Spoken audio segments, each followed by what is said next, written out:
Laudato Si, written by Pope Francis of Assisi on May 24, 2015.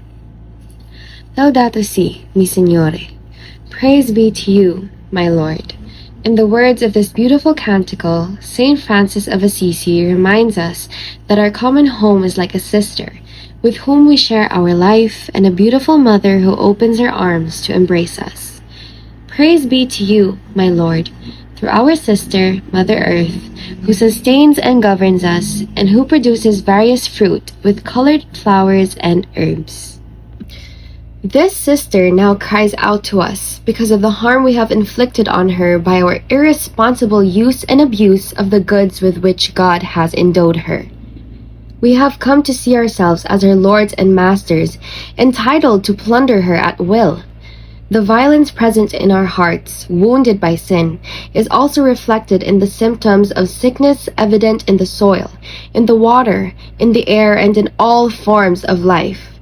This is why the earth herself, burdened and laid waste, is among the most abandoned and maltreated of our poor. She groans in travail. We have forgotten that we ourselves are dust of the earth. Our very bodies are made up of her elements. We breathe her air and we receive life and refreshment from her waters. Nothing in this world is indifferent to us. More than 50 years ago, with the world teetering on the brink of nuclear crisis, Pope St. John XXIII wrote an encyclical which not only rejected war, but offered a proposal for peace. He addressed his message, Passamentaries, to the entire Catholic world, and indeed to all men and women of goodwill. Now, faced as we are with global environmental deterioration, I wish to address every person living on this planet. In my apostolic exhortation, Evangelii Gaudium, I wrote to all the members of the Church with the aim of encouraging ongoing missionary renewal. In this encyclical, I would like to enter into dialogue with all people about our common home. In 1971, 8 years after Passamentaries, Blessed Pope Paul VI referred to the ecological concern as a tragic consequence of unchecked human activity. Due to an ill-considered exploitation of nature, humanity runs the risk of destroying it and becoming in turn a victim of this degradation. He spoke in similar terms to the Food and Agriculture Organization of the United Nations about the potential for an ecological catastrophe under the effective explosion of industrial civilization, and stressed the urgent need for a radical change in the conduct of humanity. Inasmuch as the most extraordinary scientific advances, the most amazing technical abilities, the most astonishing economic growth, unless they are accompanied by authentic social and moral progress, will definitely turn against man.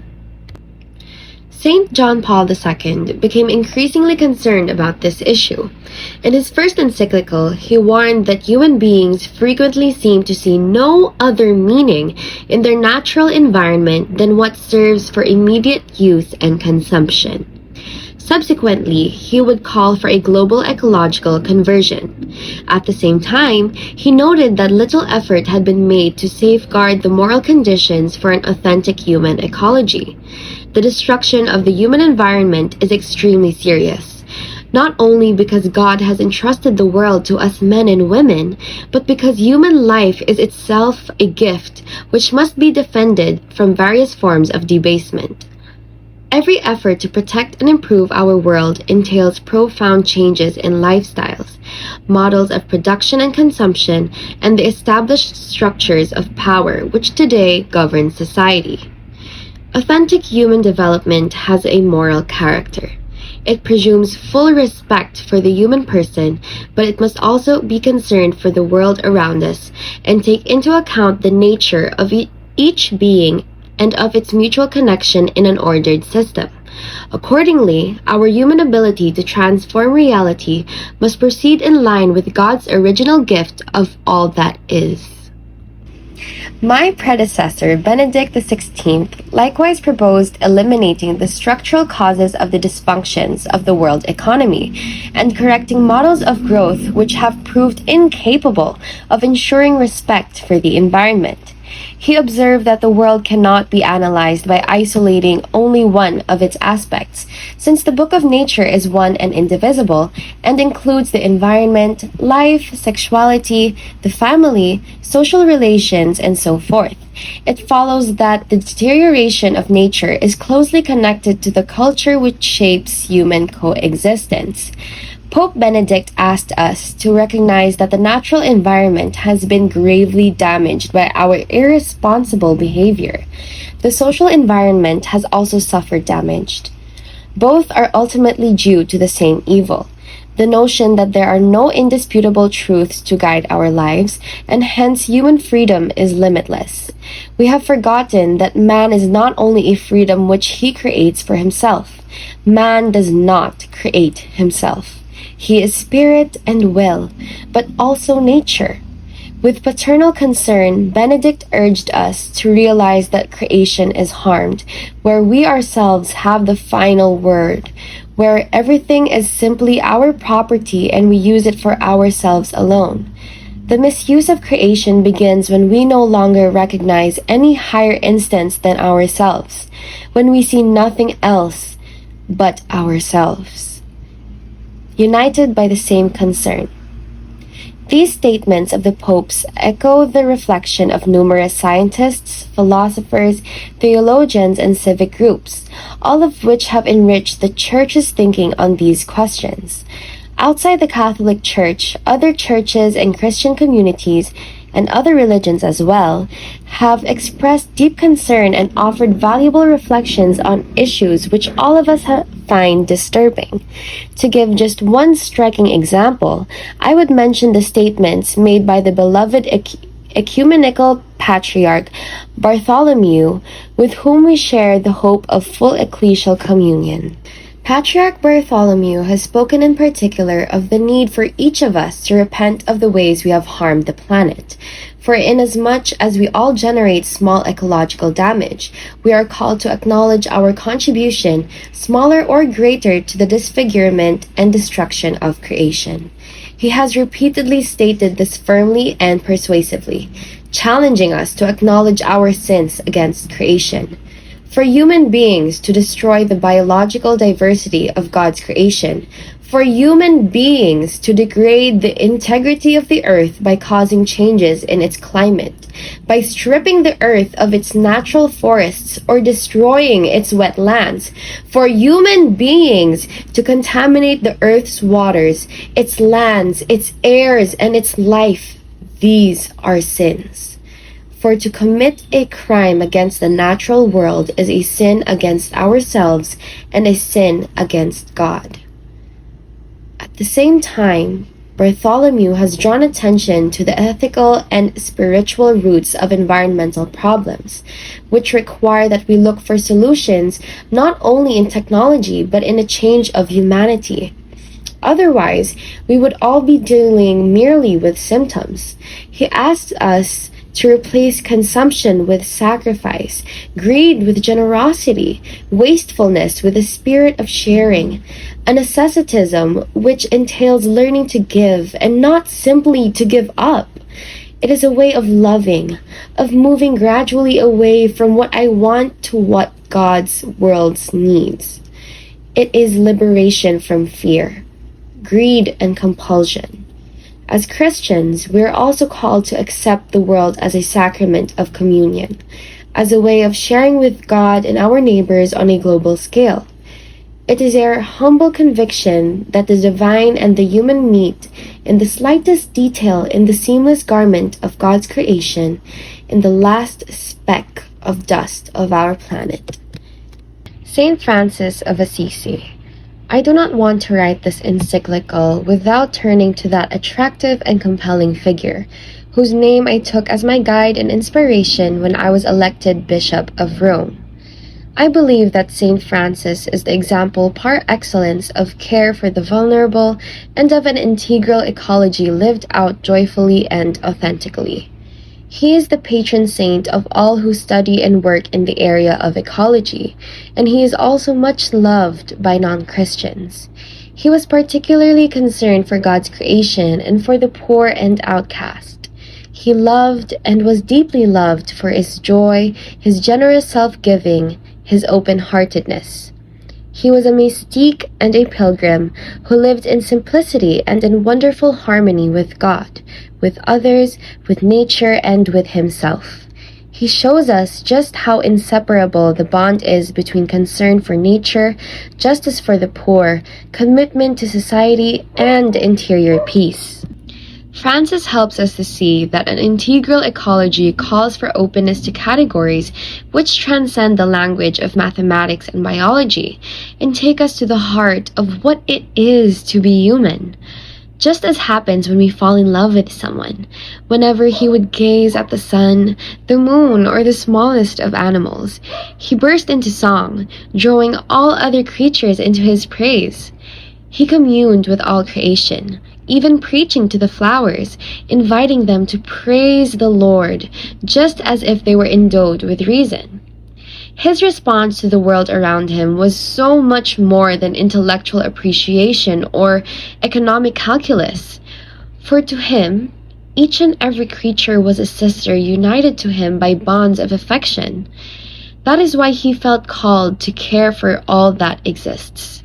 His disciple, Saint Bonaventure, tells us that from a reflection on the primary source of all things, filled with even more abundant piety, he would call creatures, no matter how small, by the name of brother or sister. Such a conviction cannot be written off as naive romanticism, for it affects the choices which determine our behavior.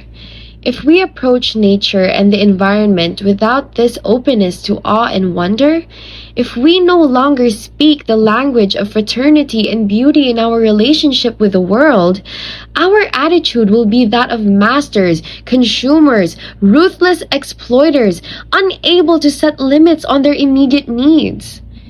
By contrast, if we feel intimately united with all that exists, then sobriety and care will well up spontaneously. The poverty and austerity of St. Francis were no more veneer of asceticism, but something much more radical, a refusal to turn reality into an object simply to be used and controlled. What is more, St. Francis, faithful to Scripture, invites us to see nature as a magnificent book in which God speaks to us and grants us a glimpse of His infinite beauty and goodness.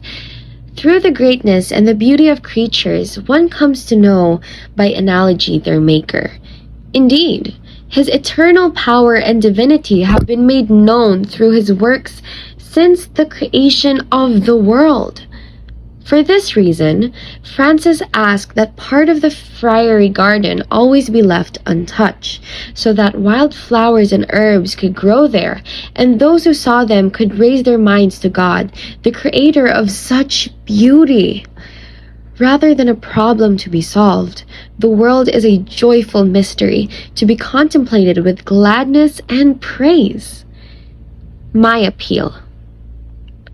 The urgent challenge to protect our common home includes a concern to bring the whole human family together to seek a sustainable and integral development, for we know that things can change. The Creator does not abandon us. He never forsakes His loving plan or repents of having created us. Humanity still has the ability to work together in building our common home. Here, I want to recognize, encourage, and thank all those striving in countless ways to guarantee the protection of the home which we share. Particular appreciation is owed to those who tirelessly seek to resolve the tragic effects of environmental degradation on the lives of the world's poorest. Young people demand change. They wonder how anyone can claim to be building a better future without thinking of the environmental crisis and the sufferings of the excluded. I urgently appeal, then, for a new dialogue about how we are shaping the future of our planet. We need a conversation which includes everyone, since the environmental challenge we are undergoing and its human roots concern and affect us all. The worldwide ecological movement has already made considerable progress and led to the establishment of numerous organizations committed to raising awareness of these challenges.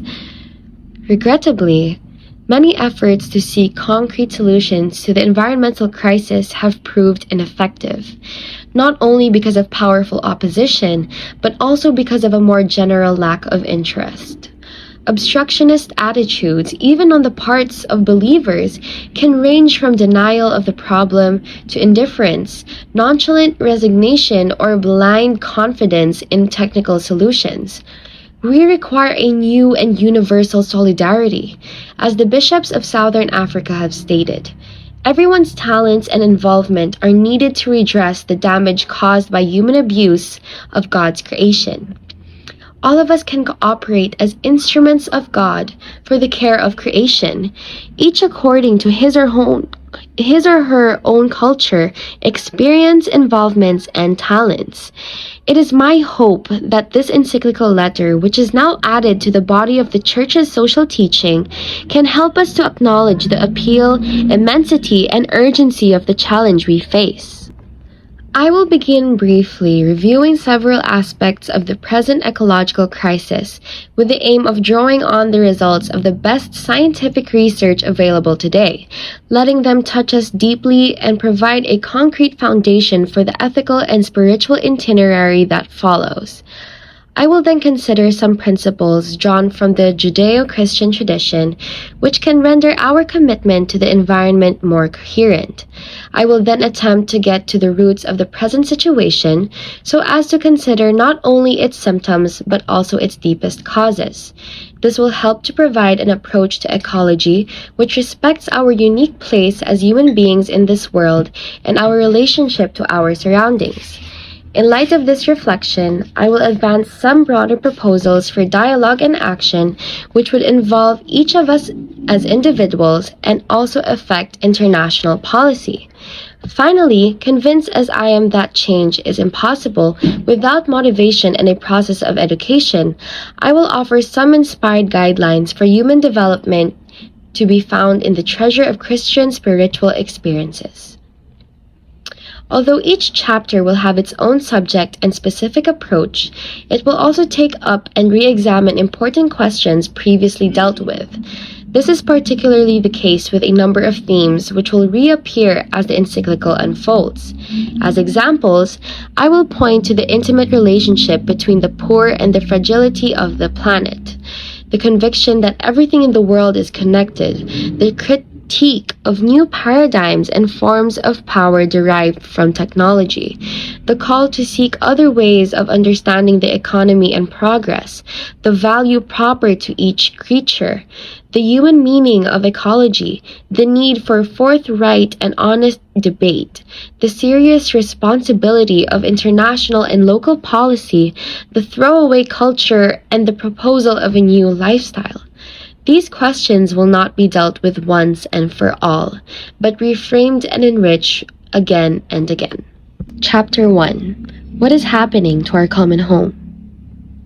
Theological and philosophical reflections on the situation of humanity and the world can sound tiresome and abstract, unless they are grounded in a fresh analysis of our present situation, which is in many ways unprecedented in the history of humanity. So, before considering how faith brings new incentives and requirements with regard to the world of which we are a part, I will briefly turn to what is happening to our common home. The continued acceleration of changes affecting humanity and the planet is coupled today with a more intensified pace of life and work, which might be called rapidification. Although change is part of the working of complex systems, the speed with which human activity has developed contrasts with the naturally slow pace of biological evolution. Moreover, the goals of this rapid and constant change are not necessarily geared to the common good or to integral and sustainable human development. Change is something desirable, yet it becomes a source of anxiety when it causes harm to the world and to the quality of life as much to humanity. Following a period of irrational confidence in progress and human abilities, some sectors of society are now adopting a more critical approach. We see increasing sensitivity to the environment and the need to protect nature, along with a growing concern, both genuine and distressing, for what is happening to our planet. Let us review, however, cursorily, those questions which are troubling us today and which we can no longer sweep under the carpet. Our goal is not to amass information or to satisfy curiosity, but rather to become painfully aware, to dare to turn what is happening to the world into our own personal suffering, and thus to discover what each of us can do about it. First, pollution and climate change. Pollution, waste, and the throwaway culture. Some forms of pollution are part of people's daily experience. Exposure to atmospheric pollutants produces a broad spectrum of health hazards, especially for the poor, and causes millions of premature deaths. People take sick, for example, from breathing high levels of smoke from fuels used in cooking or heating. There is also pollution that affects everyone, caused by transport, industrial fumes, substances which contribute to the acidification of soil and water, fertilizers, insecticides, fungicides, herbicides, and agrotoxins in general. Technology, which linked to business interests, is presented as the only way of solving these problems. In fact, proves incapable of seeing the mysterious network of relations between things and so sometimes solves one problem only to create others. Account must also be taken of the pollution produced by residue, including dangerous waste present in different areas.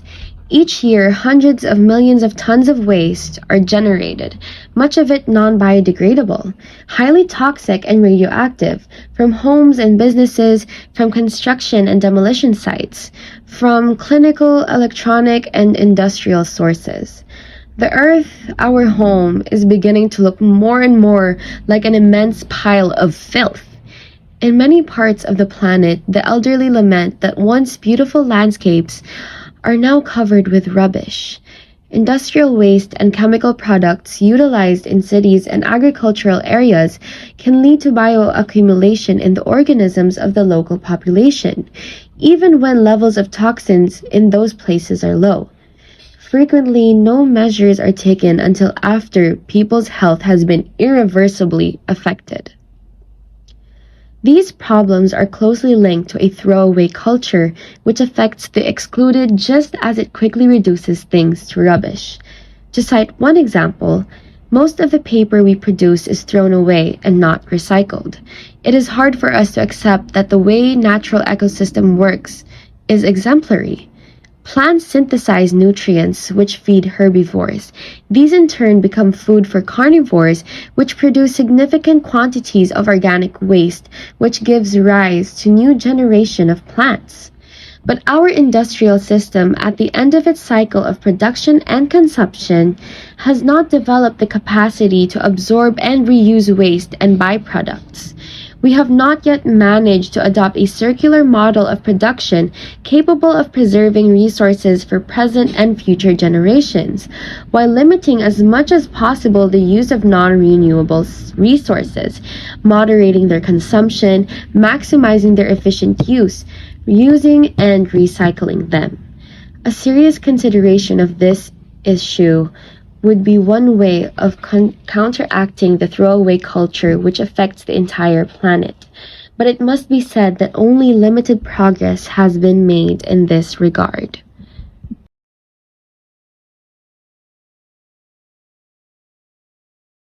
Climate as a common good. The climate is a common good belonging to all and meant for all. At a global level, it is a complex system linked to many of the essential conditions for human life. A very solid scientific consensus indicates that we are presently witnessing a disturbing warming and climatic system. In recent decades, the warming has been accompanied by a constant rise in the sea level, and it would appear by an increase of extreme weather events. Even if a scientifically determinable cause cannot be assigned to each particular phenomenon, humanity is called to recognize the need for changes of lifestyle, production, and consumption in order to combat this warming, or at least the human causes which produce or aggravate it. It is true that there are other factors, such as volcanic activity, variation in the Earth's orbit and axis, the solar cycle. Yet, the number of scientific studies indicates that global warming in recent decades is due to the great concentration of greenhouse gases, carbon dioxide, methane, nitrogen oxides, and others, released mainly as a result of human activity. As these gases build up in the atmosphere, they hamper the escape of heat produced by sunlight at the Earth's surface. The problem is aggravated by a model of development based on the intensive use of fossil fuels, which is at the heart of a worldwide energy system. Another determining factor has been an increase in changed uses of soil, principally deforestation and for agricultural purposes. Warming has the effects on the carbon cycle. It creates a vicious circle which aggravates the situation even more, affecting the availability of essential resources like drinking water, energy, and agricultural production in warmer regions, and leading to the extinction of part of the planet's biodiversity. The melting in the polar ice caps in high altitude plains can lead to the dangerous release of methane gas, while the decomposition of frozen organic material can further increase the emission of carbon dioxide. Things are made worse by the loss of tropical forests, which would otherwise help mitigate climate change. Carbon dioxide pollution increases the acidification of the oceans and compromises the marine food chain. If present trends continue, this century may well witness extraordinary climate change and an unprecedented destruction of ecosystems, with serious consequences for all of us. A rise in the sea levels, for example, can create extremely serious situation if we consider that a quarter of the world's pollution lives on the coast or nearby, and the majority of our megacities are situated in the coastal areas. Climate change is a global problem with a grave of implication: environmental, social, economic, political, and for the distribution of goods. It represents one of the principal challenges facing humanity in our day. Its first impact will be felt by developing countries in coming decades. Many of the poor lives in areas particularly affected by phenomena related to warming, and their names of subsistence are largely dependent on the natural reserves and ecosystematic services such as agriculture, fishing, and forestry. They have no other financial activities or resources which can enable them to adapt to climate change or to face natural disasters, and their access to social services and protection is very limited. For example, changes in climate to which animals and planets cannot adapt lead them to migrate. This in turn affects the livelihood of the poor, who are then forced to leave their homes with great uncertainty for their future and that of their children. There has been a tragic rise in the number of migrants seeking to flee from growing poverty caused by environmental degradation. They are not recognized by international conventions as refugees. They bear the loss of the lives they have left behind without enjoying any legal protection whatsoever. Sadly, there is widespread indifference, suffering, which is even now taking place throughout our world. Our lack of response to these tragedies involving our brothers and sisters points out to the loss of that sense of responsibilities to our fellow men and women upon which all civil society is founded. Many of those who possess more resources and economical or political power seems mostly to be concerned with masking the problems or concealing their symptoms, simply making efforts to reduce some of the negative impacts of climate change. However, many of these symptoms indicate that such effects will continue to worsen if we continue with the current model of production and consumption. There is an urgent need to develop policies so that in the next few years, the emission of carbon dioxide and other highly polluting gases can be drastically reduced. For example, substituting for fossil fuel and developing sources of renewable energy. Worldwide, there is a minimal access to clean and renewable energy. There is still a need to develop adequate storage technologies. Some countries have made considerable progress, although it is far from constituting a significant proportion. Investment have also been made in means of production and transportation, which consume less energy and require fewer raw materials, as well as in methods of construction and renovating buildings, which improve their energy efficiency. But these good practices are still far from widespread. The issue of water. Other indicators of the present situation have to do with the depletion of natural resources. We all know that it is not possible to sustain the present level of consumption in developed countries and wealthier sectors of the society, where the habit of wasting and discarding has reached unprecedented levels. The exploitation of the planet has already exceeded acceptable limits, and we still have not solved the problem of poverty. Fresh drinking water is an issue of primary importance, since it is indispensable for human life and for supporting terrestrial and aquatic ecosystems. Sources of fresh water are necessary for healthcare, agriculture, and industry. Water supplies used to be relatively constant, but now in many places, demand exceeds the sustainable supply, with dramatic consequences in the short and long term. Large cities dependent on significant supplies of water have experienced periods of shortage, and at critical times, these have not always been administered with sufficient oversight and impartiality.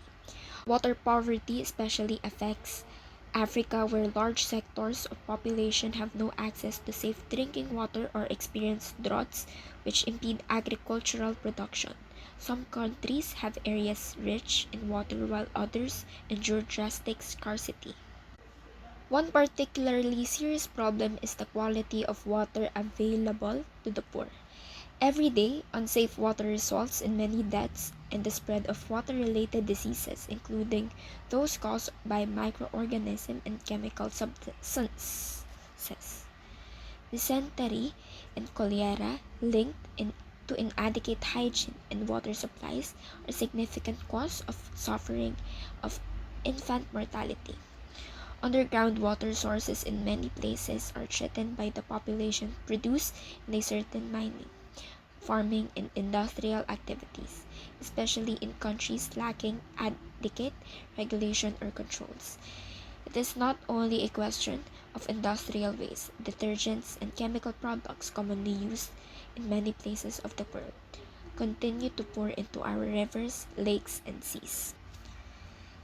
Even as the quality of available water is constantly diminishing, in some places there is a growing tendency, despite its scarcity, to privatize this resource, turning it into a commodity subject to the laws of the market. Yet, the access to safe drinkable water is a basic and universal human right, since it is essential to human survival and as such is a condition for the exercise of human rights.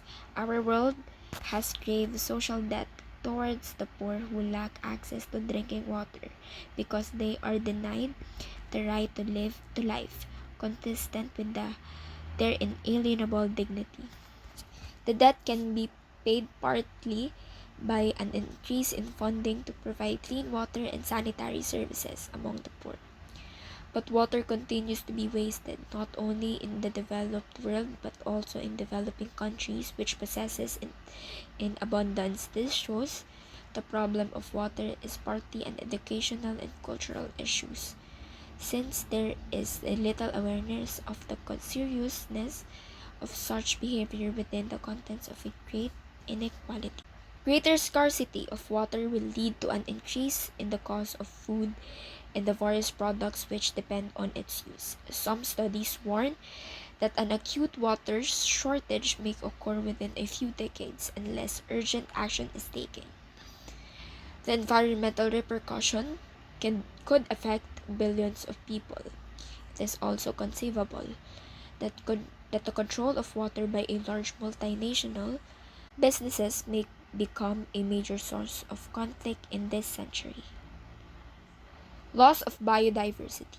The Earth's resources are also being plundered because of the short-sighted approaches of the economy, commerce, and production. The loss of forests and woodlands entails the loss of species, which may constitute extremely important resources in the future, not only for food, but also for curing disease and other uses.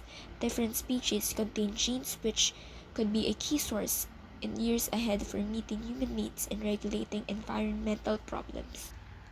It is not enough, however, to think of different species merely as a potential resources to be exploited, while overlooking the fact that they have value in themselves.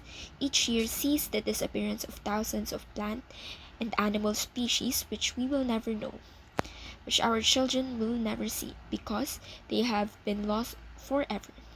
The great majority become extinct for reasons related to human activity. Because of us, thousands of species will no longer give glory to God by their very existence, nor convey their message to us. We have no such right. It may well disturb us to learn of the extinction of mammal or birds, since they are more visible, but the good functioning ecosystem also requires fungi, algae, worms, insects, reptiles, and innumerable variety of microorganisms. Some less numerous species, although generally unseen, nonetheless play a critical role in maintaining equilibrium of a particular place. Human beings must intervene when a geosystem reaches a critical state. But nowadays, such intervention in nature has become and more frequent. As a consequence, serious problems arise leading to further intervention. Human activity becomes ubiquitous, with all the risks which this entails. Often a vicious circle resorts as human intervention to resolve a problem further aggravates the situation. For example, many birds and insects which disappear due to synthetic agrotoxins are helpful for agriculture. Their disappearance will have to be compensated for by yet other techniques which may well prove harmful. We must be grateful for the praiseworthy efforts being made by scientists and engineers dedicated to finding solutions to man-made problems. But a sober look at our world shows that the degree of human intervention, often in the service of business interests and consumerism, is actually making our earth less rich and beautiful, ever more limited and gray. Even as technological advances in consumer goods continue to abound limitlessly, we seem to think that we can substitute an irreplaceable, intervariable beauty with something which we have created ourselves. In assessing the environmental impact of any project is usually shown for its effects on soil, water, and air, yet few careful studies are made of its impact on biodiversity, as if the loss of species or animals and plant groups were of little importance. Highways, new plantation, the fencing off of certain areas, the damming of water sources, and similar development crowd out natural habitats and at times break them up in such way that animal pollution can no longer migrate and or roam freely. As a result, some species face extinction. Alternatives exist which at least lessen the impact of these projects, like the creation of biological corridors, but few countries demonstrate such concern and foresight.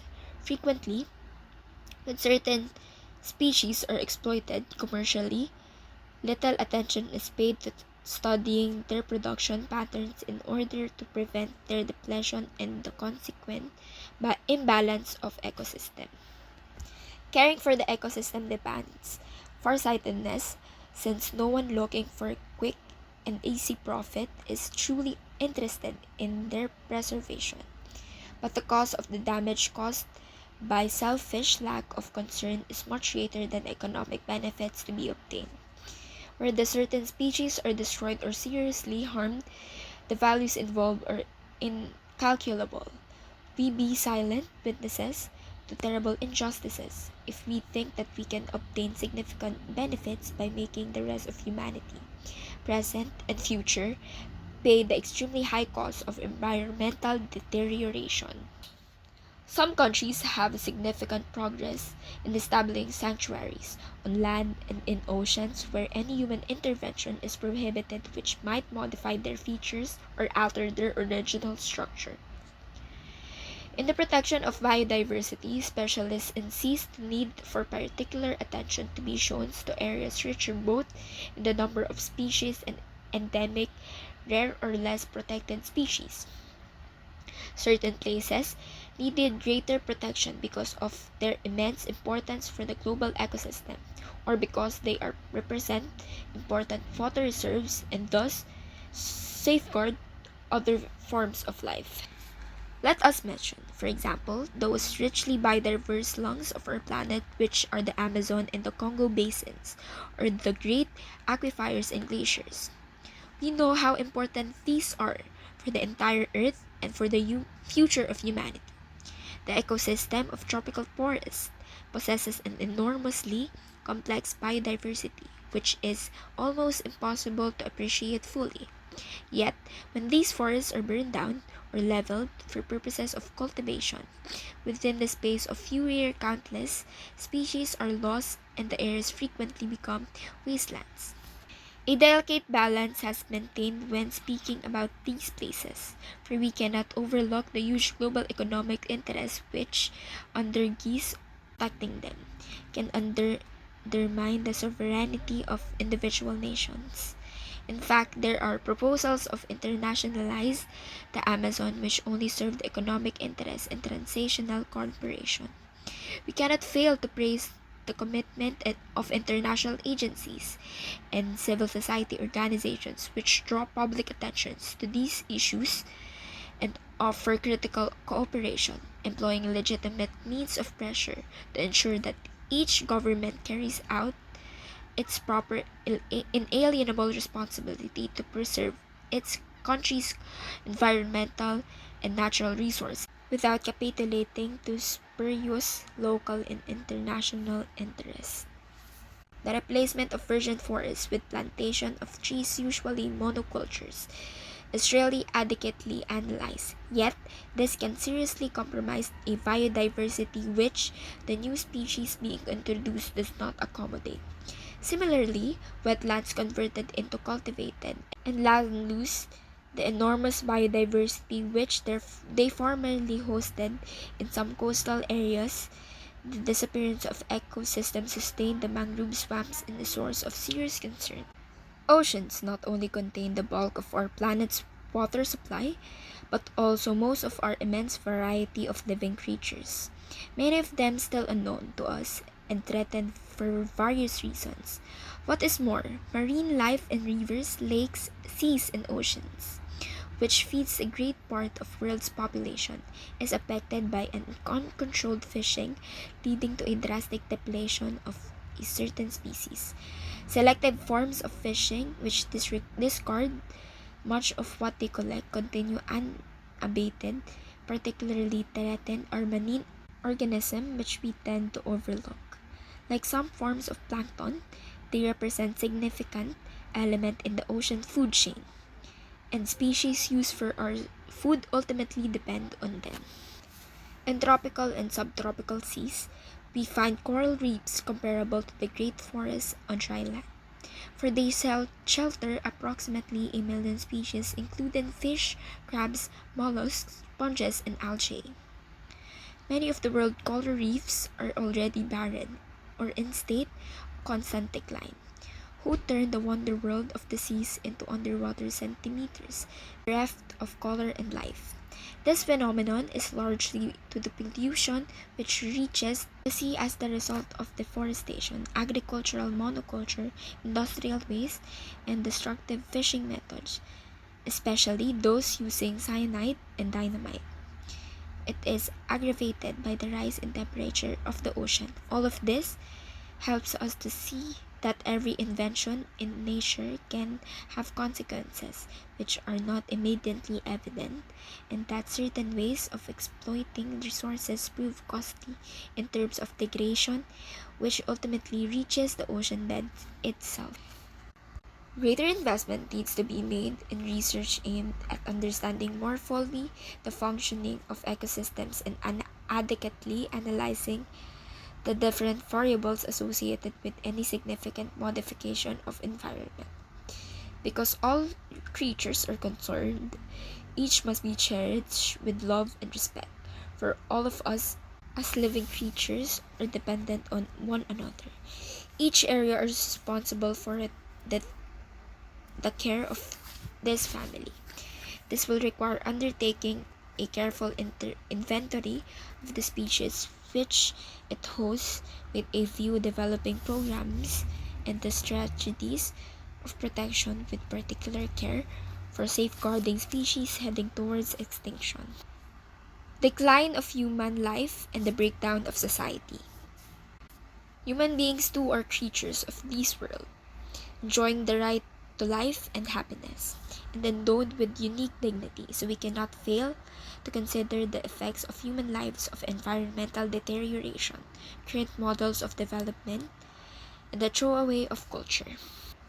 Nowadays, for example, we are conscious of the disproportionate and unruly growth of many cities, which have become unhealthy to live in, not only because of pollution caused by toxic emission, but also as a result of urban chaos, poor transportation, and visual pollution and noise. Many cities are huge, inefficient structures, excessively wasteful of energy and water.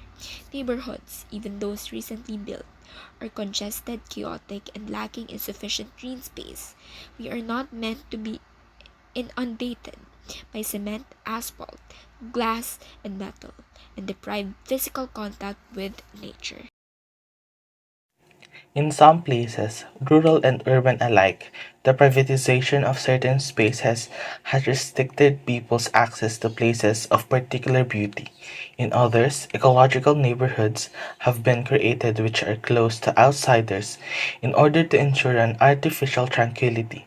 Frequently, we find beautiful and carefully manicured green spaces in so-called safer areas of cities, but not in the more hidden areas where the disposable of society live.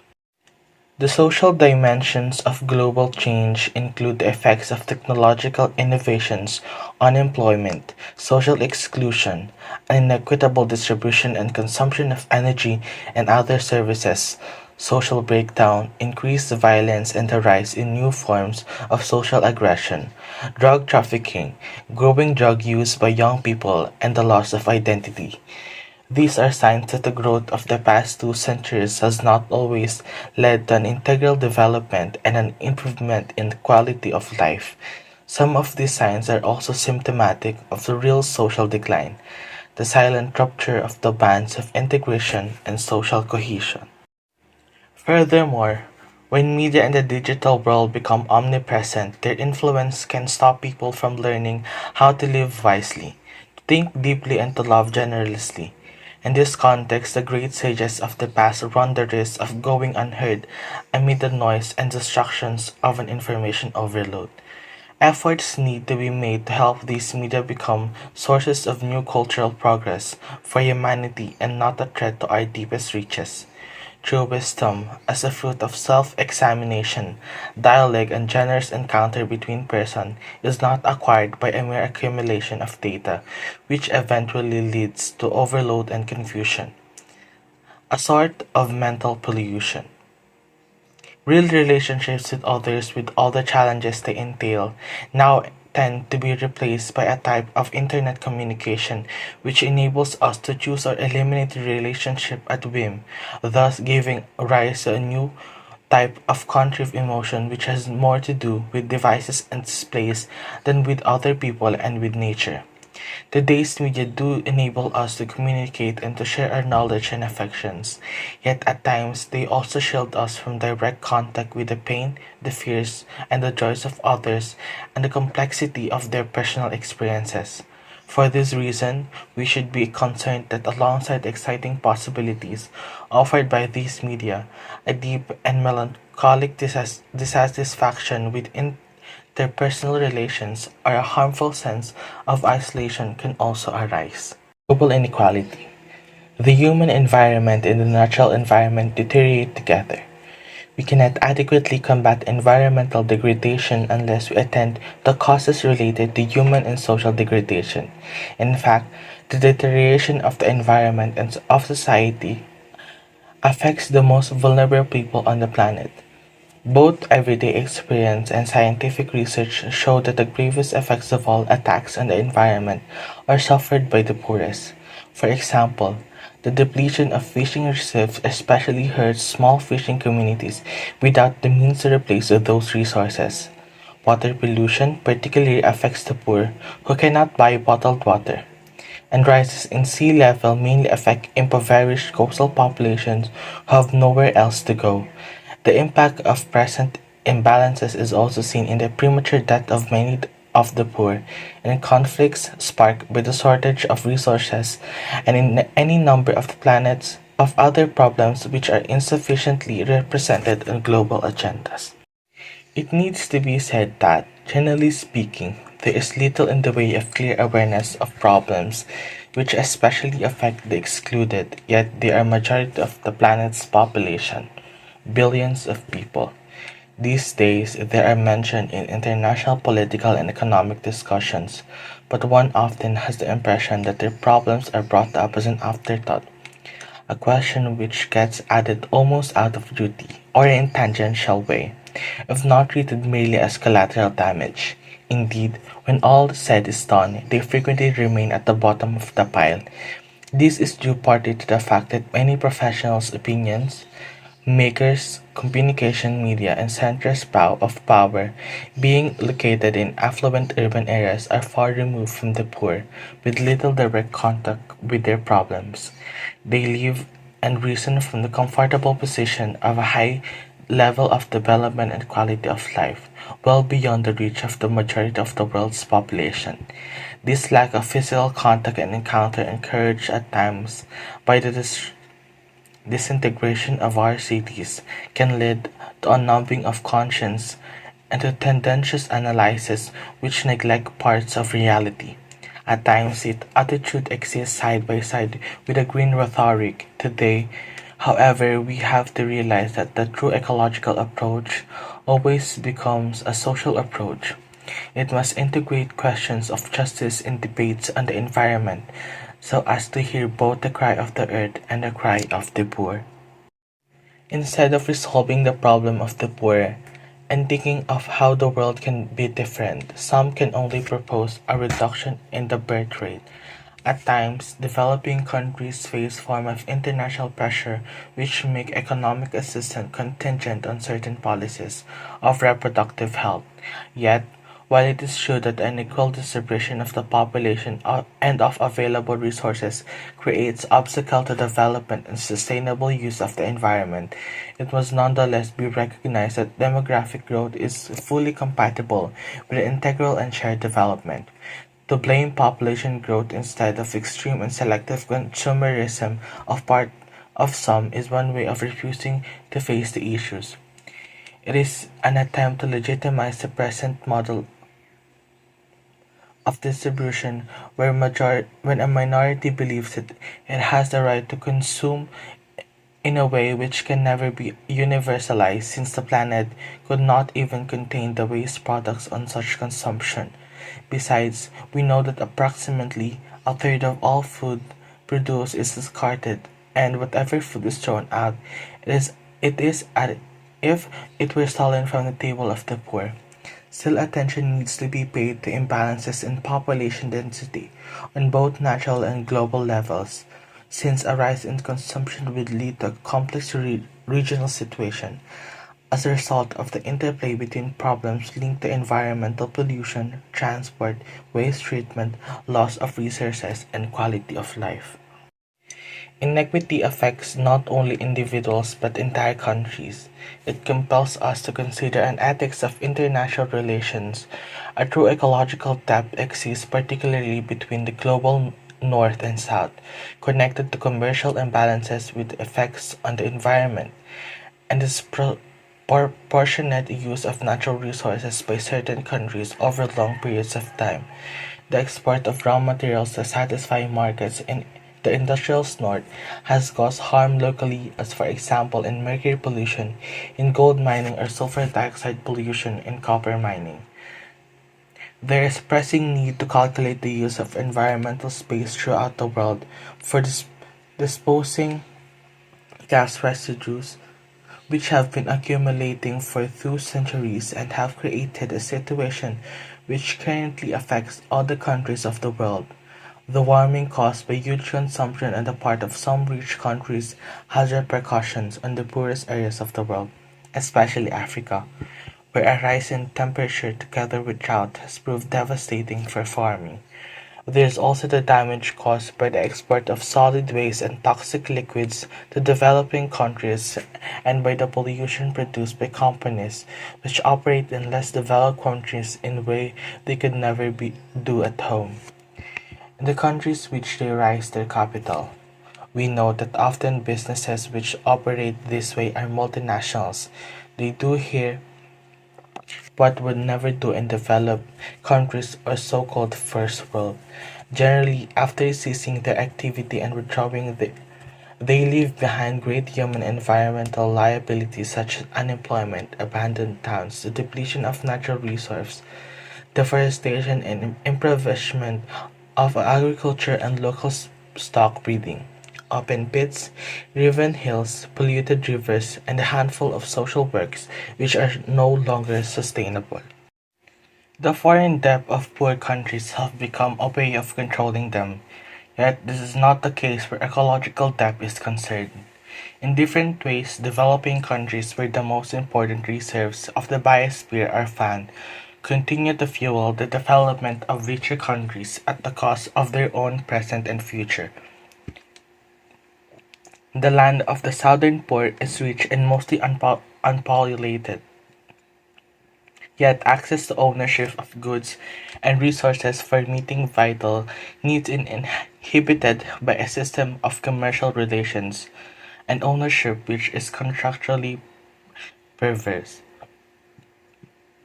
These developed countries ought to help pay this debt by significantly limiting their consumption of non-renewable energy and by assisting poorer countries to support policies and programs of sustainable development.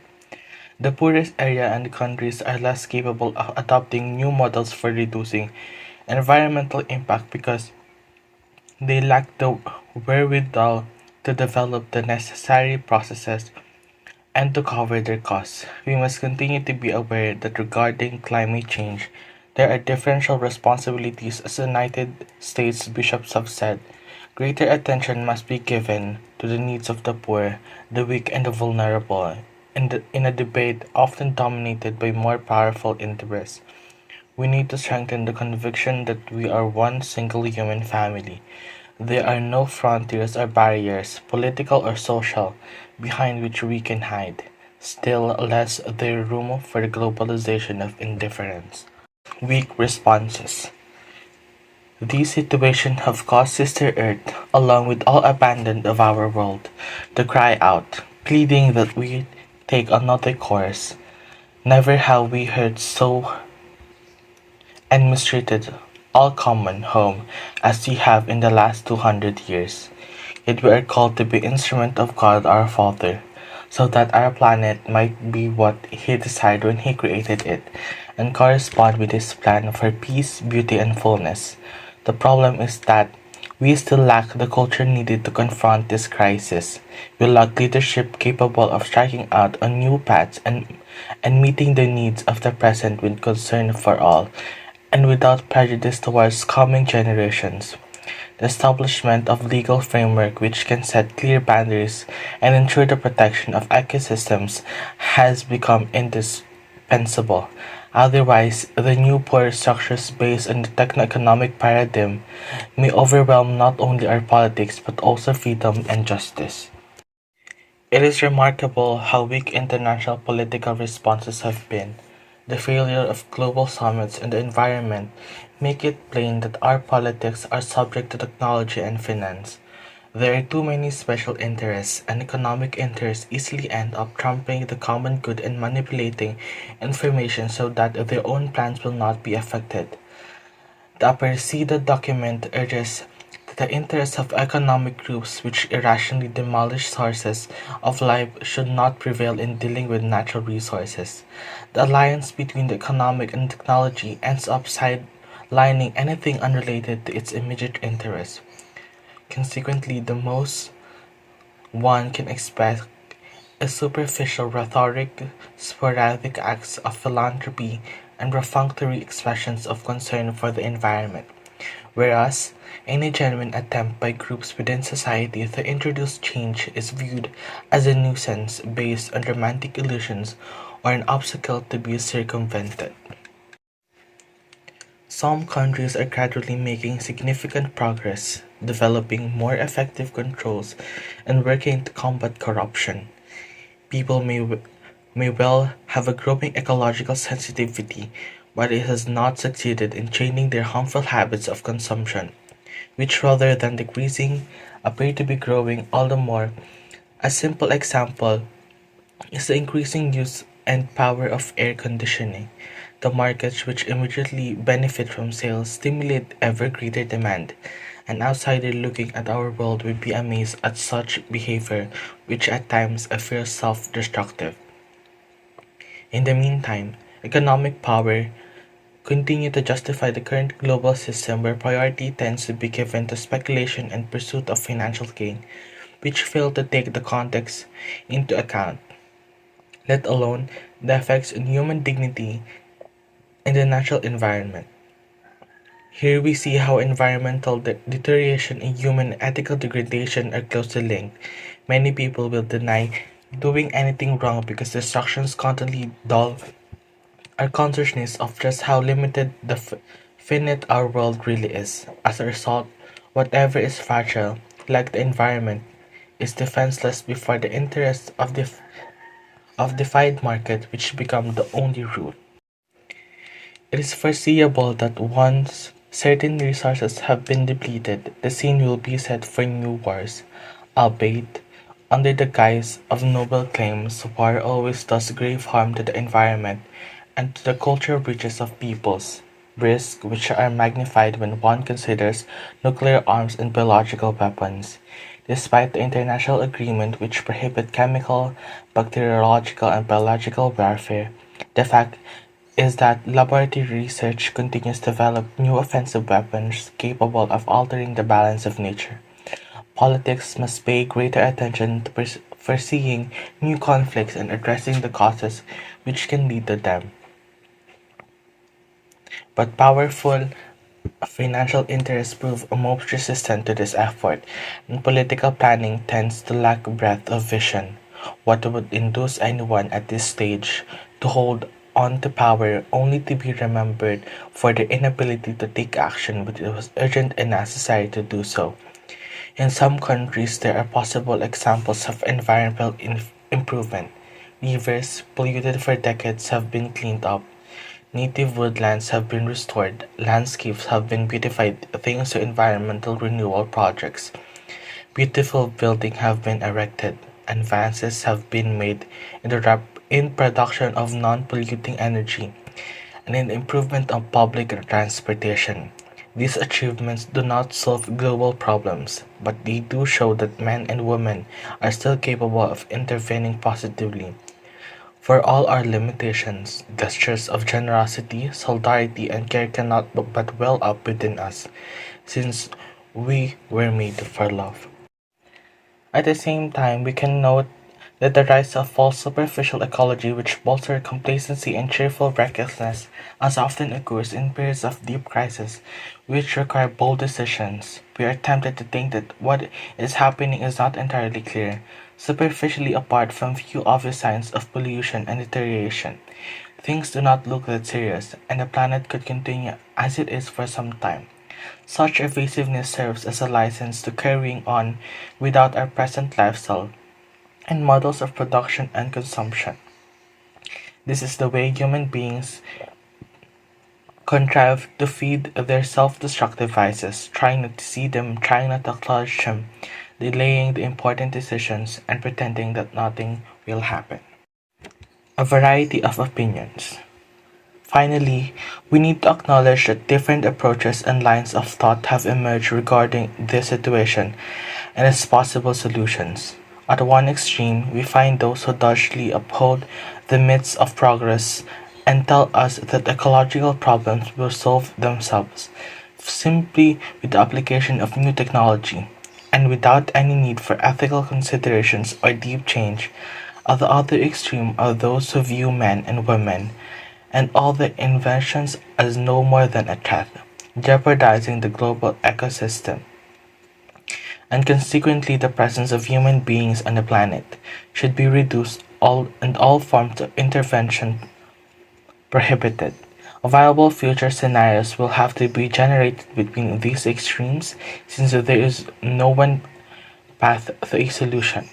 This makes a variety of proposals possible, all capable of entering into dialogue with a view to developing comprehensive solutions. On many concrete questions, the Church has no reason to offer a definitive opinion. She knows the honest debate must be encouraged among experts, while respecting divergent views, but we need only to take a frank look at the facts to see that our common home is falling into serious disrepair. Hope would have us recognize that there is always a way out, that can always redirect our steps, that we can always do something to solve our problems. Still, we can see signs that things are now reaching a breaking point due to the rapid pace of change and degradation. These are evident in large-scale natural disasters as well as social and even financial crises. For the world's problems cannot be analyzed or explained in isolation. There are regions now at high risk, and aside from all doomsday predictions, the present world system is certainly unsustainable from a number of points of view, for we have stopped thinking about the goals of human activity. If we scan the regions of our planet, we immediately see that humanity has disappointed God's expectation. Chapter 2: The Gospel of Creation. Why should this document, addressed to all people of goodwill, include a chapter dealing with the convictions of believers? I am well aware that in the areas of politics and philosophy there are those who firmly reject the idea of a creator, or consider it irrelevant and consequently dismiss as irrational the rich contribution which religions can make towards an integral ecology and the full development of humanity. Others view religion as simply as subcultural to be tolerated. Nonetheless, science and religion, with their distinctive approaches to understanding reality, can enter into an intense dialogue fruitful for both. The light offered by faith. Given the complexity of the ecological crisis and its multiple causes, we need to realize that the solutions will not emerge from just one way of interpreting and transforming reality. Respect must also be shown for the various cultural breaches of different peoples, their art and poetry, their interior life and spirituality. If we are truly concerned to develop an ecology capable of remedying the damage we have done, no branch of sciences and no form of wisdom can be left out, and that includes religion and the language particular to it. The Catholic Church is open to dialogue with philosophical thought. This has enabled her to produce various syntheses between faith and reason. The development of the Church social teaching represents such a synthesis with regard to social issues. This teaching is called to be enriched by taking up challenges. Furthermore, although this encyclical welcomes dialogue with everyone so that together we can seek paths of liberation, I would like from the outset to show how faith convictions can offer Christians and some other believers as well ample motivation to care for nature and for the most vulnerable, for their brothers and sisters. If the simple fact of being human moves people to care for the environment of which they are part, Christians in turn realized their responsibility within creation and their duty towards nature and the Creator are essential part of their faith. It is good for humanity and the world at large when we believers better recognize the ecological commitments which stem from our convictions. The wisdom of the biblical accounts. Without repeating the entire theology of creation, we can ask what the great biblical narratives say about the relationship of human beings with the world. In the first creation account in the book of Genesis, God's plan includes creating humanity. After the creation of man and woman, God saw everything that he had made, and behold, it was very good. The Bible teaches that every man and woman is created out of love and made in God's image and likeness. This shows at the immense dignity of each person who is not just something but someone. He is capable of self-knowledge, of self-possession, and of freely giving himself and entering into communion with other person. Saint John Paul II stated that the special love of the Creator for each human being confers upon him or her an infinite dignity. Those who are committed to defending human dignity can find in the Christian faith the deepest reason for this commitment. How wonderful is the certainty that each human life is not adrift. In the midst of hopeless chaos, in the world ruled by pure chance of endlessly recurring cycles, the Creator can say to each one of us, "Before I formed you in the womb, I knew you. We are conceived in the heart of God, and for this reason, each of us is the result of a thought of God. Each of us is willed, each of us is loved, each of us is necessary." The creation accounts in the book of Genesis contain, in their own symbolic and narrative language, profound teachings about human existence and its historical reality. They suggest that human life is grounded in three fundamental and closely intertwined relationships with God, with our neighbor, and with the earth itself. According to the Bible, these three vital relationships have been broken, both outwardly and within us. This rupture is sin. The harmony between the Creator, humanity, and creation as a whole is disrupted by our presuming to take the place of God and refusing to acknowledge our creature limitations. This in turn distorted our mandate to have dominion over the earth, to till it and keep it. As a result, the originally harmonious relationship between human beings and nature become conflictual. It is significant that the harmony which Saint Francis of Assisi experienced with all creatures has seen as healing of the world, as healing of that rupture. Saint Bonaventure held the true universal reconciliation with every creature. Saint Francis in some way returned to the state of original innocence. This is a far cry from our situation today, where sin is manifest in all of its destructive power in wars. The various form of violence and abuse, the abandonment of the most vulnerable, and attacks on nature. We are not God. The earth was here before us and it has been given to us. This allows us to respond to the charge of Judeo-Christian thinking on the basis of the Genesis account, which grants man dominion over the earth, has encouraged the unbridled exploitation of nature by painting him as domineering and destructive by nature. This is not a correct interpretation of the Bible as understood by the Church.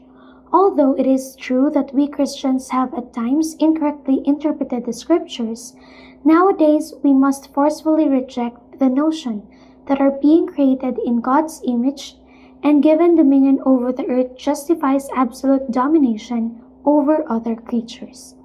The biblical texts are to be read in their context with an appropriate hermeneutic, recognizing that they tell us to till and keep the garden of the world.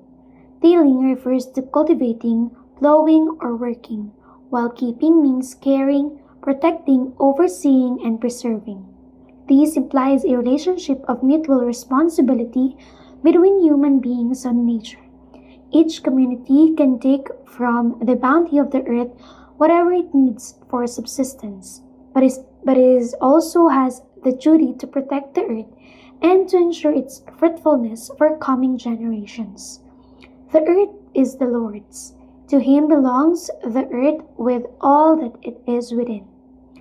Thus, God rejects every claim to absolute ownership. The land shall not be sold in perpetuity. For the land is mine, for you are strangers and sojourners with me. This responsibility for God's earth means that human beings endowed with intelligence must respect the laws of nature and the delicate equilibria existing between the creatures of the world. For he commanded and they were created, and he established them forever and ever. He fixed their bounds and he set a law which cannot pass away. The laws found in the Bible dwell on relationships not only among individuals but also with other living beings. You shall not see your brother's donkey or his ox falling down by the way and withhold your help. If you are chance to come upon a bird's nest in any tree on the ground, with the young ones or eggs, and the mother sitting upon the young or upon the eggs, you shall not take the mother with the young. Along these same lines, the rest of the seventh day is meant not only for human beings, but also so that your ox and donkey may have rest. Clearly, the Bible has no place for a tyrannical anthropocentrism unconcerned for the other creatures. Together with our obligation to use the earth's goods responsibly, we are called to recognize that other living beings have a value of their own in God's eyes. By their mere existence, they bless Him and give Him glory. And indeed, the Lord rejoices in all His works. By virtue of our unique dignity and our gift of intelligence, we are called to respect creations and its inherent laws.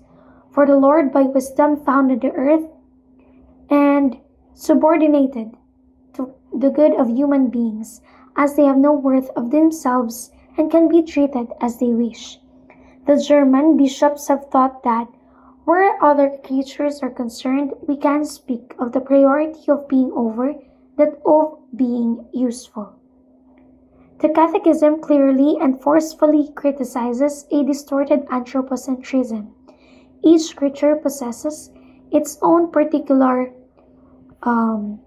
Bishops have taught that where other creatures are concerned, we can speak of the priority of being over that of being useful. The Catechism clearly said that each various creature's will in its own being reflects in its own way an array of God's infinite wisdom and goodness. Man must therefore respect the particular goodness of every creature to avoid any disordered use of things. In the story of Cain and Abel, we see how envy led Cain to commit the ultimate injustice against his brother, which in turn ruptured the relationship between Cain and God, and between Cain and the earth which he was banished.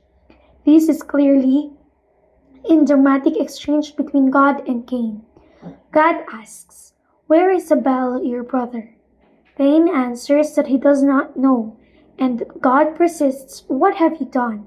The voice of your brother's blood is crying to me from the ground, and now you are cursed from the ground." Disregard for the duty to cultivate and maintain a proper relationship with my neighbor, whose care and custody I am responsible, ruins my relationship with oneself, with others, with God, and with the earth. When all these relationships are neglected, when justice no longer dwells in the land, the Bible tells us that life itself is endangered. We see that this in the story of Noah, where God threatens to do away with humanity because of its constant failure to fulfill the requirements of justice and peace. "I have determined to make an end of all flesh, for the earth is filled with violence through them." These ancient stories, full of symbolism, bear witness to a conviction which we today share, that everything is interconnected, and that genuine care for our own lives and our relationships with nature is inseparable from fraternity, justice, and faithfulness to others. Although the wickedness of man was great in the earth, and the Lord was sorry that he had made man and the earth, nonetheless, through Noah, who remained innocent and just, God decided to open a path of salvation. In this way, he gave humanity the chance of a new beginning. All it takes is one good person to restore hope. The biblical tradition clearly shows that his renewal entails recovering and respecting the rhythms inscribed in nature by the hand of the Creator. We see this, for example, in the law of the Sabbath. On the seventh day, God rested from all his work. He commanded Israel to set aside each seventh day as a day of rest, a Sabbath. Similarly, every 7 years a sabbatical year was set aside for Israel, a complete set for the land, when sowing was forbidden, and one reaped only what was necessary to live on and feed one's household. Finally, after 7 weeks of years, which is to say 49 years, the Jubilee was celebrated as a year of general forgiveness and liberty through the land for all its inhabitants. This law came about as an attempt to ensure balance and fairness in their relationships with others and with the land on which they lived and worked. At the same time, it was acknowledgement that the gift of the earth with its fruits belonged to everyone. Those who tilled and kept the land were obliged to share its fruits, especially with the poor, with widows, orphans, and foreigners in their midst. When you reap the harvest of your land, you shall not reap your field to its very border. Neither shall you gather the gleanings after the harvest, and you shall not strip your vineyard bare, neither shall you gather the fallen grapes on your vineyard. You shall leave them for the poor and for the sojourner. The Psalms frequently exhorts us to praise God's Creator, who spread out on the earth and waters, for his steadfast love endures forever. They also invite other creatures to join us in the praise. Praise him, sun and moon, praise him, all you shining stars. Praise him, you highest heavens, and your waters above the heavens. Let them praise the name of the Lord, for he commanded, and they were created. We do not only exist by God's mighty power, we also live with him and beside him. This is why we adore him. The writings of the prophets invite us to find renewed strength in times of trial by contemplating the all-powerful God who created the universe. Yet God's infinite power does not lead us to flee his fatherly tenderness, because in him affection and strength are joined.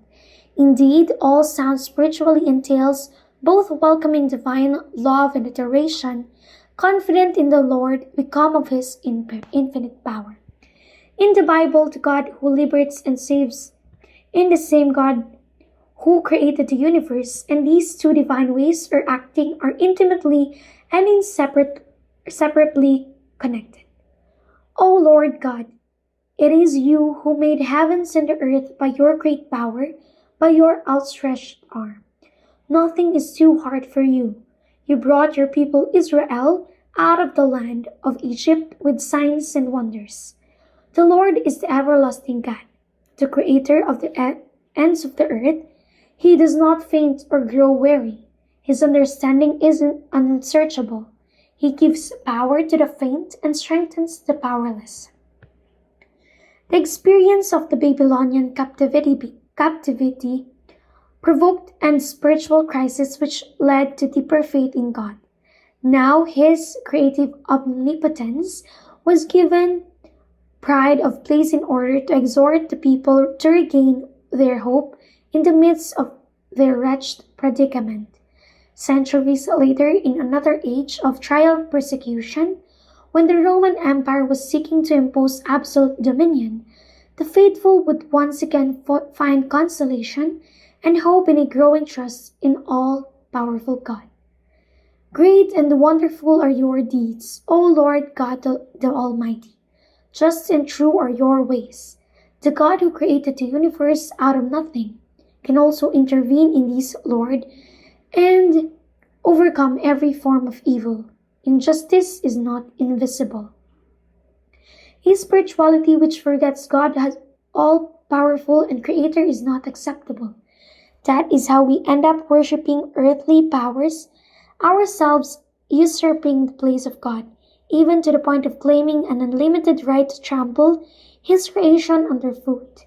The best way to restore men and women to their rightful place, putting an end to their claim to absolute dominion over the earth, is to speak once more of the figure of a Father who creates and who alone owns the world.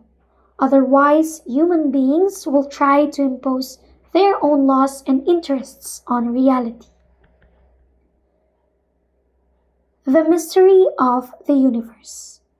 In the Judeo-Christian tradition, the word creation has a broader meaning than nature, for it has to do with God's loving plan in which every creature has its own value and significance.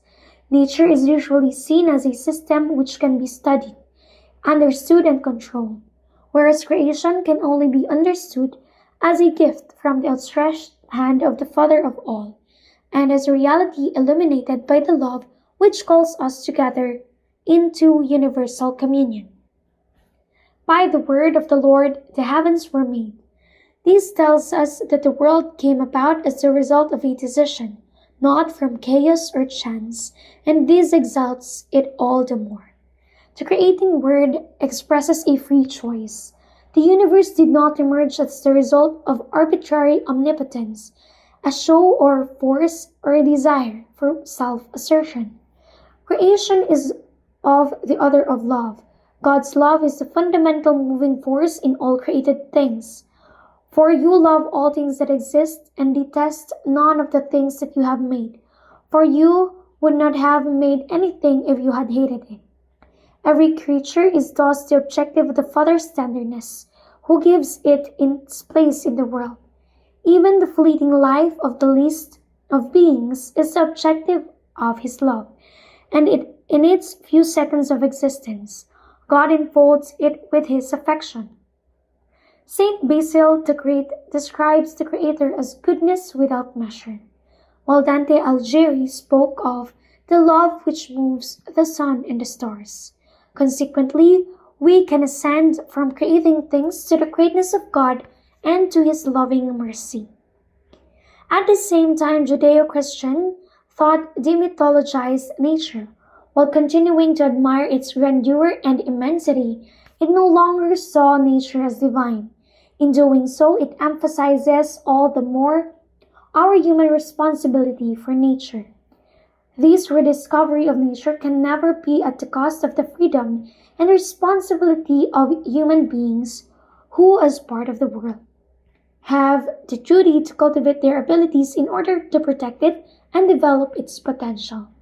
If we acknowledge the value and the fragility of nature and at the same time our God-given abilities, we can finally leave behind the modern myth of unlimited material progress. A fragile world entrusted by God to human care challenges us to devise intelligent ways of directing, developing, and limiting our power. In this universe shaped by unopen and intercommunicating systems, we can discern countless forms of relationship and participation. This leads us to think of the whole as open to God's transcendence, within which its full develops faith allows to interpret the meaning and the mysterious beauty of what is unfolding. We are free to apply our intelligence towards things evolving positively, or towards adding new ills, new causes of suffering, and real setbacks.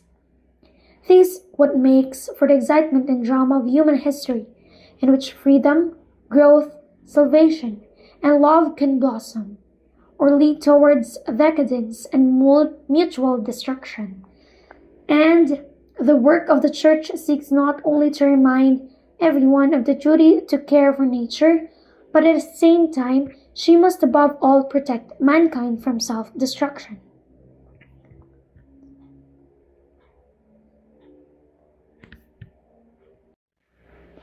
Yet God, who wishes to work with us and who counts our cooperation, can also bring food get out of the evil we have done. The Holy Spirit can be said to possess an infinite creativity proper to the divine mind, which knows how to loosen the knots of human affairs, including the most complex and inscrutable. Creating a world in need of development, God in some way sought to limit himself in such a way that many of the things we think of as evils, dangers, or sources of suffering are in the reality of the pains of childbirth, which he uses to draw us into the act of cooperation with Creator. God is intimately present to each being, without impinging on the autonomy of his creature, and this gives rise to the rightful autonomy of the earthly affairs. His divine presence, which ensures the subsistence and growth of each being, continues the work of creation. The Spirit of God has filled the universe with possibilities, and therefore, from the very heart of things, something new can always emerge.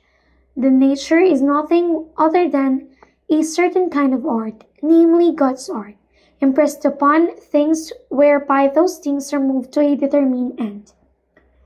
It is as a shipbuilder were able to give timbers with wherewithal to move themselves to take the form of ship.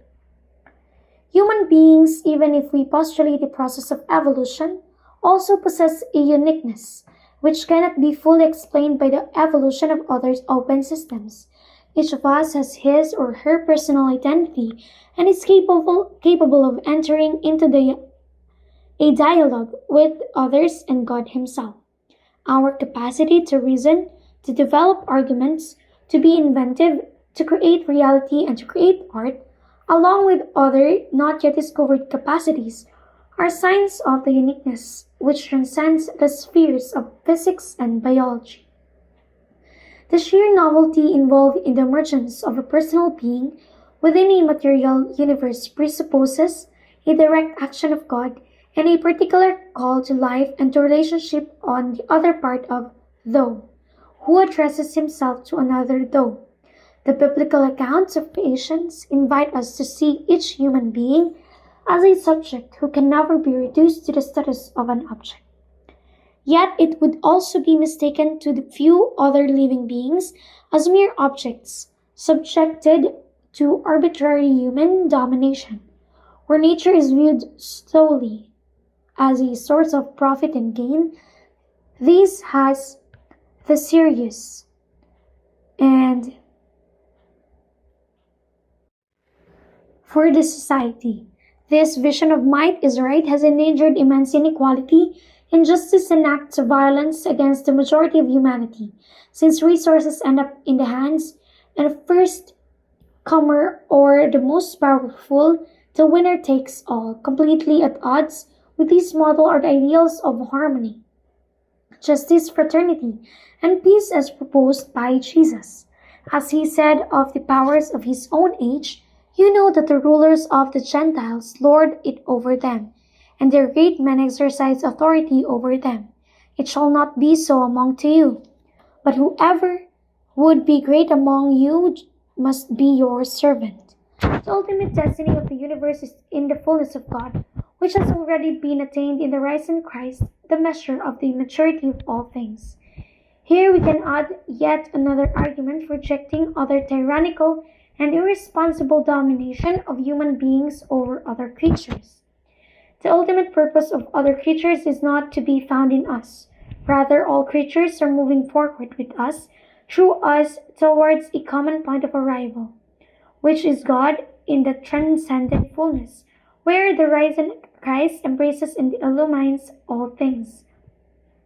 Human beings endowed intelligence and love and drawn by the fullness of Christ are called to lead all creatures back to their Creator.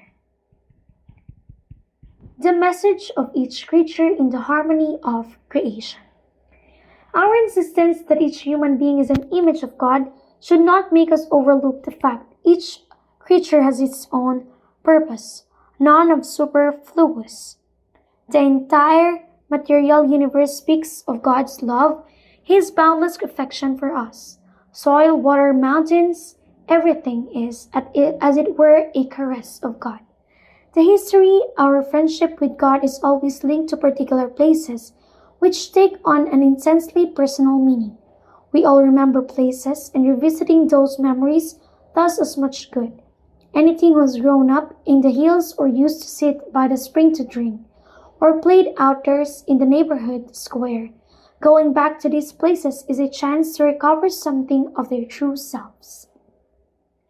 God has written a precious book, whose letters are the multitude of created things present in the universe.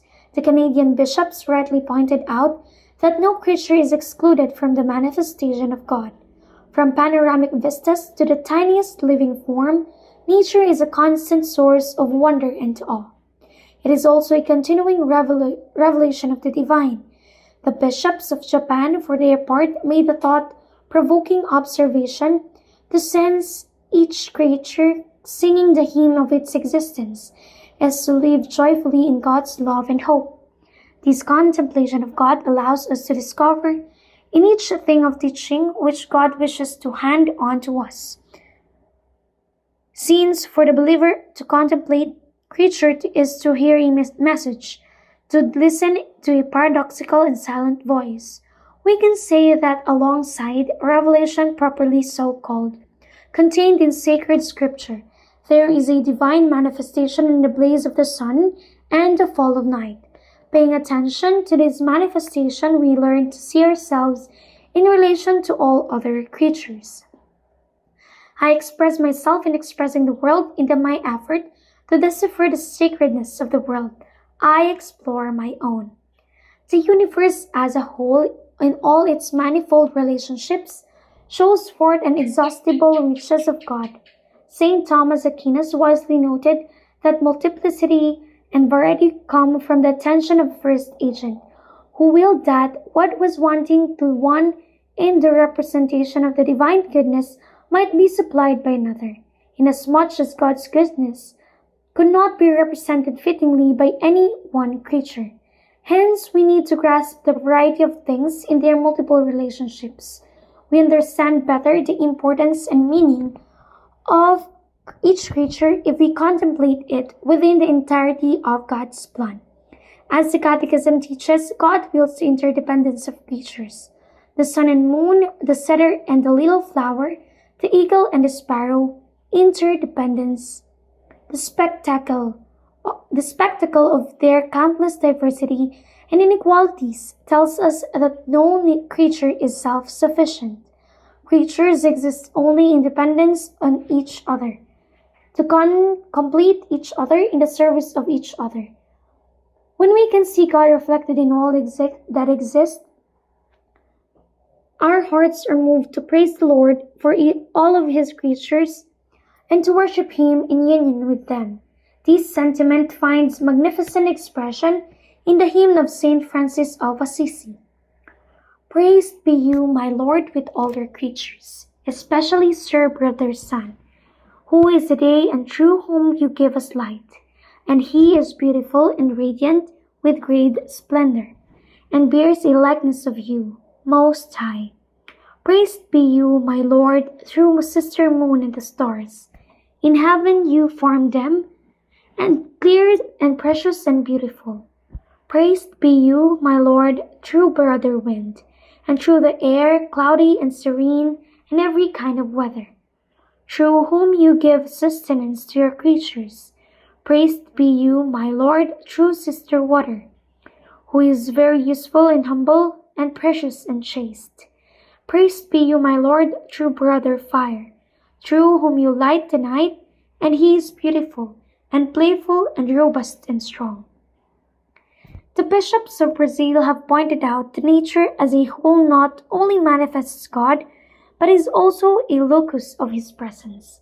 The Spirit of life dwells in every living creature and calls us to enter into relationship with Him. Discovering this presence leads us to cultivate the ecological virtues. This is not to forget that there is an infinite distance between God and the things of the world, which do not possess His fullness. Otherwise, we would not be doing the creatures themselves any good either, for we would be failing to acknowledge their need and proper place. We would end up unduly demanding of them something which they in their smallness cannot give us. 5. A universal communion. The created things of this world are not free of ownership, for they are yours, O Lord, who love the living. This is the basis of our conviction that, as part of the universe, called into being by one Father, all of us are linked by unseen bonds and together form a kind of universal family. A sublime communion which fills us with a sacred, affectionate, and humble respect. Here I would reiterate that God has joined us so closely to the world around us that we can feel the desertification of the soil almost as a physical ailment, and the extinction of species as a painful disfigurement. This is not to put all living beings on the same level, nor to deprive human beings of their unique worth and the tremendous responsibility it entails. Nor does it imply a divinization of the earth which would prevent us from working on it and protecting it in its fragility. Such notions would end up creating new imbalances which would deflect us from the reality which challenges us. At times, we see an obsession with denying any preeminence to the human person. More zeal is shown in protecting other species than in defending the dignity which all human beings share in equal measure. Certainly, we should be concerned lest other living beings be treated irresponsibly, but we should be particularly indignant at the enormous inequalities in our minds, whereby we continue to tolerate some considering themselves more worthy than others, fail to see that some are marred in desperate and regarding poverty, with no way out, while others have not the faintest idea of what to do with their possessions, vainly showing off their supposed superiority and leaving behind them so much waste, which, if it were the case everywhere, would destroy this planet. In practice, we continue to tolerate that some consider themselves more human than others, as if they had been born with greater rights. A sense of deep communion with the rest of nature cannot be real if our hearts lack tenderness, compassion, and concern for our fellow human beings. It is clearly inconsistent to combat trafficking and endangered species while remaining completely indifferent to human trafficking, unconcerned about the poor, or undertaking to destroying another human being deemed unwanted. This compromises the very meaning of our struggle for the sake of the environment.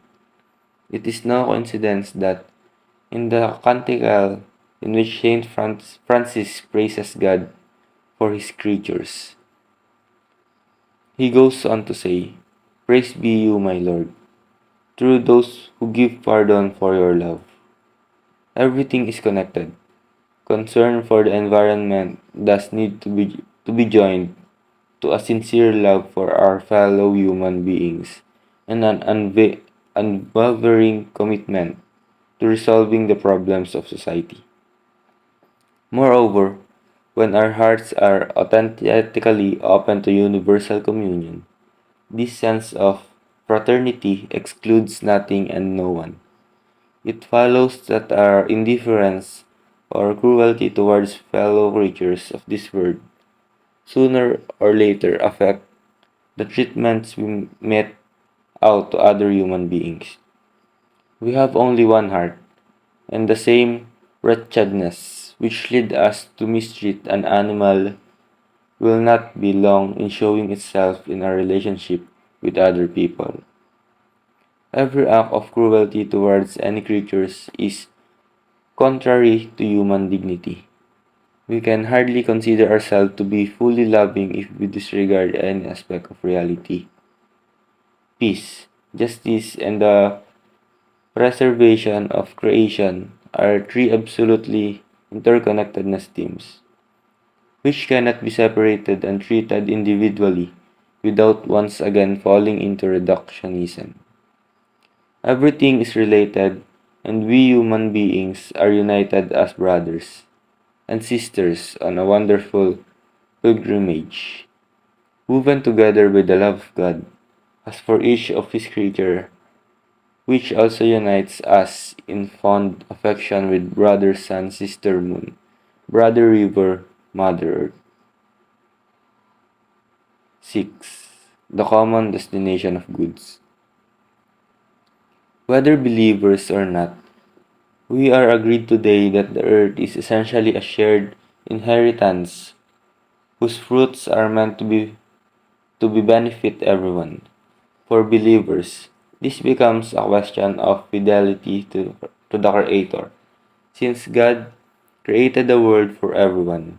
Hence, every ecological approach needs to incorporate a social perspective which takes into account the fundamental right of the poor and the underprivileged, the principle of the subordination of private property to the universal destination of goods, and thus the right of everyone to their use is a golden rule of social conduct and the first principle of the whole ethical and social order. The Christian tradition has never recognized the right to private property as absolute or inviolable, and has stressed the social purpose of all forms of private property. Saint John Paul II forcefully reaffirmed this teaching, stating that God gave the earth to the whole human race for the sustenance of all its members, without excluding or favoring anyone. These are strong words. He noted that a type of development which did not respect and promote human rights, personal and social, economic and political, including the right of nations and of peoples, would not be really worthy of man. He clearly explained that the Church does indeed defended the legitimate right to private property, but she also teaches no less clearly that there is always a social mortgage on all private property, in order that goods may serve the general purpose that God gave them. Consequently, he maintained it is not in accord with God's plan that His gift be used in such a way that its benefit favor only a few. This calls into serious questions that unjust habits of a part of humanity. The rich and the poor have equal dignity, for the Lord is the maker of them all. Proverb chapter 22 verse 2. He himself made both small and great. Wisdom chapter 6 verse 7.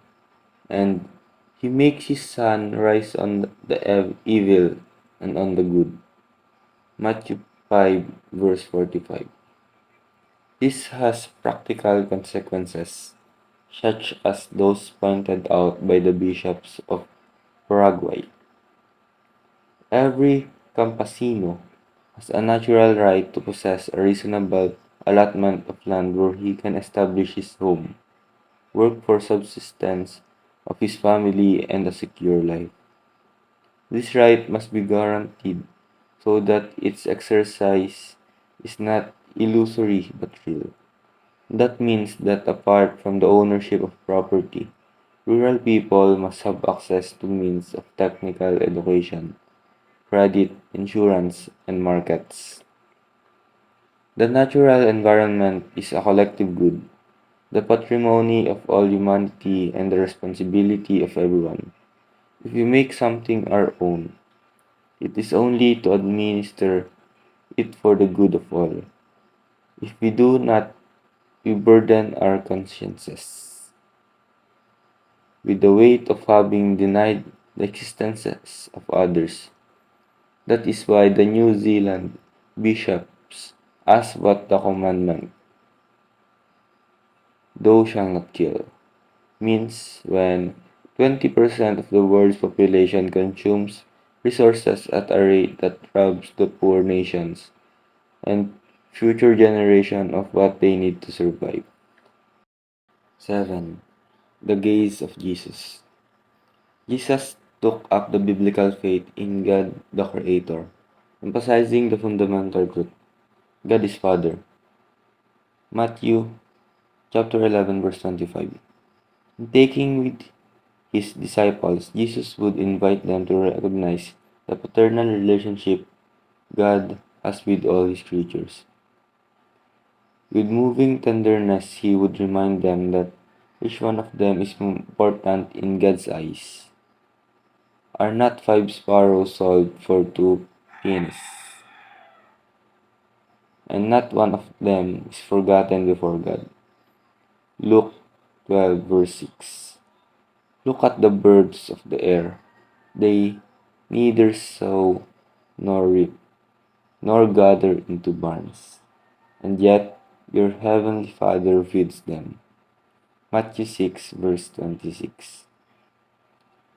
The Lord was able to invite others to be attentive to the beauty that there is in the world because he himself was in constant touch with nature, lending it an attention full of fondness and wonder. As he made his way throughout the land, he often stopped to contemplate the beauty he saw by his Father, and invited his disciples to perceive a divine message in things. Lift up your eyes and see how the fields are already white for harvest. The kingdom of God is like a grain of mustard seed, which a man took and sowed in his field. It is the smallest of all seeds, but once it has grown, it is the greatest of plants. Matthew 13, verse 31 to 32. Jesus lived in full harmony with creation, and others were amazed. What sort of man is this, that even the winds and the sea obey him? Matthew 8, verse 27. His appearance was not that of an ascetic set apart from the world, nor of an enemy to the pleasant thing of life. Of himself he said, the Son of Man came eating and drinking, and they say, look, a glutton of and a drunkard. Matthew 11, verse 19. He was far removed from philosophies which despise the body, matter, and the things of the world. Such unhealthy dualism nonetheless left a mark on certain Christian thinkers in the course of history and disfigured the gospel. Jesus worked with his hands in daily contact with the matter created by God, to which he gave form by his craftsmanship. It is striking that most of his life was dedicated to this task in a simple life which awakened no admiration at all. Is not this the carpenter, the son of Mary? In this way, he sanctified human labor and endowed it with a special significance of our development.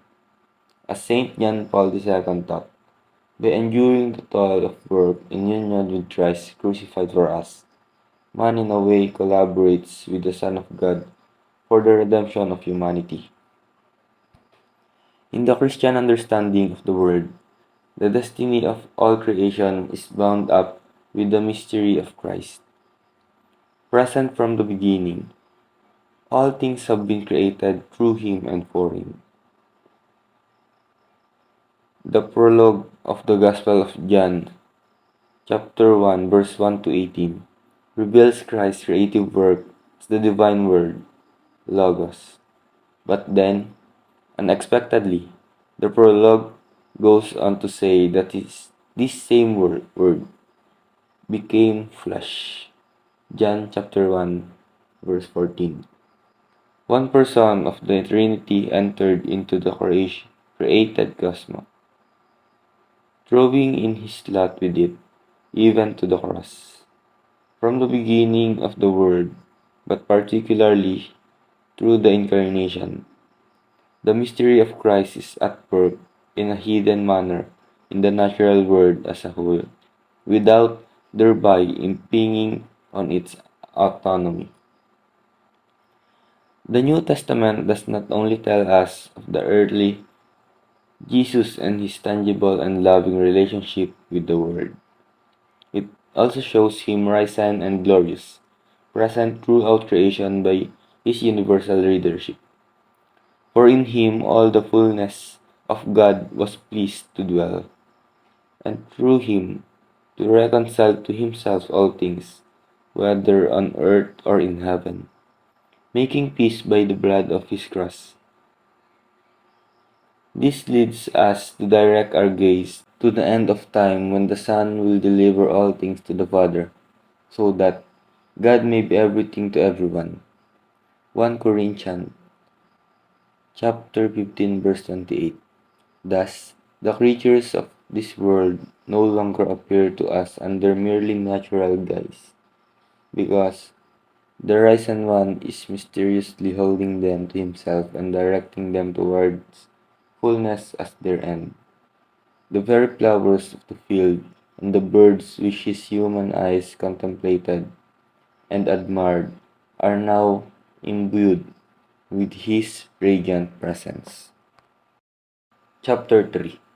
The Human Roots of the Ecological Crisis. It would hardly be helpful to describe symptoms without acknowledging the human origins of the ecological crisis. A certain way of understanding human life and activity has gone awry, to the serious detriment of the world around us. Should we not pause and consider this? At this stage, I propose that we focus on the dominant technocratic paradigm and the place of human beings and of human action in the world. First, technology, creativity, and power. Humanity has entered a new era in which our technical prowess has brought us to a crossroads. We are the beneficiaries of 2 centuries of enormous waves of change. Steam engines, railways, the telegraph, electricity, automobiles, aeroplanes, chemical industries, modern medicine, information technology, and more recently, digital revolution, robotics, biotechnologies, and nanotechnologies. It is right to rejoice in these advances and to be excited by the immense possibilities which they continue to open up before us. For science and technology are wonderful product of God's God-given human creativity.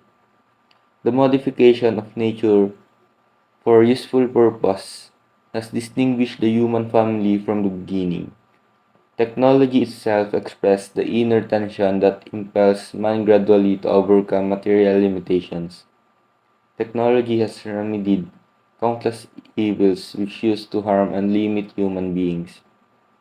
How can we not feel gratitude and appreciation for this progress, especially in the field of medicine, engineering, and communications? How could we not acknowledge the work of many scientists and engineers who have provided alternatives to make development sustainable? Technoscience, when well directed, can produce important means of improving the quality of human life. From useful domestic appliances to great transportation systems, bridge, buildings, and public spaces. It can also produce art and enable men and women immersed in the material world to leap into the world of beauty. Who can deny the beauty of an aircraft or a skyscraper? Valuable works of art and music now make use of new technologies. So, in the beauty intended by the one who uses new technical instruments, and in the contemplation of such beauty, a quantum leap occurs, resulting in a fulfillment which is uniquely human. Yet, it must also be recognized that nuclear energy, biotechnology, information technology, knowledge of our DNA, and many other abilities which we have acquired have given us tremendous power. More precisely, they have given those with the knowledge, and especially the economic resources to use them, an impressive dominance over the whole of humanity and the entire world. Never has humanity had such power over itself. Yet, nothing ensures that it will be used wisely, particularly when we consider how it is currently being used.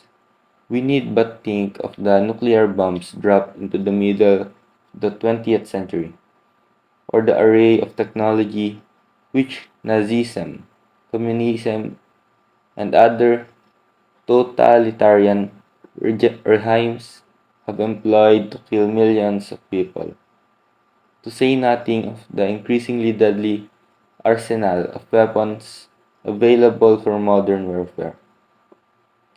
In whose hand does all this power lie? Or will it eventually end up? It is extremely risky for a small part of humanity to have it. There is a tendency to believe that every increase in power means an increase of progress itself, an advance in security, usefulness, welfare, and vigor, an assimilation of new values into the stream of culture. As if reality, goodness, and truth automatically flow from technological and economical power as such.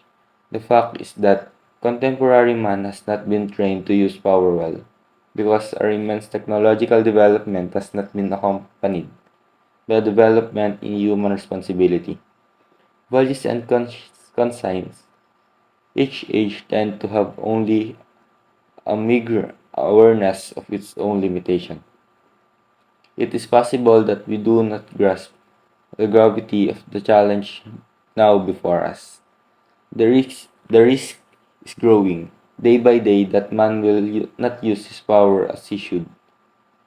In effect, power is never considered in terms of the responsibility of choice which is inherent in freedom, since its only norms are taken from alleged necessity, from either utility or security.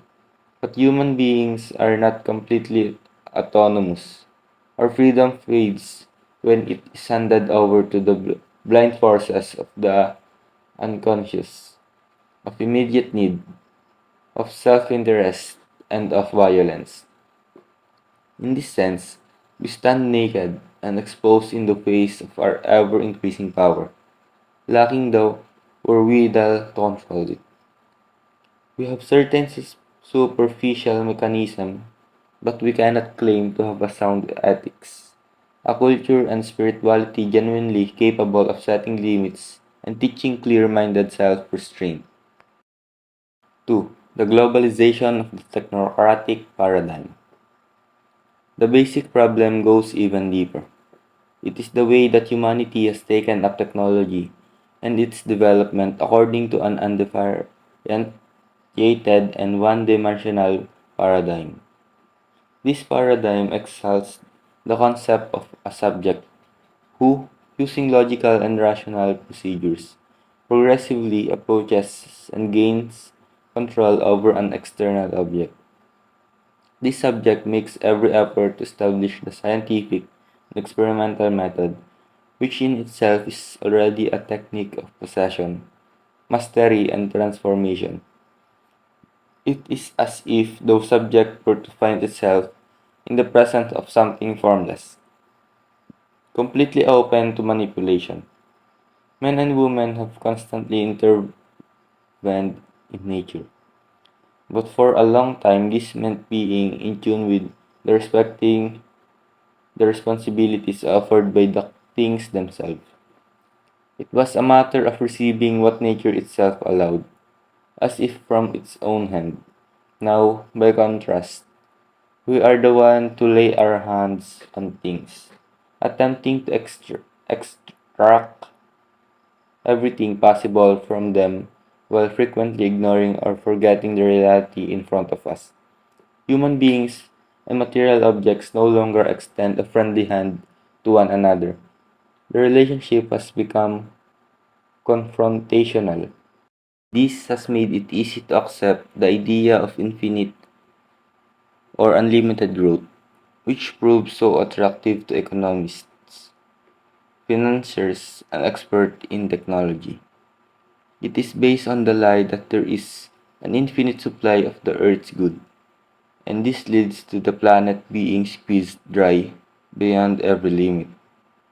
It is the false notion that an infinite quantity of energy and resources are available, that it is possible to renew them quickly, and that the negative effect of the exploitation of the natural order can be easily absorbed.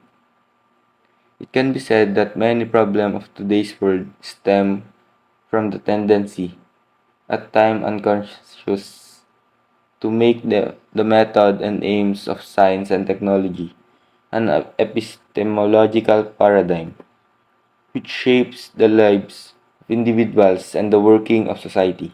The effect of imposing these models on reality as a whole, human and social, are seen in the deterioration of the environment. But this is just one sign of a reductionism, which affect every aspect of human and social life. You have to accept that technological products are not neutral, for they create a framework which ends up conditioning lifestyles and shaping social possibilities along the lines dictated by the interests of certain powerful groups. Decisions which may seem purely instrumental are in reality decisions about the kind of society we want to build. The idea of promoting a different cultural paradigm and employing technology as a mere instrument is nowadays inconceivable.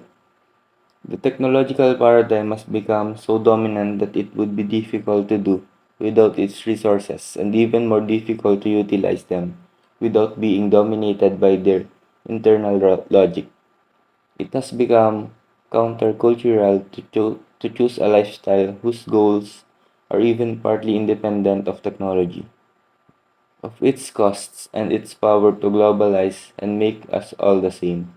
Technology tends to absorb everything into its ironclad logic, and those who are surrounded with technology know full when what it's moved forward in the final analysis, neither for profit nor for the well-being of the human race. That, in the most radical sense of the term power, is its motive, a lordship over all. As a result, man seizes hold of the naked element of both natural and human nature. Our capacity to make decisions, a more genuine freedom, and the space for each one's alternative creativity are diminished. The technocratic paradigm also tends to dominate economic and political life. The economy accepts every advance in technology with a view to profit, without concern for its potentially negative impact on human beings. Finance overwhelms the real economy. The lesson of the global financial crisis have not been assimilated, and we are learning all too slowly the lesson of environmental deterioration. Some circles maintain the current economic and technology will solve all environmental problems, and argue, in popular and non technical terms, that the problem of global hunger and poverty will solved simply by market growth. They are less concerned with certain economic theories which today scarcely anybody dares defend than with their actual operation in the functioning of the economy. They may not affirm such theories with words, but nonetheless support them with their deeds by showing no interest in more balanced level of production, a better distribution of wealth, concern for the environment and the rights of future generations. Their behavior shows that for them maximizing profits is enough. Yet, by itself, the market cannot guarantee integral human development and social inclusion. At the same time, we have a sort of super development of a wasteful and consumerist kind which forms an unacceptable contrast with the ongoing situation of dehumanizing deprivation. While we are all too slow in developing economic institutions and social initiatives which can give the poor regular access to basic resources, we fail to see the deepest roots of our present failures, which have to do with the direction, goals, meaning, and social implications of technological and economical growth. The specialization which belongs to technology makes it difficult to see the larger picture. The fragmentation of knowledge proves helpful for concentrate application and yet often leads to a loss of appreciation for the whole, for the relationships between things, and for the broader horizon, which then become irrelevant. This very fact makes it hard to find adequate ways of solving the more complex problem of today's world, particularly those regarding the environment and the poor. These problems cannot be dealt with from a single perspective or from a single set of interests. A science which would offer solution to the great issues would necessarily have to take into account data generated by other fields of knowledge, including philosophy and social ethics. But this is a difficult habit to acquire today, nor are those genuine ethical horizons to which one can appeal. Life gradually becomes a surrender to situation conditioned by technology, itself viewed as the principal key to the meaning of existence.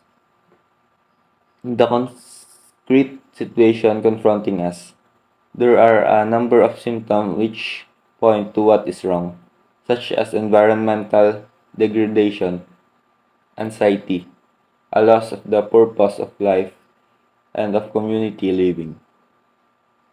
Once more, we see that realities are more important than ideas. Ecological culture cannot be reduced to a series of urgent and partial responses to the immediate problems of pollution, environmental decay, and the depletion of natural resources. There needs to be a distinctive way of looking at things, a way of thinking, policies, an educational program, a lifestyle, and a spirituality which together generates resistance to the assault of the technocratic paradigm. Otherwise, even the best ecological initiatives can find themselves caught up in the same globalized logic. To seek only a technical remedy to each environmental problem which comes up is to separate what is in reality interconnected and to mask the true and deepest problems of the global system. Yet, we can once more broaden our vision. We have the freedom needed to limit and direct technology. We can put it at the service of another type of progress, one which is healthier, more human, more social, more integral. Liberation from the dominant technocratic paradigm does in fact happen sometimes. For example, when cooperatives of small producers adopt less polluting means of production and opt for a non-consumerist model of life, recreation, and community, or when technology is directed primarily to resolving people's concrete problems, truly helping them live with more dignity and less suffering. Or indeed when the desire is to create and contemplate beauty manages to overcome reductionism through a kind of salvation which occurs in beauty and in those who behold it. An authentic humanity, calling for a new synthesis, seems to dwell in the midst of our technological culture, almost unnoticed, like a mist seeping gently beneath a closed door.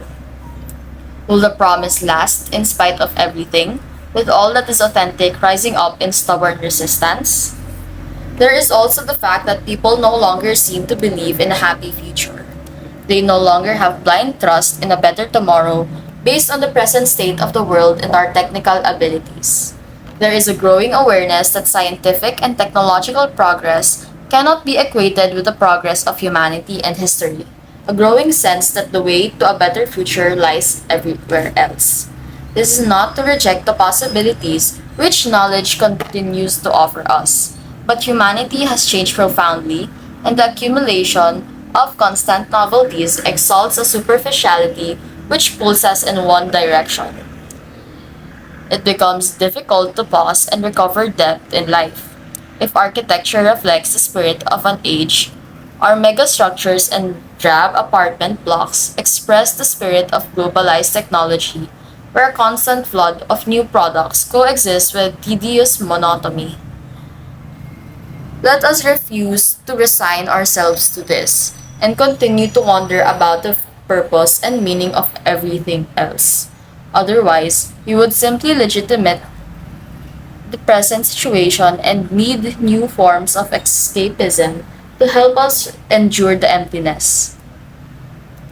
All of this shows the urgent need for us to move forward in a bold cultural revolution. Science and technology are not neutral from the beginning to the end of a progress. Various intentions and possibilities are in play and can take on distinct shapes. Nobody is suggesting a return to the Stone Age, but we do need to slow down and look at reality in a different way, to appropriate the positive and sustainable progress which has been made, but also to recover the values and great goals swept by our unrestrained delusions of grandeur. Number 3. The crisis and effects of modern anthropocentrism. Modern anthropocentrism has paradoxically ended up prizing technical thought over reality, since the technological mind sees nature as an insensate order, as a cold body of facts, as a mere given, as an object of utility, as a raw material to be hammered into useful shape. It views the cosmos similarly as a mere space into which objects can be thrown with complete indifference. The intrinsic dignity of the world is thus compromised when human beings fail to find their true place in the world. They misunderstand themselves and end up acting against themselves. Not only has God given the earth to man, who must use it with respect for the original good purpose for which it was given, but man too is God's gift to man. He must therefore respect the natural and moral structure with which he has been endowed. Modernity has been marked by an excessive anthropocentrism, which today, under another guise, continue to stand in the way of sharing understanding and of any effort to strengthen social bonds. The time has come to pay renewed attention to reality and limit it imposes. This, in return, is the condition for a more sound and fruitful development of individuals and society. An inadequate presentation of Christian anthropology gave rise to a wrong understanding of relationship between human beings and the world. Often, what was handed on was a Promethean vision of mastery over the world, which gave the impression that the protection of nature was something that only the faint-hearted cared about. Instead, our dominion over the universe should be understood more properly in sense of responsible stewardship. Neglecting to monitor the harm done to nature and the environmental impact of our decisions is only the most striking sign of our disregard for the message contained in the structures of nature itself. When we fail to acknowledge as part of reality the worth of a poor person, a human embryo, a person with disabilities, to offer just a few examples, it becomes difficult to hear the cry of nature itself. Everything is connected. Once the human being declares independence from reality and behaves with social dominion, the very foundation of our life begins to crumble. For instead of carrying out his role as a cooperator with God in the work of creation, man sets himself up in place of God and thus ends up provoking a rebellion of the part of nature. This situation has led to a concept schizophrenia wherein a technocracy which sees no intrinsic value in lesser beings, coexist with the other extreme, which sees no special value in human beings. But one cannot prescind from humanity. There can be no renewal of our relationship with nature without a renewal of humanity itself. There can be no ecology with an adequate anthropology. When the human person is considered as simply one being among others, the product of chance or physical determinism, then overall sense of responsibility wanes. A misguided anthropocentrism needs not necessarily yield to biocentrism, for that would entail adding yet another imbalance, failing to solve present problems and adding new ones. Humans cannot be expected to feel responsible for the world unless, at the same time, their unique capacities of knowledge, will, freedom, and responsibility are recognized and valued. Nor must the critique of a misguided anthropocentrism underestimate the importance of interpersonal relations. If the present ecological crisis is one small sign of the ethical, cultural, and spiritual crisis of modernity, we cannot presume to heal our relationships with nature and the environment without healing all fundamental human relationships. Christian thought sees human beings as possessing a particular dignity above other creatures. It thus inculcates esteem for each person and respect for others. Our openness to others, each of whom is a thou, capable of knowing, loving, and entering into dialogue, remains the source of our nobility as human persons. A correct relationship with the created world demands that we not weaken this social dimension of openness to others, much less the transcendent dimension of our openness to the thou of God. Our relationship with the environment can never be isolated from our relationship with others and with God. Otherwise, it would be nothing more than romantic individualism dressed up in ecological garb, throwing us into a stifling immanence. Since everything is interrelated, concern for the protection of nature is also incompatible with the justification of abortion. How can we genuinely teach the importance of concern for other vulnerable beings, however troublesome or inconvenient they may be, if we fail to protect a human embryo even when its presence is uncomfortable and creates difficulties? If personal and social sensitivity towards the acceptance of new life is lost, then other forms of acceptance are valuable for society also wither away. We need to develop a new synthesis capable of overcoming the false arguments of recent centuries. Christianity, infidelity to its own identity and the rich deposit of truth, which it has received from Jesus Christ, continues to reflect on these issues in fruitful dialogue with changing historical situations. In doing so, it reveals its internal newness. Practical relativism. A misguided anthropocentrism leads to a misguided lifestyle.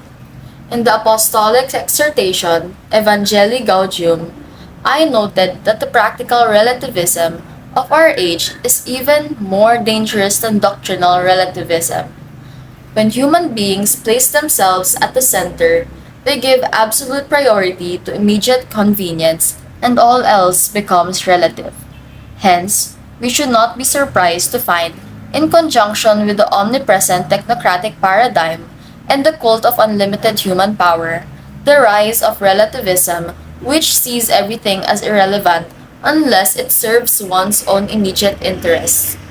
There is a logic in all this, whereby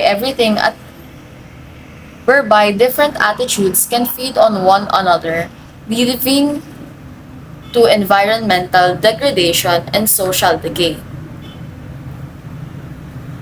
The culture of relativism is the same disorder which drives one person to take advantage of another, treat others as mere objects, imposing forced labor on them or enslaving them to pay their debts.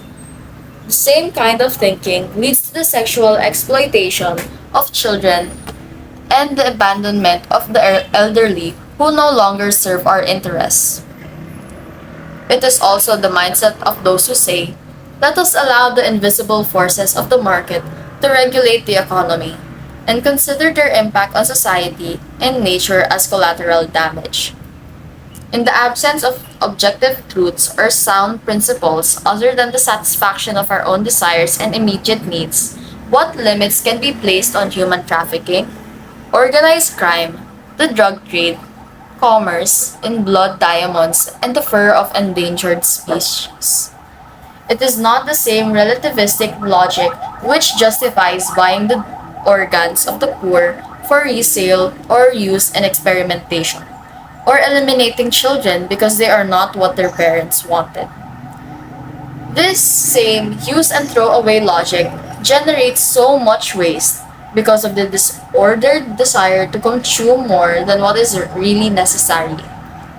We should not think that political efforts or the force of law will be sufficient to prevent actions which affect the environment, because when the culture itself is corrupt and objective truth and universally valid principles are no longer upheld, then laws can only be seen as an arbitrary imposition or obstacles to be avoided. The need to protect employment. Any approach to an integral ecology, by which definition does not exclude human beings, need to take account of the value of labor.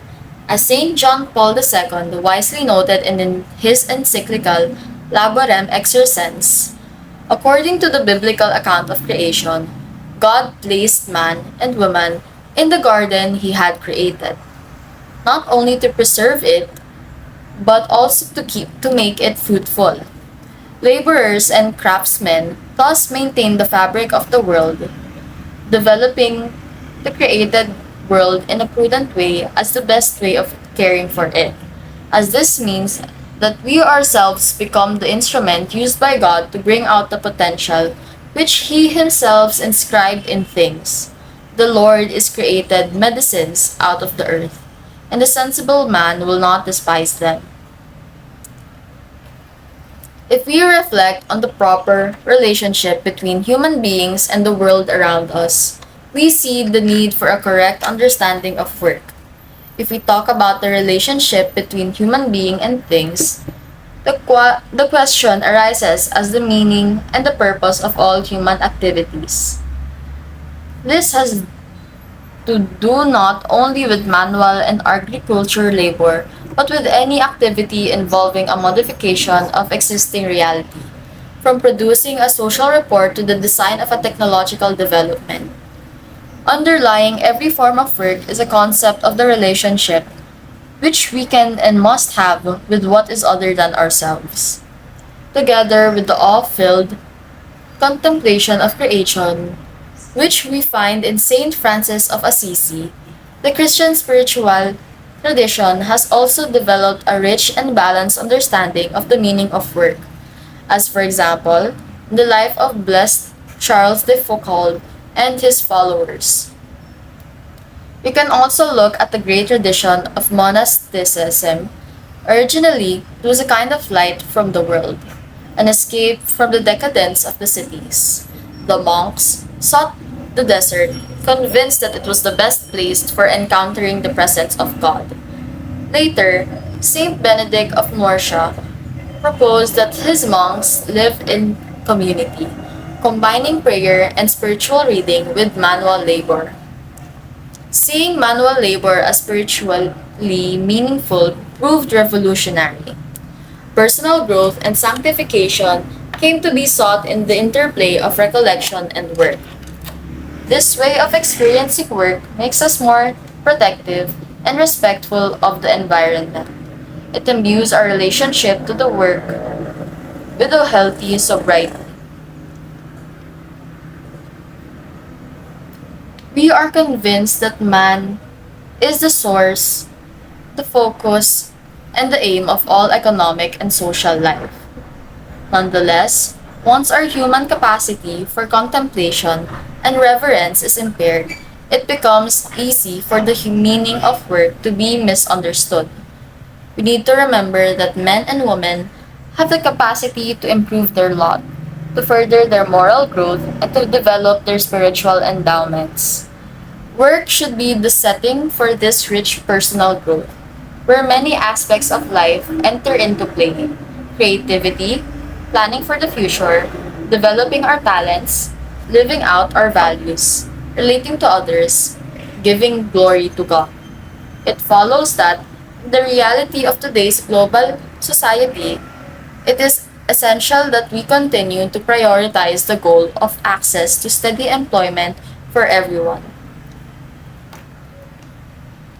no matter the limited interests of business and dubious economic reasoning. We were created with a vocation to work. The goal should not be the technological progress increasingly replace human work, for this would be detrimental to humanity. Work is a necessity, part of the meaning of life on this earth, a path to growth, human development, and personal fulfillment. Helping the poor financially must always be a provisional solution in the face of pressing needs.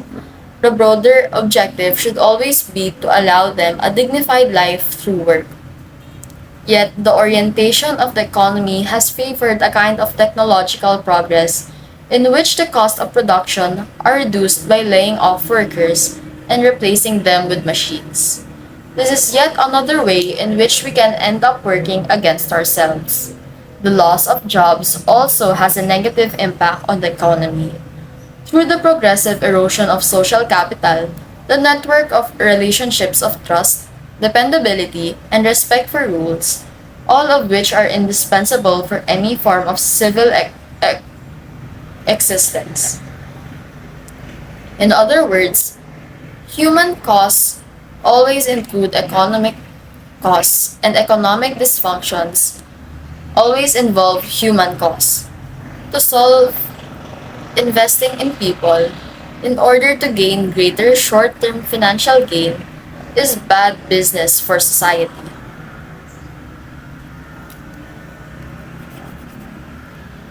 In order to continue providing employment, it is imperative to promote an economy which favors productive diversity and business creativity. For example, there is a greater variety of small-scale food production systems which feed the greater part of the world's people, using a modest amount of land and producing less waste, be it in small agricultural parcels, in orchards and gardens, hunting and wild harvesting, or local fishing. Economies of scale, especially in the agricultural sector, end up forcing smallholders to sell their lands or to abandon their traditional crops. Their attempts to move to other, more diversified means of production prove fruitless because of the difficulty of linkage with regional and global markets, or because the infrastructure for sales and transport is geared to larger businesses. Civil authorities have the right and duty to adopt clear and firm measures in support of small producers and differentiated production, to ensure economic freedom from which all can effectively benefit. Restraints occasionally to be imposed on those possessing greater resources and financial power. To claim economic freedom while real conditions bar many people from actual access to it. And while possibilities for employment continue to shrink, is to practice a double speak which brings politics into disrepute. Business is a noble vocation, directed to producing wealth and providing our world. It can be a fruitful source of prosperity for the areas in which it operates, especially if it sees the creation of jobs as an essential part of its service to the common good. New biological technologies. In the philosophical and theological vision of the human being and of creation which I have presented, it is clear that the human person endowed with reason and technology, is not an external factor to be excluded. While human intervention on plants and animals is permissible when it pertains to the necessity of human life, the Catechism of the Catholic Church teaches the experimentation on animals is morally acceptable only if it remains within reasonable limits and contributes to caring for or saving of human lives. The Catechism firmly states that human power has limits and that it is contrary to human dignity to cause animals to suffer or die needlessly. All such use and experimentation requires a religious respect for the integrity of creation. Here I would recall the balanced position of St. John Paul II, who stressed the benefits of scientific and technological progress as evidence of the nobility of the human vocation to participate responsibly in God's creative action, while also noting that we cannot interfere in one area of the ecosystem without paying due attention to the consequences of such interference in other areas. He made it clear that the Church values the benefits which results from the study and applications of molecular biology, supplemented by other disciplines such as genetics and its technological application in the agriculture and industry. He also pointed out that this should not lead to indiscriminate genetic manipulation, which ignores the negative effects of such interventions. Human creativity cannot be suppressed. If an artist cannot be stopped from using his or her creativity, neither should those who possess particular gifts for the advancement of science and technology be prevented from using their God given talents for the service of others. We need constantly to rethink the goals, effects, and overall context and ethical limits of this human activity, which is a form of power involving considerable risks.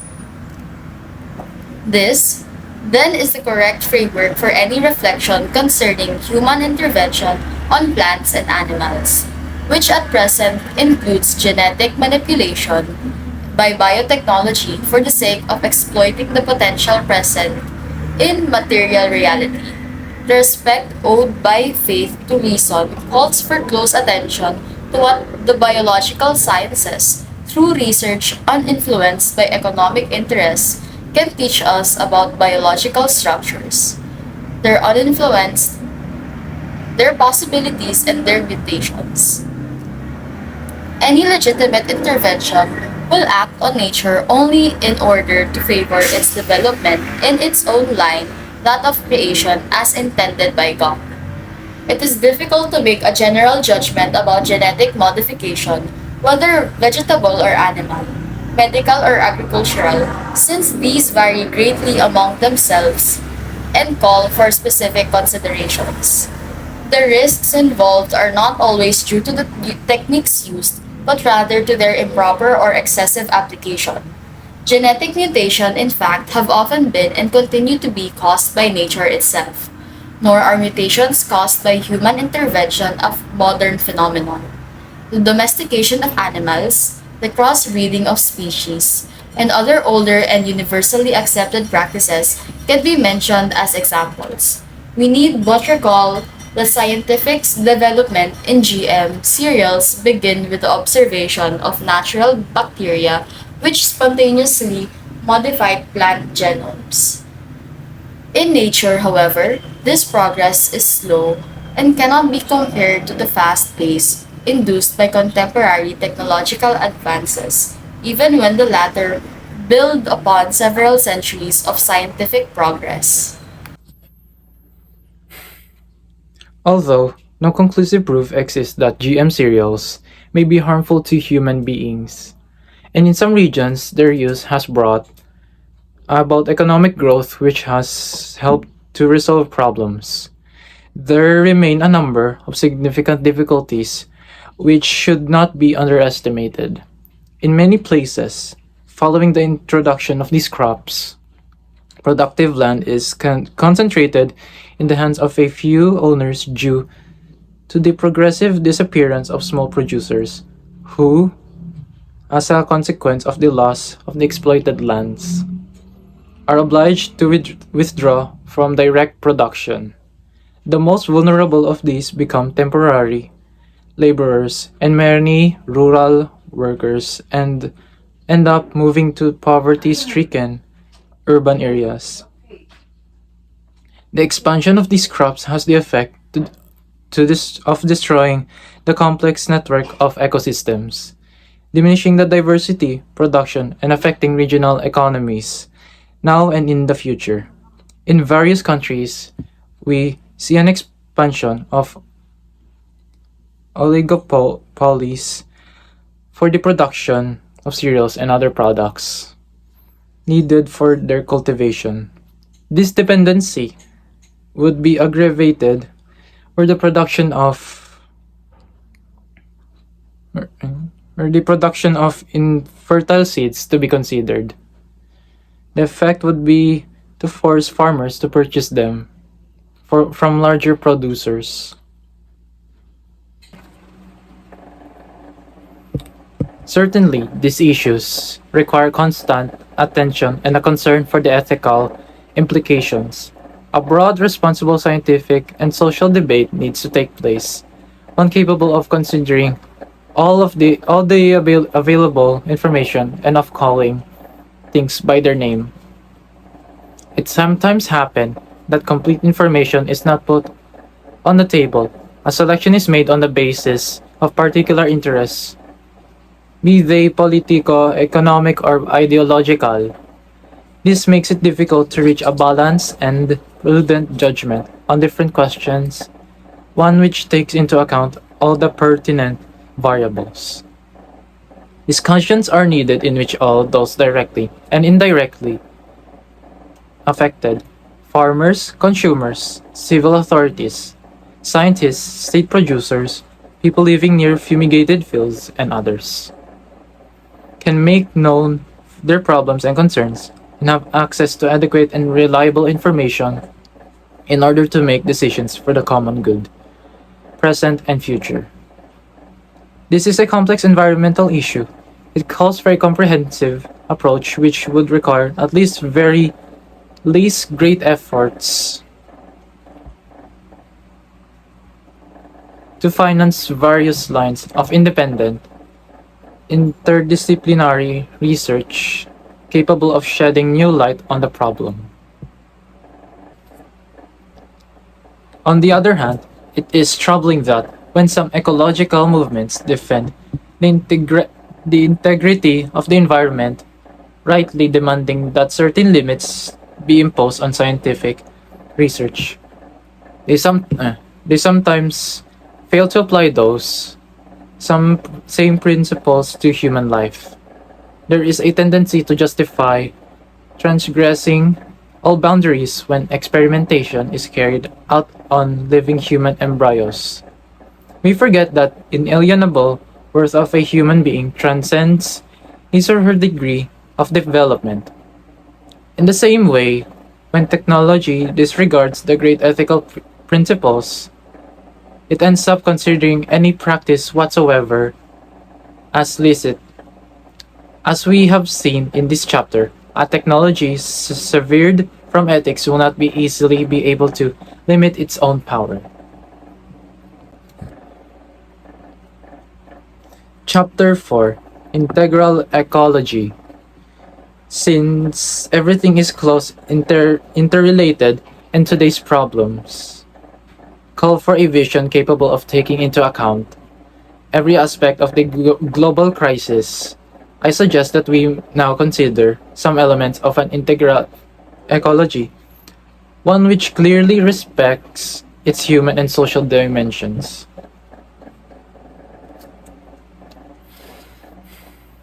Number 1. Environmental, economic, and social ecology. Ecology studies the relationship between living organisms and the environment in which they develop. This is necessarily entails reflection and debate about the conditions required for the life and survival of society, and the honest needed to question certain models of development, production, and consumption.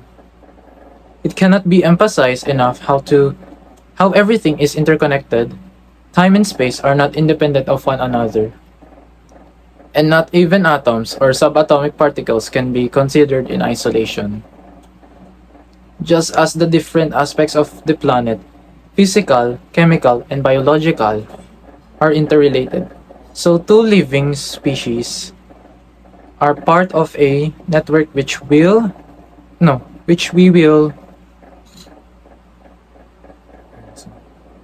will never fully explore and understand.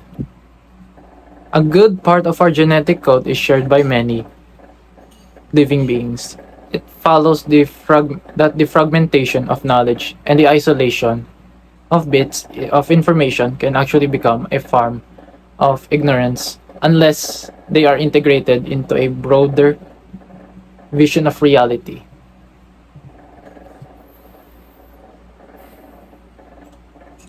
When we speak of the environment, what we really mean is a relationship existing between nature and the society which lives in it.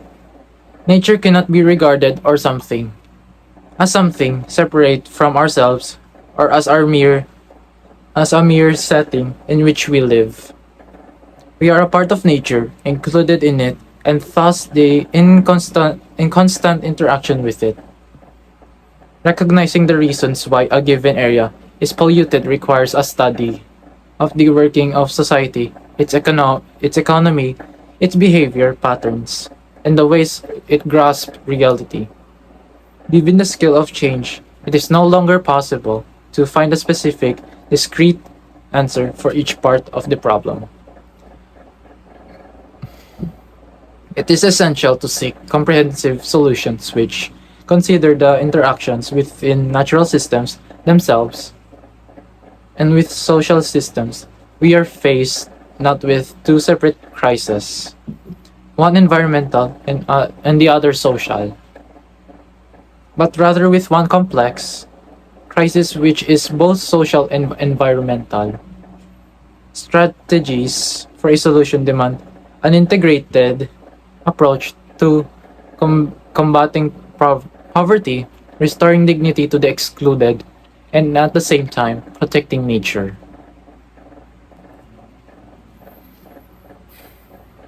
Due to the number and variety of factors to be taken into account when determining the environmental impact of a concrete undertaking, it is essential to give researchers their due role to facilitate their interaction and to ensure broad academic freedom. Ongoing research should also give us a better understanding of how different creatures relate to one another in making up the larger units, which today we term ecosystems. We take these systems into account not only to determine how best to use them, but also because they have an intrinsic value independent of their usefulness. Each organism, as a creature of God, is good and admirable in itself. The same is true of the harmonious ensemble of organisms existing in a defined space and functioning as a system. Although we are often not aware of it, we depend on these larger systems for our own existence. We need only recall how ecosystems interact in dispersing carbon dioxide, purifying water, controlling illnesses and epidemics, forming soils, breaking down waste, and in many other ways which we overlook or simply do not know about. Once they become conscious of this, many people realize that we live and act on the basis of a reality which has previously been given to us, which precedes our existence and our abilities. So, when we speak of sustainable use, consideration must always be given to each ecosystem's regenerative ability in its different areas and aspects. Economic growth, for its part, tends to produce predictable reactions and a certain standardization with the aim of simplifying procedures and reducing costs. This suggests the need for an economic ecology capable of appealing to a broader vision of reality.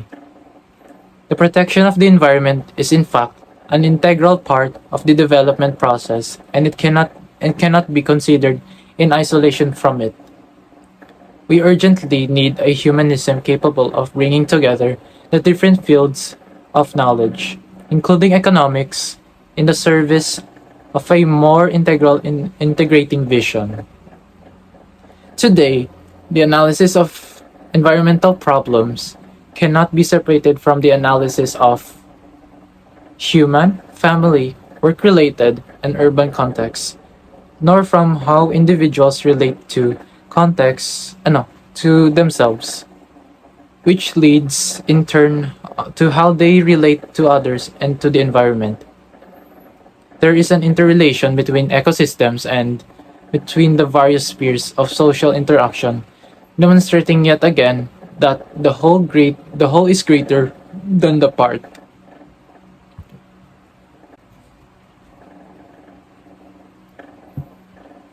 If everything is related, then the health of a society's institutions has consequences for the environment and the quality of human life. Every violation of solidarity and civic friendship harms the environment. In this sense, ecology is necessarily institutional and gradually extends to the whole of society, from the primary social group, the family, to the wider local, national, and international communities. Within each social stratum and between them, institutions develop to regulate human relationships. Anything which weakens those institutions has negative consequences, such as injustice, violence, and loss of freedom. A number of countries have a relatively low level of institutional effectiveness, which results in greater problems for their people while benefiting those who profit from the situation. Whether in the administration of the state, the various levels of civil society, or relationships between individuals themselves, lack lack of respect for the law is becoming more common. Laws may be well framed yet remain a dead letter. Can we hope, then, that in such cases, legislation and regulations dealing with the environment will really prove effective? We know, for example, that countries which have clear legislation about the protection of of forests continue to keep silent as they watch laws repeatedly being broken. Moreover, what takes place in any one area can have a direct or indirect influence on other areas. Thus, for example, drug use in affluent societies create a continual and growing demand for products imported from poorer regions where behavior is corrupted, lives are destroyed, and the environment continues to deter- deteriorate.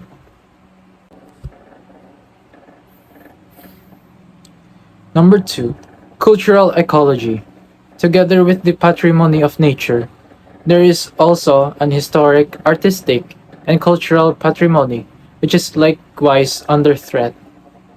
This patrimony is a part of the shared identity of each place and the foundation upon which to build a habitable city.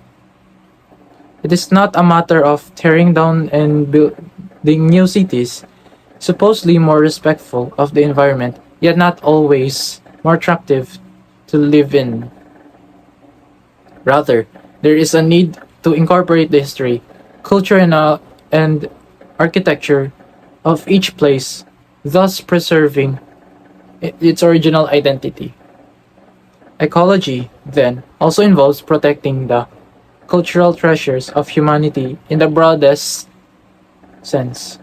More specifically, it calls for greater attention to local cultures when studying environmental problems favoring a dialogue between scientific technical language and the language of the people. Culture is more than what we have inherited from the past. It is also, and above all, a living, dynamic, and participatory present reality, which cannot be excluded as we rethink the relationship between human beings and the environment. A consumerist vision of human beings, encouraged by the mechanisms of today's globalized economy, has a leveling effect on cultures, diminishing the immense variety which is the heritage of all humanity.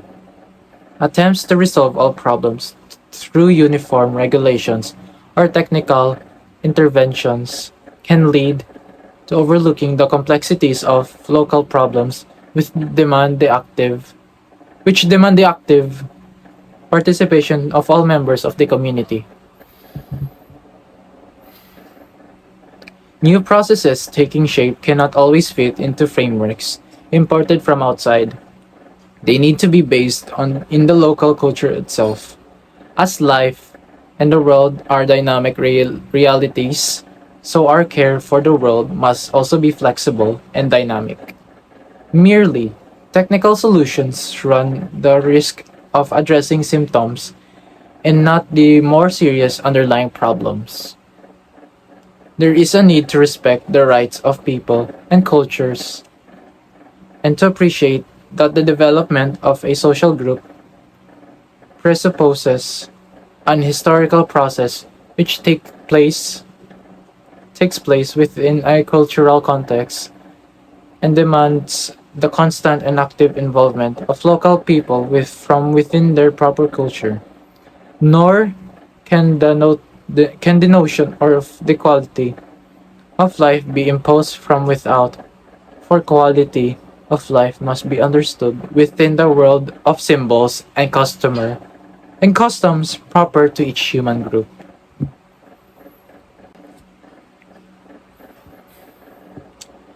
Many intensive forms of environmental exploitation and degradation not only exhaust the resources which provide local communities with their livelihood, but also undo the social structures which for a long time shaped cultural identity and their sense of the meaning of life and community. The disappearance of a culture can be just as serious, or even more serious, than the disappearance of a species, of planet or animal. The imposition of a dominant lifestyle linked to a single form of production can be just as harmful as the altering of ecosystems.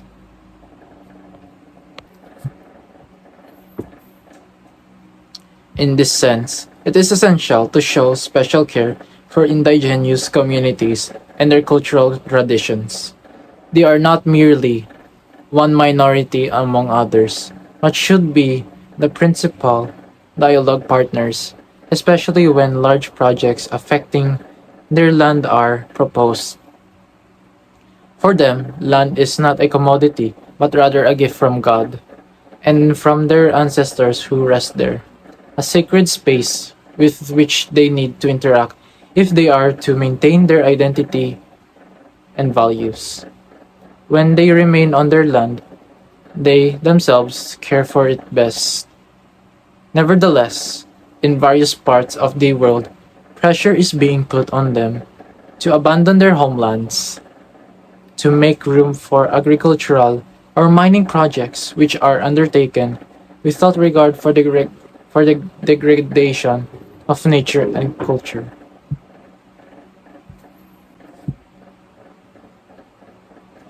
An admirable creativity and generosity is shown by persons and groups who respond to environmental limitations by alleviating the adverse effects of their surroundings and learning to orient their lives and amid disorder and uncertainty. For example, in some places where the facades of buildings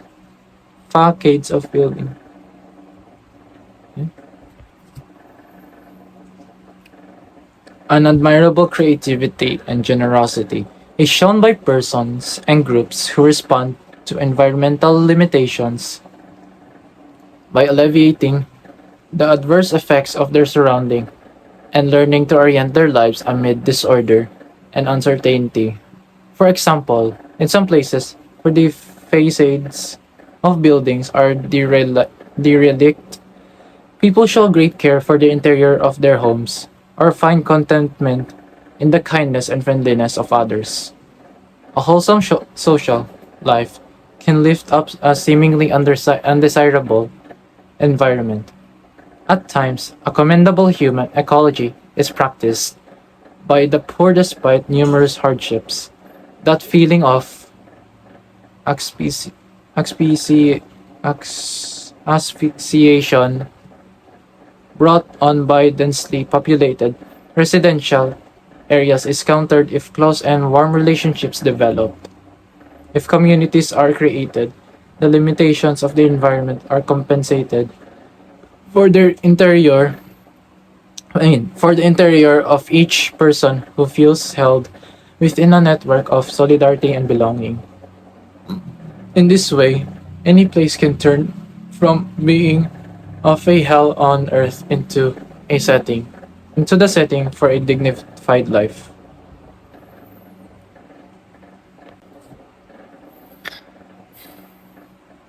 The extreme poverty experienced in areas lacking harmony, open spaces, or potential for integration can lead to incidents of brutality and to exploitation by criminal organizations.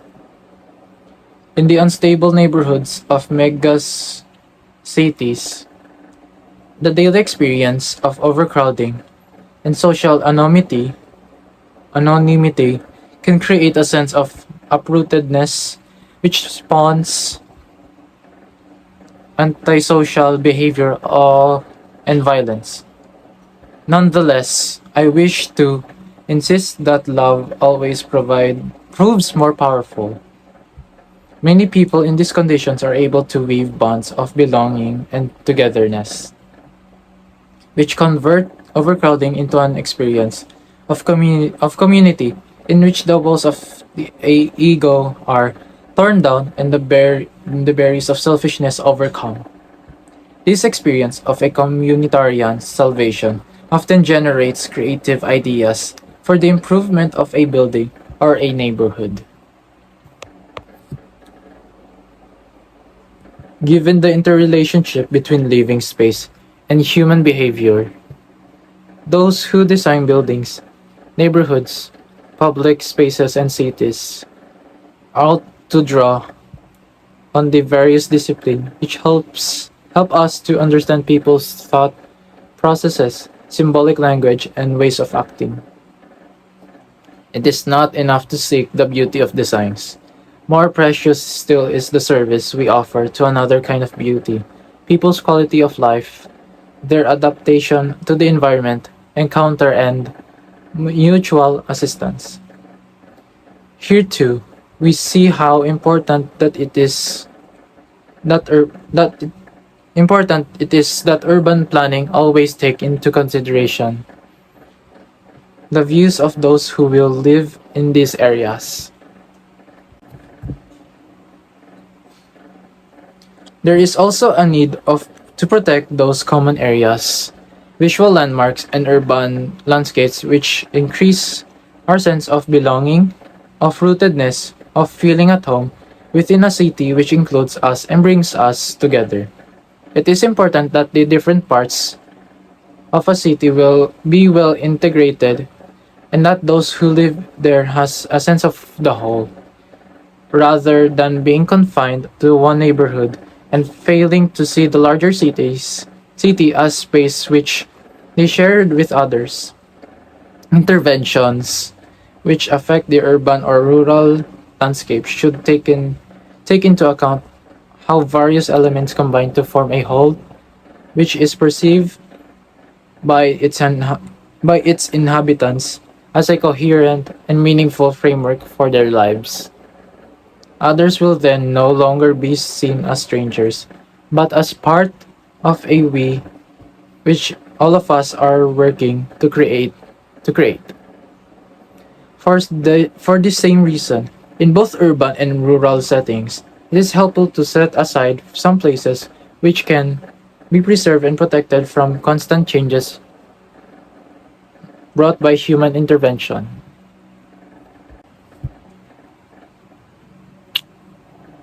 Lack of housing is a grave problem in many parts of the world, both rural areas and in large cities, since state budgets usually cover only a small portion of the demand. Not only the poor, but many other members of society as well find it difficult to own a home. Having a home has much to do with a sense of personal dignity and the growth of families. This is a major issue for human ecology. In some places where makeshift shanty towns have sprung up, this will mean developing those neighborhoods rather than raising or displacing them. When the poor live in unsanitary slums or in dangerous tenements, in case where it is necessary to relocate them, in order not to heap suffering upon suffering, adequate information needs to be given beforehand, with choices of decent housing offered, and the people directly involved must be part of the process. At the same time, creativity should be shown in integrating rundown neighborhoods into a welcoming city. How beautiful those cities, which overcome paralyzing mistrust, integrate those who are different and make this very integration of a new factor of development. How attractive are those cities, which even in their architectural design are full of spaces which connect, relate, and favor the recognition of others. The quality of life in cities has much to do with systems of transport, which are often a source of much suffering for those who use them. Many cars used by one or more people circulate in cities, causing traffic congestion, raising the level of pollution, and consuming enormous quantities of non renewable energy.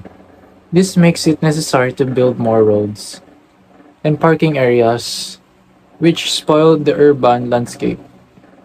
Many specialists agree on the need to give priority to public transport, yet some measures needed will not prove easily acceptable to society unless substantial improvements are made in the systems themselves, which in many cities force people to put up with undignified conditions due to crowding, inconvenience, infrequent service, and lack of safety. Respect for our dignity as human beings often jars with the chaotic realities that people have to endure in city life. Yet this should not make us overlook the abandonment and neglect also experienced by some rural populations which lack access to essential services and where some workers are reduced to conditions of servitude without rights or even the hope of a more dignified life. Human ecology also implies another profound reality, the relationship between human life and the moral law, which is inscribed in our nature and is necessary for the creation of a more dignified environment. Pope Benedict the, the 16th spoke of an ecology of man based on the fact that man too has a nature that he must respect and that he cannot manipulate at will. It is enough to recognize that our body itself establishes us in a direct relationship with the environment and with other living beings. The acceptance of our bodies as God's gift, is vital for welcoming and accepting the entire world as a gift from the Father and our common home. whereas thinking that we enjoy absolute power over our own bodies turns, often subtly, into thinking that we enjoy absolute power over creation. Learning to accept our body, to care for it, and to respect its fullest meaning. It is essential element of any genuine human ecology. Also, valuing one's own body in its femininity or masculinity is necessary if I'm going to be able to recognize myself in an encounter with someone who is different. In this way, we can joyfully accept the specific gifts of another man or woman, the work of God the Creator, and find mutual enrichment. It is not healthy attitude which would seek to cancel out sexual difference because it no longer knows how to confront it. Number 4. The principle of the common good. An integral ecology is inseparable from the notion of the common good. A central and unifying principle of social ethics. The common good is the sum of those conditions of social life which allow social groups and their individual members relatively through thorough and ready access to their own fulfillment. Underlying the principle of the common good is respect for the human person as such, endowed with basic and inalienable rights, ordered to his or her integral development. It has also to do with the overall welfare of society and the development of a variety of intermediate groups, applying the principle of subsidiarity. Outstanding among those groups is the family, as the basic cell of society. Finally, the common good calls for social peace, the stability and security provided by a certain order which cannot be achieved without particular concern for distributive justice. Whenever this is violated, violence always ensues. Society as a whole, and the state in particular, are obliged to defend and promote the common good. In the present condition of global society, where injustices abound and growing numbers of people are deprived of basic human rights and considered expendable, the principle of the common good immediately becomes, logically and inevitably, a summons to solidarity and a preferential option for the poorest of our brothers and sisters. This option entails recognizing the implications of the universal destination of the world's goods. But, as I mentioned in the apostolic exhortation, Evangelii Gaudium, it demands before all else an appreciation of the immense dignity of the poor in the light of our deepest convictions as believers. We need only look around us to see that, today, this option is in fact an ethical imperative essential for effectively attaining the common good. 5. Justice between the generations. The notion of the common good also extends to future generations. The global economic crisis have made painfully obvious the detrimental effects of disregarding our common destiny, which cannot exclude those who come after us. We can no longer speak of sustainable development apart from intergenerational solidarity. Once we start to think about the kind of world we are leaving to future generations, we look at things differently. We realize that the world is a gift which we have freely received and must share with others.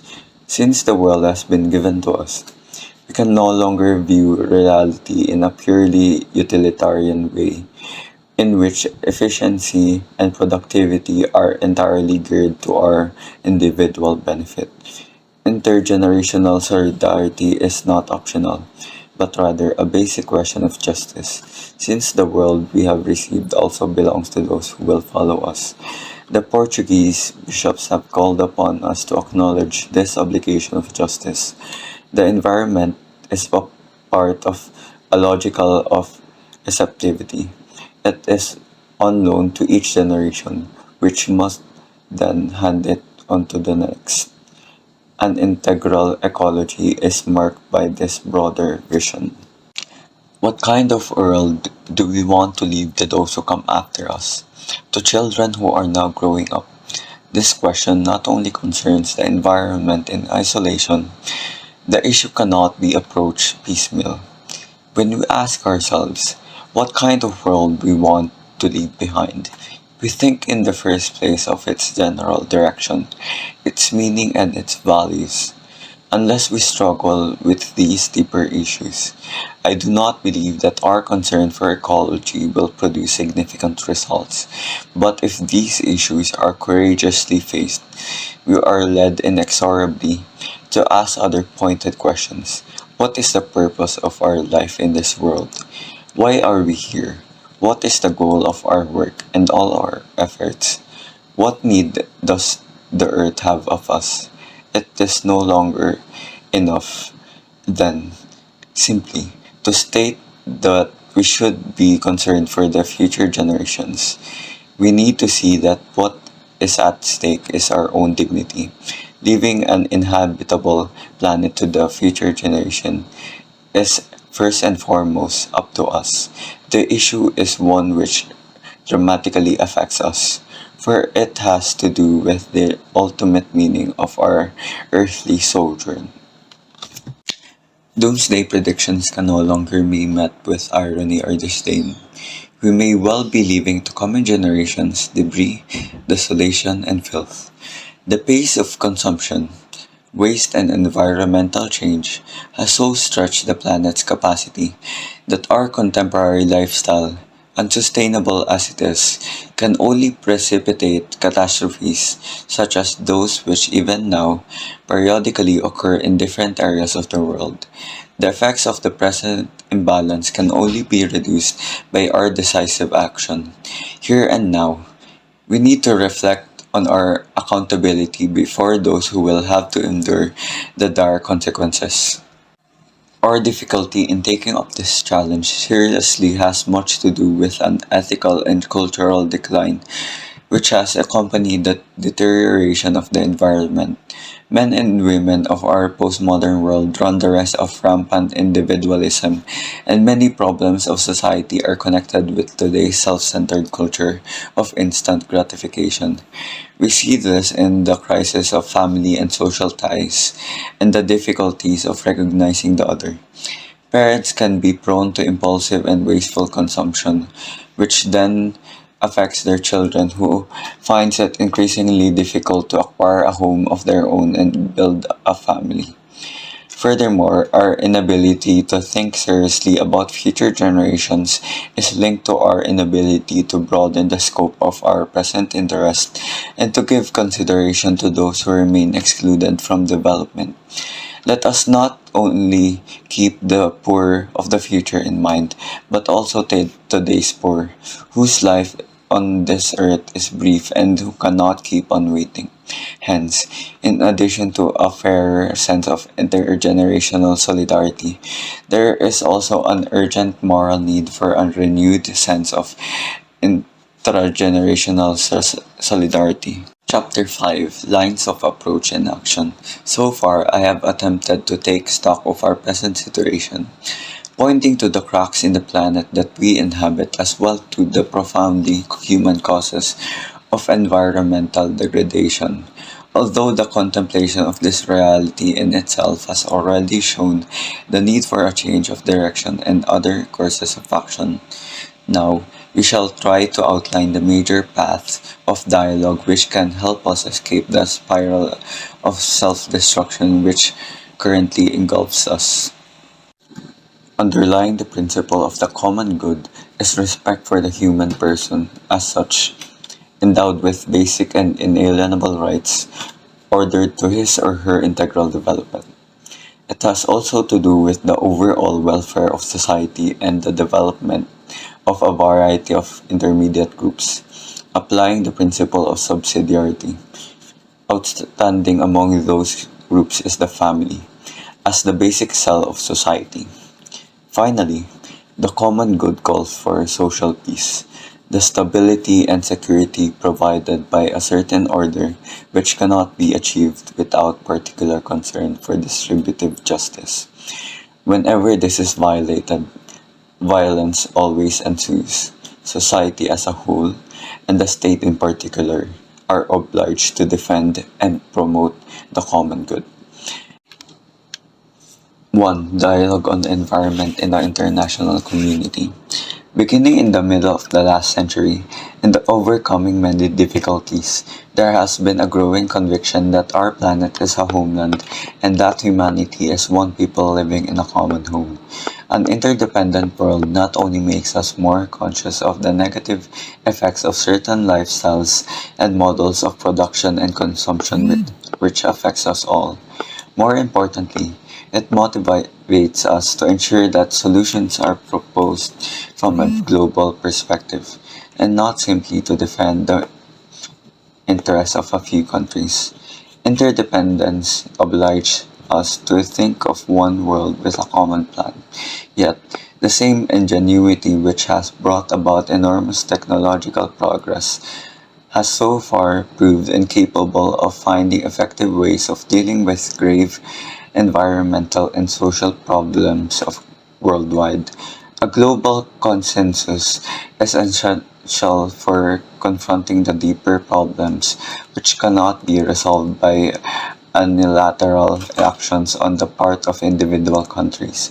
Such as consensus could lead, for example, to planning a sustainable and diversified agriculture, developing renewable and less polluting forms of energy, encouraging a more efficient use of energy, promoting a better management of marine and forest resources, and ensuring universal access to drinking water. We know that technology based on the use of highly polluting fossil fuels, especially coal, but also oil and to a lesser degree gas, needs to be progressively replaced without delay. Until greater progress is made in developing widely accessible sources of renewable energy, it is legitimate to choose the less harmful alternative or to find short-term solutions, but the international community has still not reached adequate agreements about their responsibility for paying the cost of this energy transition. In recent decades, environmental issues have been given rise to considerable public debate and have elicited a variety of committed and generous civic responses. Politics and business have been slow to react in a way commensurate with urgency of the challenges facing our world. Although the post-industrial period may well be remembered as one of the most responsible in history, nonetheless, there is reason to hope that humanity at the dawn of the 21st century will be remembered for having generously shouldered its grave responsibilities. Worldwide, the ecological movement has made significant advances, thanks also to the efforts of many organizations of civil society. It is impossible here to mention them all, or to review the history of their contributions, but thanks to their efforts, environmental questions have increasingly found a place on public agendas and encouraged more far-sighted approaches. This notwithstanding, recent world summits on the environment have not lived up to expectations because, due to lack of political will, they were unable to reach truly meaningful and effective global agreements on the environment. The 1992 Earth Summit in Rio de Janeiro is worth mentioning. It proclaimed that human beings are at the center of concerns for sustainable development, echoing the 1972 Stockholm Declaration. It enshrined international cooperation to care for the ecosystem of the entire Earth, the obligation of those who cause pollution to assume its costs, and the duty to assess the environmental impact of given projects and works. It set the goal of limiting greenhouse gas concentration in the atmosphere in an effort to reverse the trend of global warming. It also drew up an agenda with an action plan and a convention on biodiversity, and stated principles regarding forests. Although the summit was a real step forward and prophetic for its time, its accords have been poorly implemented due to the lack of suitable mechanisms for oversight, periodic review, and penalties in cases of non-compliance. The principles which it proclaimed still await an efficient and flexible means of practical implementation. Among positive experiences in this regard, we might mention, for example, the Basel Convention on Hazardous Waste, with its system of reporting, standards, and controls. There is also the Binding Convention on International Trade in Endangered Species of Wild Fauna and Flora, which includes on-site visits for verifying effective compliance. Thanks to the Vienna Convention for the protection of the ozone layer and its implementation through the Montreal Protocol and amendments, the problem of the layers thinning seems to have entered a phase of resolution. As far as the protection of biodiversity and issues related to the certification are concerned, progress has been far less significant with regard to climate change. The advances have been regrettably few. Reducing greenhouse gases requires honesty, courage, and responsibility, above all on the part of those countries which are more powerful and pollute the most. The Conference of the United Nations on Sustainable Development, Rio Plus 20, Rio de Janeiro 2012, issued a wide-ranging but ineffectual outcome document. International negotiations cannot make significant progress due to positions taken by countries which place their national interests above the global common good. Those who will have to suffer the consequences of what we are trying to hide will not forget this failure of conscience and responsibility.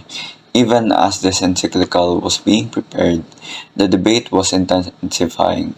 We believers cannot fail to ask God for a positive outcome to the present discussions, so that future generations will not have to suffer the effects of our ill-advised delays. Some strategies for lowering pollutant gas emissions call for the internationalization of environmental costs, which would risk imposing on countries with fewer resources burdensome commitments to reducing emissions comparable to those of the more industrialized countries. Imposing such measures penalizes those countries most in need of development.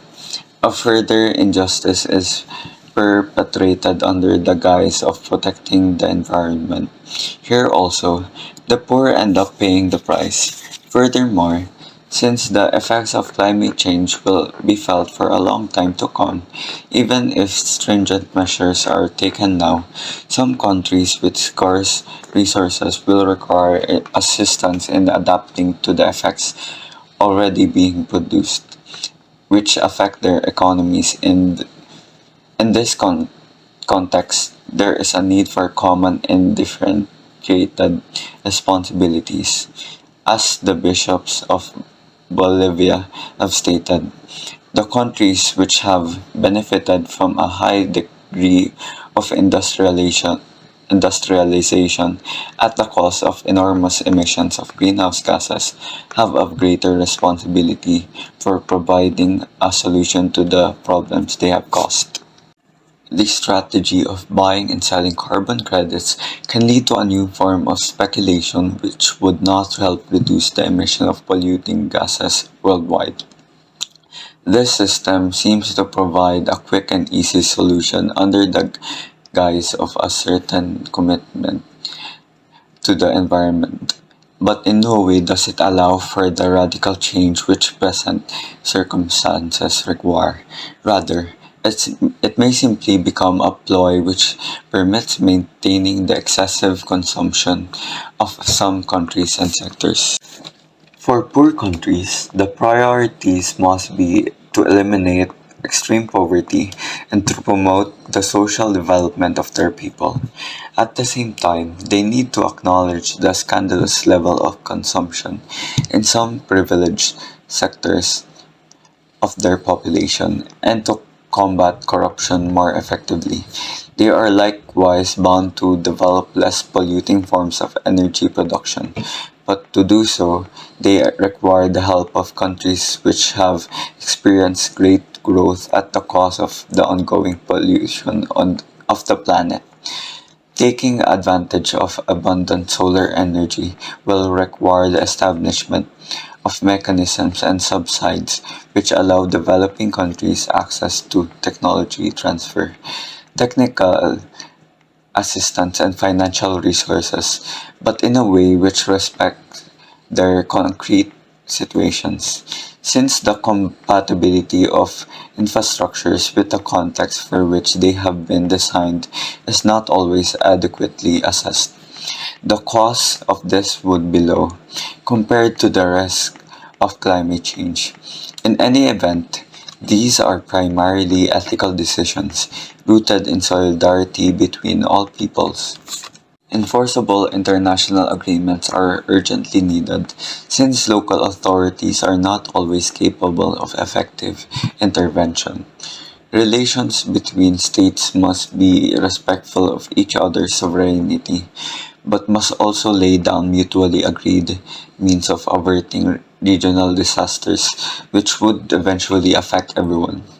Global regulatory norms are needed to impose obligations and prevent unacceptable actions.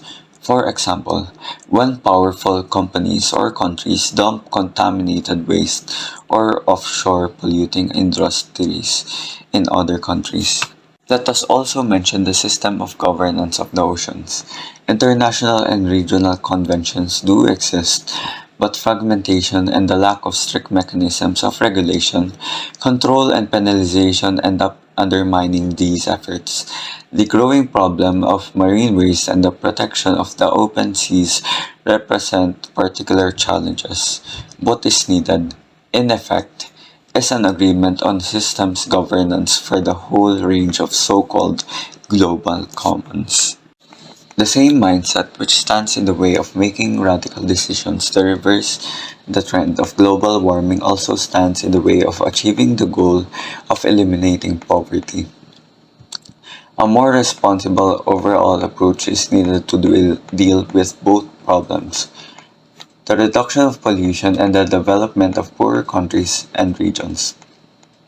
The 21st century, while maintaining systems of governance inherited from the past, is witnessing a weakening of the power of nation-states, chiefly because the economic and financial sectors, being transnational, tends to prevail over the political. Given this situation, it is essential to devise stronger and more efficiently organized international institutions with functionaries who are appointed fairly by agreement among national governments and empowered to impose sanctions, as Benedict XVI has affirmed in continuity with the social teaching of the Church, to manage the global economy, to revive the economies hit by the crisis, to avoid any deterioration of the present crisis and the greater imbalances that would result, to bring about integral and timely disarmament, food security and peace, to guarantee the protection of the environment, and to regulate migration. For all this, there is urgent need of a true world political authority. As my predecessor, Blessed John 23rd, indicated some years ago, diplomacy also takes on new importance in the work of developing international strategies which can anticipate serious problems affecting us all. 2. Dialogue for new national and local policies. There are not just winners and losers among countries, but within poor countries themselves. Hence, different responsibilities need to be identified.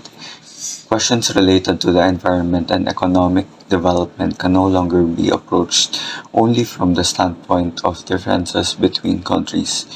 They also call for greater attention to policies on the national and local levels. Given the real potential for a misuse of human abilities, individual states can no longer ignore their responsibility for planning, coordination, oversight, and enforcement within their respective borders. How can a society plan and protect its future amid constantly developing technological innovations? One authoritative source of oversight and coordination is the law, which lays down rules for admissible conduct in the light of the common good.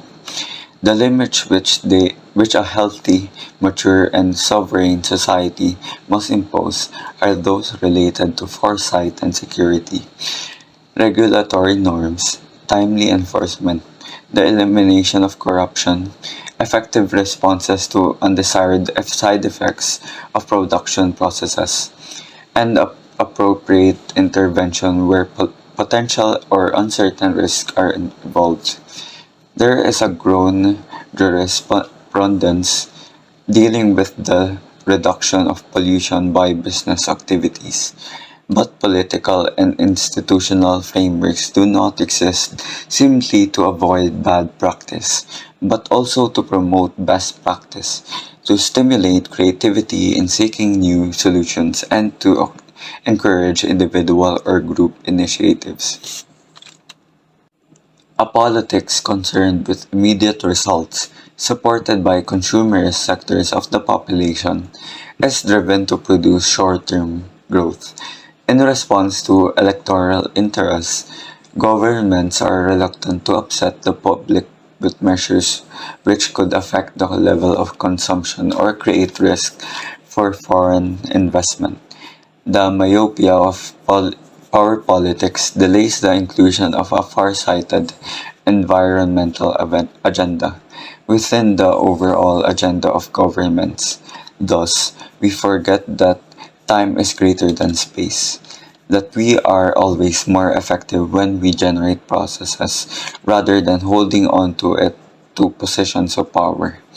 True statecraft is manifest when, in difficult times, we uphold high principles and think of the long-term common good.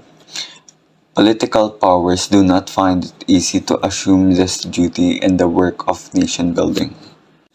In some places, cooperatives are being developed to exploit renewable sources of energy, which ensure local self-sufficiency, and even the sale of surplus energy. This simple example shows that while the existing world order proves powerless to assume its responsibilities, local individuals and groups can make a real difference. They are able to instill a greater sense of responsibility, a strong sense of community, a readiness to protect others, a spirit of creativity, and a deep love for the land.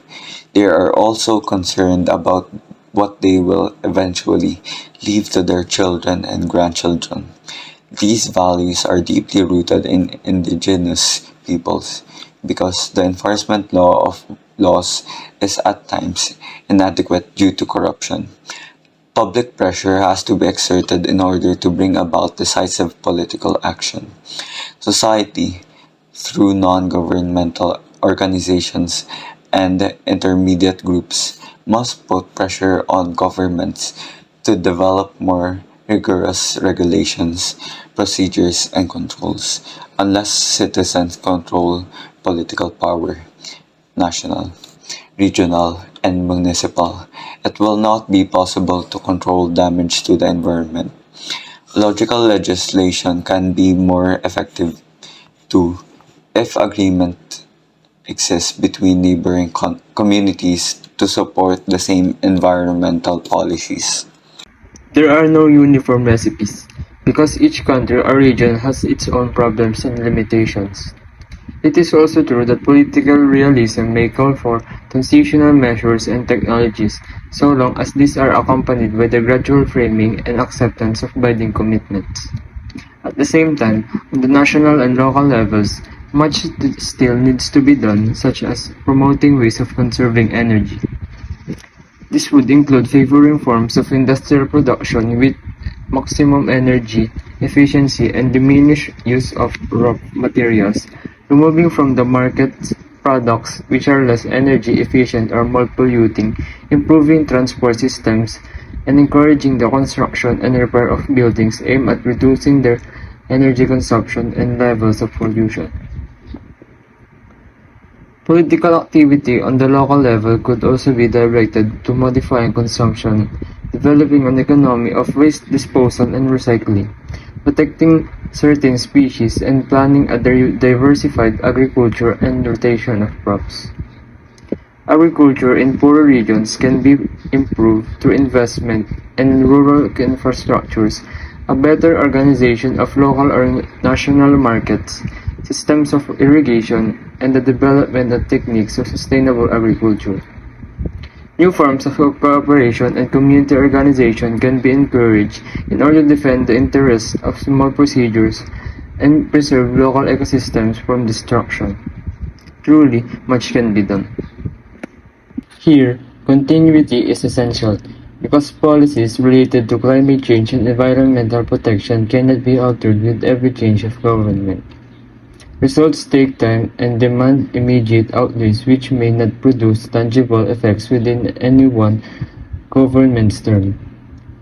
That is why, in the absence of pressure from the public and from civic institutions, political authorities will always be reluctant to intervene, all the more when urgent needs must be met. To take up these responsibilities and the cost they entail, politicians will inevitably clash with the mindset of short-term gain and results which dominates present-day economics and politics. But if they are courageous, they will attest to their God-given dignity and leave behind a testimony of selfless responsibility. A healthy politics is sorely needed, capable of reforming and coordinating institutions, promoting best practices, and overcoming undue pressure and bureaucratic inertia. It should be added, though, that even the best mechanisms can break down when there are no worthy goals and values, or a genuine and profound humanism to serve as the basis of a noble and generous society. Dialogue and transparency in decision-making.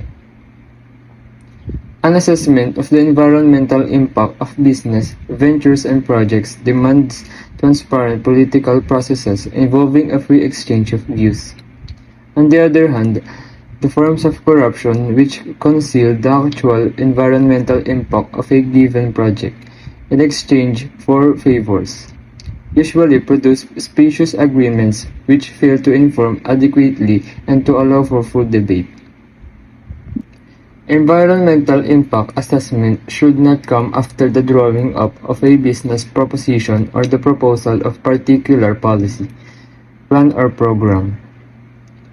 It should be part of the process from the beginning and be carried out in a way which is interdisciplinary, transparent, and free of all economic or political pressure. It should be linked to the study of working conditions and possible effects on people, physical and mental health, on the local economy and the public safety. Economic returns can thus be forecast more realistically, taking into account potential scenarios and the eventual need for further investment to correct possible undesired effects. A consensus should always be reached between the different stakeholders who can offer a variety of approaches, solutions, and alternatives. The local population should have a special place at the table. They are concerned about their own future and that their children and can consider goals transcending immediate economic interest. We need to stop thinking in terms of interventions to save the environment in favor of policies developed and debated by all interested parties. The participation of the latter also entails being fully informed about such projects and their different risks and possibilities. This includes not just preliminary decisions, but also various follow-up activities and continued monitoring. Honesty and truth are needed in scientific and political discussions. This should not be limited to the issue of whether or not a particular project is permitted by law. In the face of possible risks to the environment which may affect the common good now and in the future, decisions must be made based on a comparison of the risk and benefits foreseen for the various possible alternatives. This is especially the case when a project may lead to a greater use of natural resources, higher levels of emission or discharge, an increase of refuse, or significant changes to the landscape, the habitats of protected species, or public spaces. Some projects, if insufficiently studied, can profoundly affect the quality of life of an area due to very different factors such as unforeseen noise pollution, the shrinking of visual horizons, the loss of cultural values, or the effects of nuclear energy use. The culture of consumerism, which prioritizes short-term gain and private interests, can make it easy to rubber stamp authorizations or to conceal information. In any discussion about a proposed venture, a number of questions need to be asked in order to discern whether or not it will contribute to genuine integral development. What will it accomplish? Why? Where? When? How? For whom? What are the risks? What are the costs? Who will pay those costs and how? In this discernment, some questions must have higher priority. For example, we know that water is a scarce and indispensable resource and the fundamental right which conditions the exercise of other human rights. This indisputable fact overrides any other assessment of environmental impact on a region. The Rio Declaration of 1992 states that where there are threats of serious and irreversible damage, lack of full scientific certainty shall not be used as a pretext for postponing cost-effective measures which prevent environmental degradation. This precautionary principle makes it possible to protect those who are most vulnerable and whose ability to defend their interests and to assemble incontrovertible evidence is limited. If objective information suggests that serious and irreversible damage may result, a project should be halted or modified even in the absence of indisputable proof. Here, the burden of proof is effectively reversed, since in such cases, objective and conclusive demonstrations will have to be brought forward to demonstrate that the proposed activity will not cause serious harm to the environment or those who inhabited it. This does not mean being opposed to any technological innovations which can bring about an improvement in the quality of life. But it does mean that profit cannot be the sole criterion to be taken into account, and that when significant new information comes to light, a reassessment should be made. The involvement of all interested parties, the outcome may be a decision not to proceed with a given project, to modify it, or to consider alternative proposals.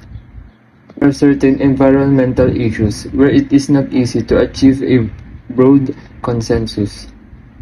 Here, I would state once more that the Church does not presume to settle scientific questions or to replace politics. But I am concerned to encourage an honest and open debate so that particular interests or ideologies will not prejudice the common good. Politics and economy in dialogue for human fulfillment. Politics must not be subject to the economy, nor should the economy be subject to the dictates of an efficiency-driven paradigm of technocracy. Today, in view of the common good, there is urgent need for politics and economics to enter into a frank dialogue in the service of life, especially human life. Saving banks at any cost, making the public pay the price, foregoing a firm commitment to reviewing and reforming the entire system. only reaffirms the absolute power of a financial system, a power which has no concern and will only give rise to new crises after a slow, costly, and only apparent recovery. The financial crisis of 2007 to 2008 provided an opportunity to develop a new economy, more attentive to ethical principles, and new ways of regulating speculative financial practices and virtual wealth. But the response to the crisis did not include rethinking the outdated criteria which continued to rule the world. Production is not always rational. It is usually tied to economic variables which assign to products a value that does not necessarily correspond to their real worth. This frequently leads to an overproduction of some commodities with unnecessary impact on the environment and with negative results on regional economies. The financial bubble also tends to be a productive bubble. The problem of the real economy is not confronted with vigor, yet it is the real economy which makes diversification and improvement in production possible, helps companies to function well, and enables small and medium businesses to develop and create employment. Here too, it should always be kept in mind that environmental protection cannot be assured solely on the basis of financial calculations of costs and benefits. The environment is one of those goods that cannot be adequately safeguarded or promoted by market forces. Once more, we need to reject a magical conception of the market, which would suggest that problems can be solved simply by an increase in the profits of companies or individuals. It is realistic to hope that those who are obsessed with maximizing profits will stop to reflect on the environmental damage which they will leave behind for future generations. Where profits alone count, there can be no thinking about the rhythms of nature, its phases of decay and regeneration, or the complexity of ecosystems which may be gravely upset by human intervention. Moreover, biodiversity is considered at most a deposit of economic resources available for exploitation, with no serious thought for the real value of things, their significance for persons and cultures, or the concerns and needs of the poor. Whenever these questions are raised, some react by accusing others of irrationally attempting to stand in the way of progress and human development.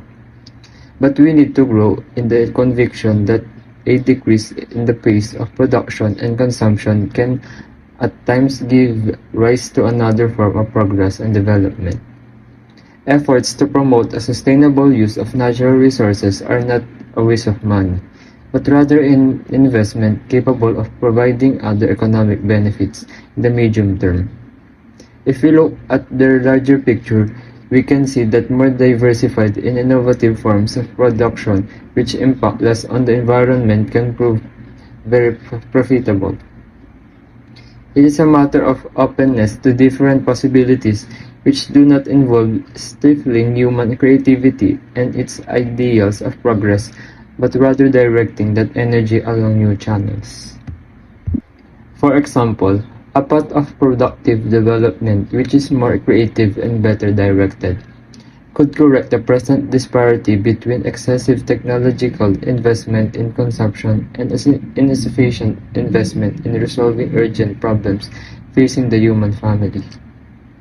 It could generate intelligent and profitable ways of reusing, revamping, and recycling, and could also improve the energy efficiency of cities.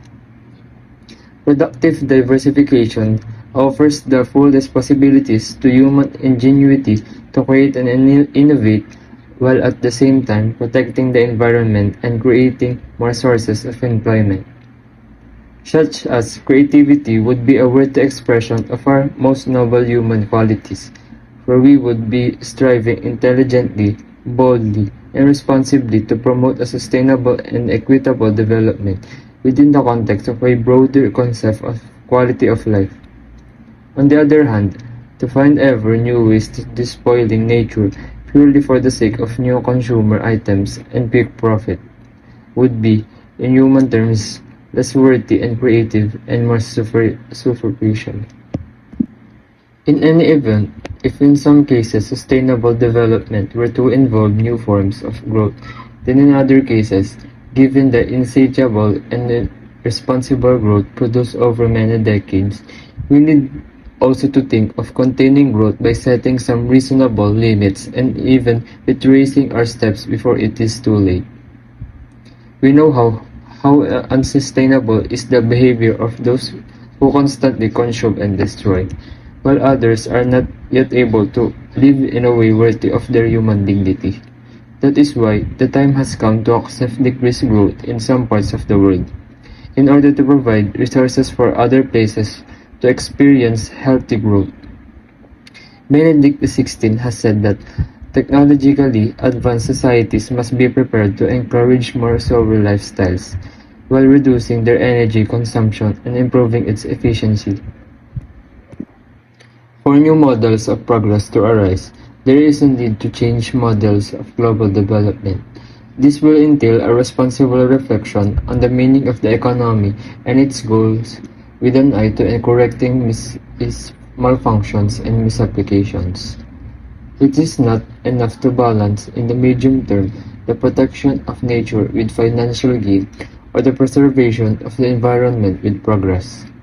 Halfway measures simply delay the inevitable disaster. Put simply, it is a matter of redefining our notion of progress.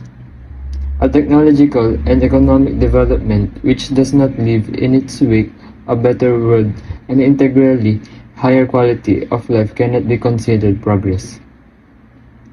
Frequently, in fact, people's quality of life actually diminishes by the deterioration of the environment, the low quality of food, or the depletion of resources in the midst of economic growth. In this context, talk of sustainable growth usually becomes a way of distracting attention and offering excuses. It absorbs the language and values of ecology into the categories of finance and technocracy, and the social and environmental responsibility of businesses often gets reduced to a series of marketing and image-enhancing measures. The principle of maximization of profits, frequently isolated from other considerations, reflects a misunderstanding of the very concept of the economy. As long as production is increased, little concern is given to whether it is at the cost of future resources or the health of the environment. As long as the clearing of a forest increases production, no one calculates the losses entailed in the desertification of the land, the harm done to biodiversity, or the increased pollution. In a word, businesses profit by calculating and paying only a fraction of the cost involved, yet only when the economic and social costs of using up shared environmental resources are recognized with transparency and fully borne by those who incur them, not by other peoples or future generations, can those actions be considered ethical. An instrumental way of reasoning which provides a purely statistic analysis of realities in the service of present needs is at work whether resources are allocated by the market or by state central planning. Politics. Let us keep in mind the principle of subsidiarity, which grants freedom to develop the capabilities present at the very level of society, while also demanding a greater sense of responsibility for the common good from those who wield greater power. Today, it is the case that some economic sectors exercise more power than states themselves. But economics without politics cannot be justified, since this would make it impossible to favor other ways of handling the various aspects of the present crisis. The mindset which leaves no room for sincere concern for the environment is the same mindset which lacks concern for the inclusion of the most vulnerable members of society. For the current model, which is emphasis on success and self-reliance does not appear to favor an investment in efforts to help the slow, the weak, or the less talented to find opportunities in life. What is needed is a politics which is far-sighted and capable of a new, integral, and interdisciplinary approach to handling the different aspects of the crisis. Often, politics itself is responsible for this dispute in which is held on account of corruption and the failure to enact sound public policies. If in a given region, the state does not carry out its responsibilities, some business groups can come forward in the guise of benefactors, wield their power, and consider themselves exempt from certain rules to the point of tolerating different forms of organized crime, human trafficking, the drug trade, and violence, all of which become very difficult to eradicate. If politics shows itself incapable of breaking such a perverse logic and remains caught up in inconsequential discussions, we will continue to avoid facing the major problems of humanity. A strategy for real change calls for rethinking processes in their entirety, for it is not enough to include a few superficial ecological considerations while failing to question the logic which underlies present-day culture. A healthy politics need to be able to take up this challenge. Politics and the economy tend to blame each other when it comes to poverty and environmental degradation. It is to be hoped that they can acknowledge their own mistakes and find forms of interaction directed to the common good. While some are concerned only with financial gain and others with holding onto or increasing their power, what we are left with are conflicts or spurious agreements, where the last thing either party is concerned about is caring for the environment and protecting those who are most vulnerable. Here too, we see how true is that unity is greater than conflict.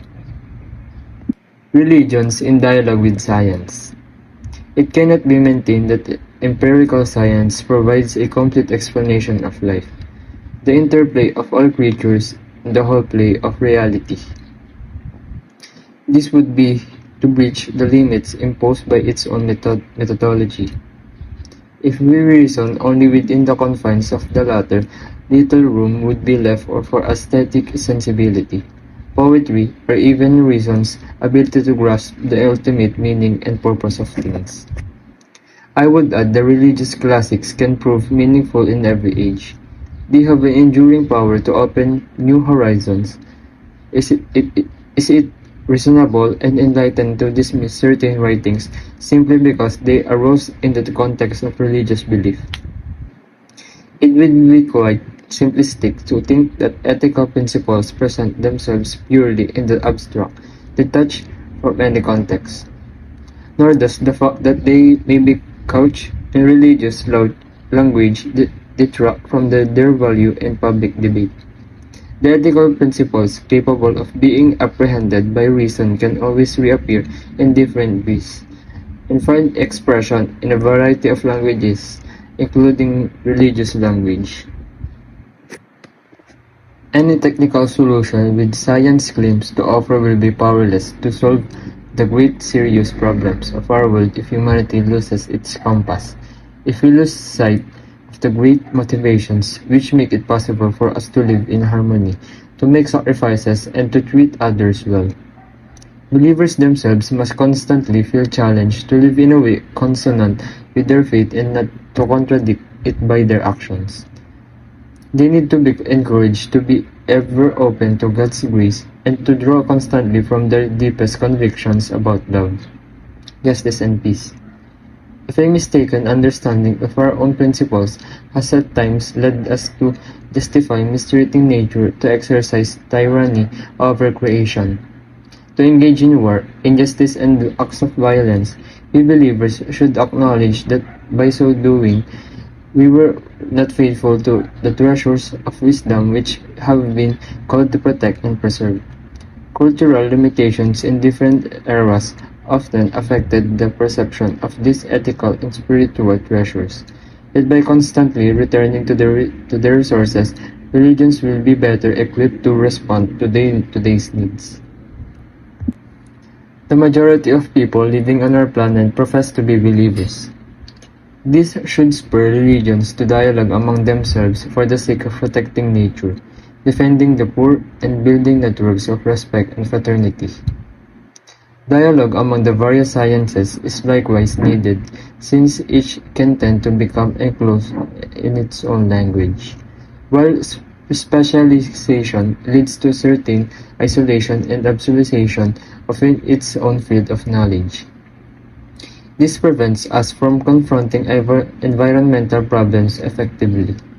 An open and respectful dialogue is also needed between the various ecological movements, among which ideological conflicts are not infrequently encountered.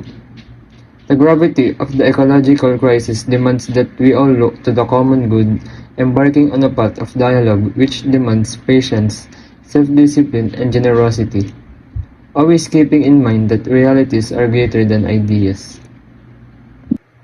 Chapter 6: Ecological Education and Spirituality. Many things have to change course, but it is we human beings above all who need to change. We lack an awareness of our common origin, of our mutual belonging, and of a future to be shared with everyone. This basic awareness would enable the development of new convictions, attitudes, and forms of life. A great cultural, spiritual, and educational challenge stands before us, and it will demand that we set out on the long path of renewal. Since the market tends to promote extreme consumerism in an effort to sell its product, people can easily get caught up in a whirlwind of needless buying and then spending. Compulsive consumerism is one example of how the techno-economic paradigm affects individuals. Romano Guardini had already foreseen this. The gadgets and techniques forced upon him by the patterns of machine production and of abstract planning man accepts, quite simply, they are the forms of life itself. To either a greater or lesser degree, man is convinced that his conformity is both reasonable and just. This paradigm leads people to believe that they are free as long as they have the supposed freedom to consume. But those really free are the minority who wield economic and financial power. Amid this confusion, most modern humanity has not yet achieved a new self-awareness capable of offering guidance and direction. And this lack of identity is a source of anxiety. We have too many means and only a few insubstantial ends. The current global situation engenders a feeling of instability and uncertainty, which in turn becomes a seedbed or for collective selfishness. When people become self-centered and self-enclosed, their greed increases. The interior a person's heart is, the more he or she needs things to buy and consume. It becomes almost impossible to accept the limits imposed by reality. In this horizon, a genuine sense of the common good also disappears. As this attitude become more widespread, social norms are respected only to the extent that they do not clash with personal needs. So our concern cannot be limited merely to the threat of extreme weather events, but must also extend to the catastrophic consequences of social unrest. Obsession with a consumerist lifestyle, above all when few people are capable of maintaining it, can only lead to violence and mutual destruction. Yet, all is not lost. Human beings, while capable of the worst, are also capable of rising above themselves, choosing again what is good and making a new start. Despite their mental and social conditioning, we are able to take an honest look at ourselves, to acknowledge our deep dissatisfaction, and to embark on new paths of authentic freedom. The system can completely suppress our openness to what is good, true, and beautiful, of our God-given ability to respond to His grace at work deep in our hearts. I appeal to everyone throughout the world not to forget this dignity which is ours. No one has the right to take it from us. A change in lifestyle could bring healthy pressure to bear on those who wield political, economic, and social power. This is what consumer movements accomplish by boycotting certain products. They prove successful in changing the way business operate, forcing them to consider their environmental footprint and their patterns of production when social pressure affect their earnings. Businesses clearly have to find ways to produce differently. This shows us the great need for a sense of social responsibility on the part of consumers. Purchasing is always a moral and not simply economic act. Today, in a world that the issue of environmental degradation challenges us to examine our lifestyle. The Earth Charter asks us to leave behind a period of self-destruction and make a new start. But we have not as yet developed a universal awareness needed to achieve this here. Here, I would echo that courageous challenge as never before in history. Common destiny beckons us to seek a new beginning. Let our be a time remembered for the awakening of a new reverence of life for life, the firm resolve to achieve sustainability, the quickening of the struggle for justice and peace, and the joyful celebration of life. We are always capable of going out of ourselves towards the others.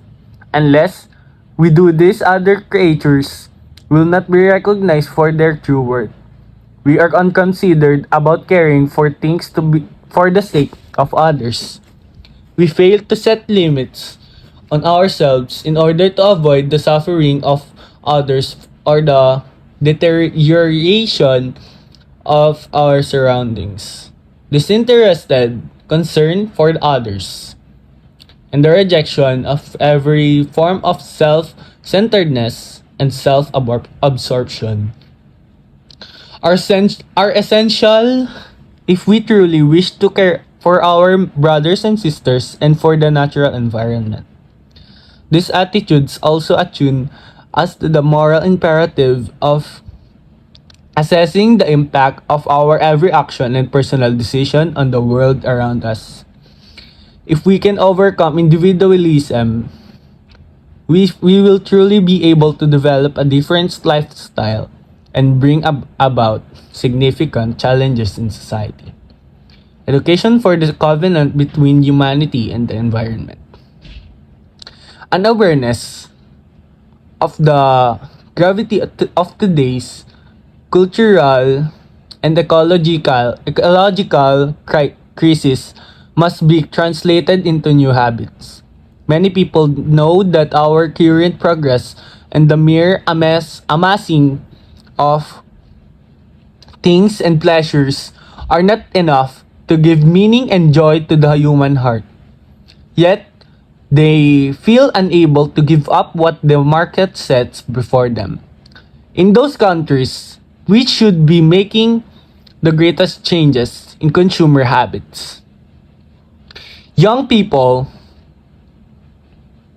Young people have a new ecological sensitivity and a generous spirit, and some of them are making admirable efforts to protect the environment.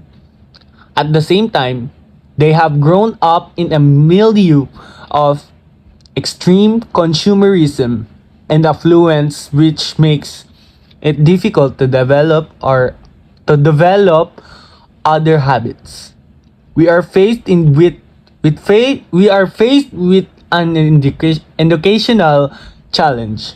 Environmental education has broadened its goals, whereas in the beginning it was mainly centered on scientific information. Consciousness consciousness raising and the prevention of environmental risk, it intends now to include a critique of the myths of a modernity grounded in a utilitarian mindset. Individualism, unlimited progress, competition, consumerism, the unregulated market. It seeks also to restore the various levels of ecological equilibrium, establishing harmony within ourselves, with others, with nature and other living creatures, and with God. Environmental education should facilitate making the leap towards the transcendent, which gives ecological ethics its deepest meaning. It needs educators capable of developing an ethics of ecology and helping people through effective pedagogy to grow in solidarity, responsibility, and compassionate care. Yet, this education aimed at creating an ecological citizenship is at times limited to providing information and fails to instill good habits. The existing of laws and the regulation is insufficient in the long run to curb bad conduct, even when effective means of enforcement are present.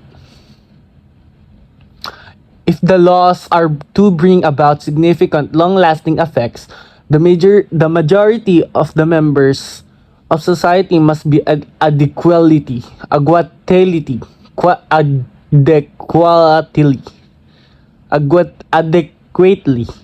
motivated to accept them and personally transformed to respond. Only by cultivating sound virtues will people be able to make a selfless ecological commitment. A person who could afford to spend and consume more but regularly use less heating and wears warmer clothes shows the kind of conviction and attitudes which help to protect the environment. There is a nobility in the duty to care for creation through little daily action, and it is wonderful how education can bring about real changes in lifestyle. Education in environmental responsibility can encourage ways of acting which directly and significantly affect the world around us, such as avoiding the use of plastic and paper, reducing water consumption, separating refuse, cooking only what can reasonably be consumed, showing care for other living beings, using public transport or carpooling, planting trees, turning off unnecessary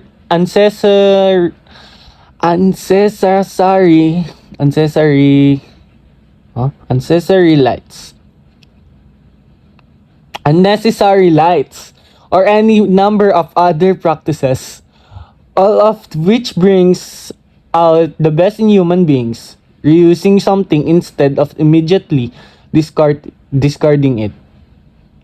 when done of when done for the right reasons, can be an act of love which expresses our own dignity. We must not think that these efforts are not going to change the world. They benefit society, often unbeknown, unbeknown to us. For they call forth a goodness which, albeit unseen, inevitably tends to spread. Excuse me. Furthermore, such actions can restore our sense of self-esteem. They can enable us to live more fully and to feel that life on earth is worthwhile.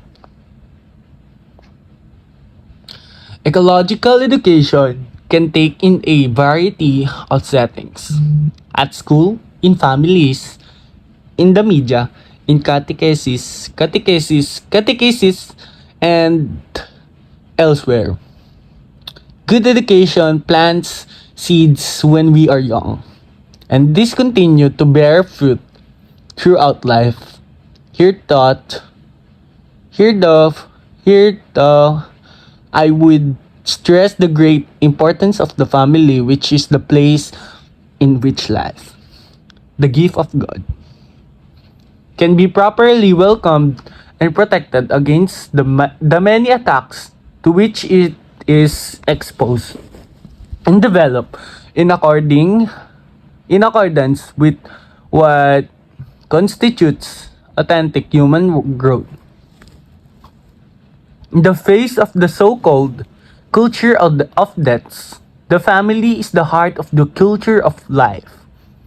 In the family, we first learn how to show love and respect for life. We are tough. We are taught tough that proper use of things, order and cleanliness, respect for the local ecosystem, and care for all creatures in the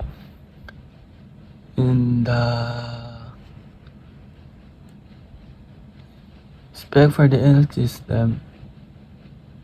In the family, we receive an integral education which enables us to grow harmoniously in personal maturity. In the family, we learn to ask without demanding, to say thank you as an expression of genuine gratitude for what we have been given, to control our aggressivity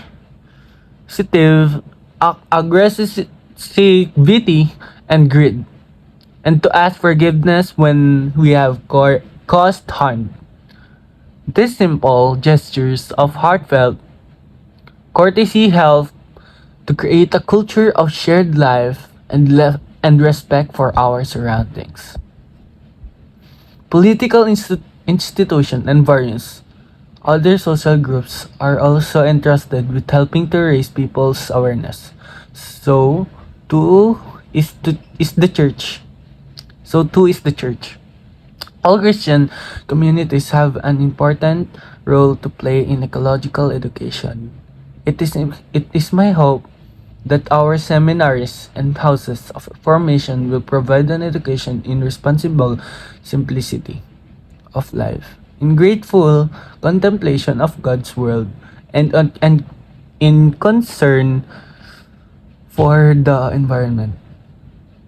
Because the stakes are so high, we need institutions empowered to impose penalties for damage inflicted on the environment. But we also need the personal qualities of self-control and willingness to learn from one another.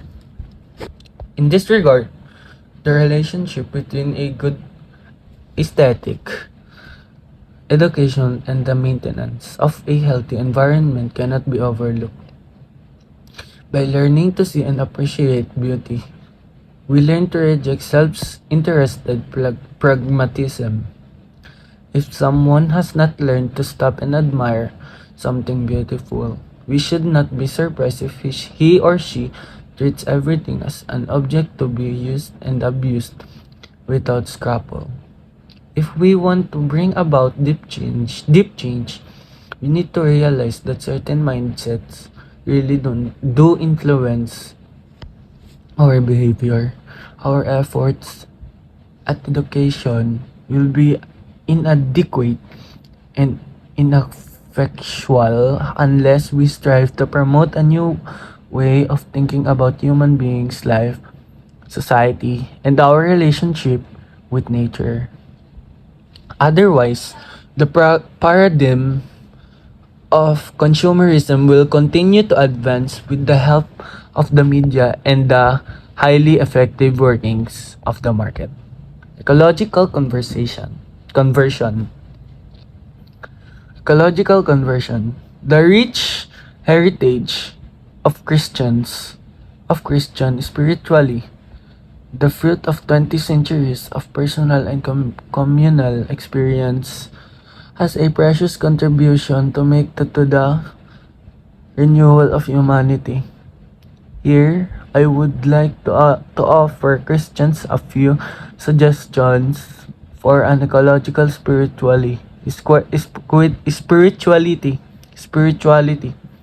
grounded in the convictions of our faith. Since the teachings of the gospel have direct consequences for our way of thinking, feeling, and living, more than in ideas or concept as such, I am interested in how much spirituality can motivate us to a more passionate concern for the protection of our world. A commitment this lofty cannot be sustained by doctrine alone. Without a spirituality capable of inspiring us, without an interior impulse which encourage, motivate, nourishes, and gives meaning to our individual and communal activity.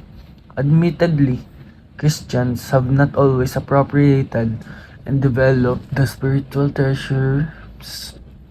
treasures bestowed by God upon the church, where the life of the Spirit is not dissociated from the body or from nature or from worldly realities, but lived in and with them in communion with all that surrounds us. Excuse me. The external deserts in the world are growing because the internal deserts have become so vast. For this reason, the ecological crisis is also a summons to profound interior conversion. It must be said that some committed and prayerful Christians, with the excuse of realism and pragmatism, tend to ridicule expressions of concern for the environment. Others are passive. They choose not to change their habits and thus become inconsistent. So what they all need is an ecological conversation whereby the effects of their encounter with Jesus Christ become evident in their relationship with the world around them. Living our vocation to be protectors of God's handiwork is essential to a life of virtue. It is not an optional or a secondary aspect of our Christian experience. In calling to mind the figure of Saint Francis of Assisi, we come to realize that a healthy relationship with creation is one dimension of our all personal conversion, which entails the recognition of our errors, sins, faults, and failures, and leads to heartfelt repentance and desire to change. The Australian bishops spoke of the importance of such conversion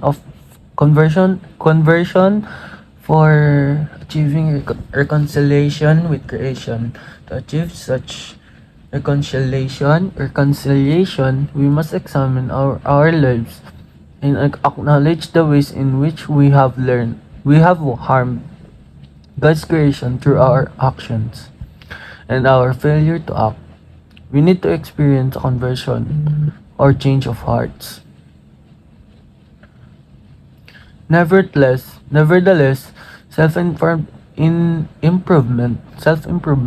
on the part of individuals will not by itself remedy the extremely complex situation facing our world today.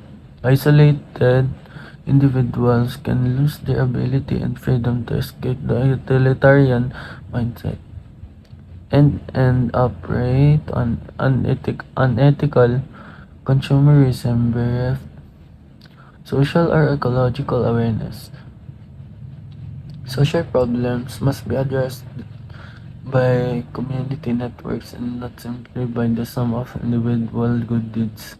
This task will make such tremendous demands of man that he could never achieve by individual initiative or even by the united effort of men bred in an individualistic way.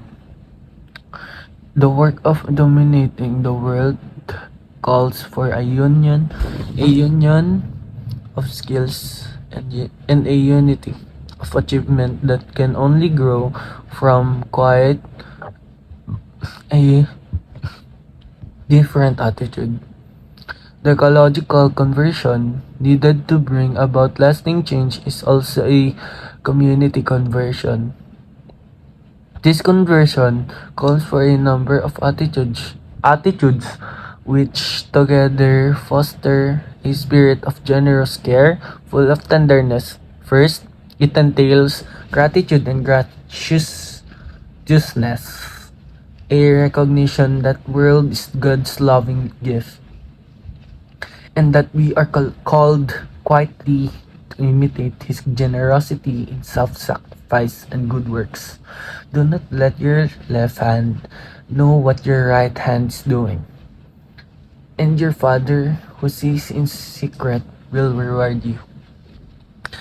Matthew 6 verse 3 to 4. It also entails a loving awareness that we are not disconnected from the rest of creatures, but joined in a splendid universal communion. As believers, we do not look at the world from without, but from within. Conscious of the bonds with which the Father has linked us to all beings. By developing our individual forgiven capacities, an ecological conversion can inspire us to greater creativity, enthusiasm in resolving the world's problem, and in offering ourselves to God as a living sacrifice, holy and acceptable. Rome 12 verse 1. We do not understand our superiority as a reason for personal glory or irresponsible dominion, but rather as a different capacity, which in its turn entails a serious responsibility stemming from our faith. Various convictions of our faith developed at the beginning of this encyclical can help us to enrich the meaning of this conversion. This include the awareness that each creature reflects something of God and has a message to convey to us, and the security that Christ has taken unto Himself. This material world and now risen is intimately present to each man, surrounding it with His affection and penetrating it with His light. Then too, there is the recognition that God created the world, writing into it an order and a dynamism that human beings have no right to ignore. We read in the Gospel that Jesus says of the birds of the air that no one of them is forgotten before God. Luke 12, verse 6. How then can we possibly mistreat them or cause them harm? I ask all Christians to recognize and to live fully this dimension of their conversion. May the power and the light of the grace we have received also be evident in our relationship to others, creatures, and to the world around us. In this way, we will help nurture that sublime fraternity with all creation which Saint Francis of Assisi so radiantly embodied joy and peace. Christian spirituality purposes an alternative understanding of the quality of life and encourages a prophetic and contemplative lifestyle, one capable of deep enjoyment free of the obsession with consumption. We need to take up an ancient lesson found in different religious traditions and also in the Bible. It is the conviction that less is more. A constant flood of new consumer goods can baffle the heart and prevent us from cherishing each thing and each moment. Excuse me. To be serenely present to each reality, however small it may be, opens us to much greater horizons of understanding and personal fulfillment. Christian spirituality proposes a growth marked by moderation and the capacity to be happy with little. It is a return to that simplicity which allows us to stop and appreciate the small things, to be grateful for the opportunities which life afford us. To be spirituality detached from what we possess and not to succumb to sadness for what we lack. This implies avoiding the dynamic of dominion and the mere accumulation of pleasures. Such sobriety, when lived freely and consciously, is liberating. It is not a lesser life or one lived with less intensity. On the contrary, it is a way of living life to the full. In reality, those who enjoy more and live better each moment are those who have given up dipping here and there, always on the lookout for what they do not have. They experience what it means to appreciate each person and each thing. Learning familiarity with the simplest things and how to enjoy them. So they are able to shed unsatisfied needs, reducing their obsessiveness and weariness. Even living on little, they can live a lot. Above all, when they cultivate other pleasures and find satisfaction in fraternal encounters, in service and developing their gifts in music and art, in contact with nature and prayer. Happiness means knowing how to limit some needs which only diminish us, and being open to the many different possibilities which can offer. Sobriety and humility were not favorably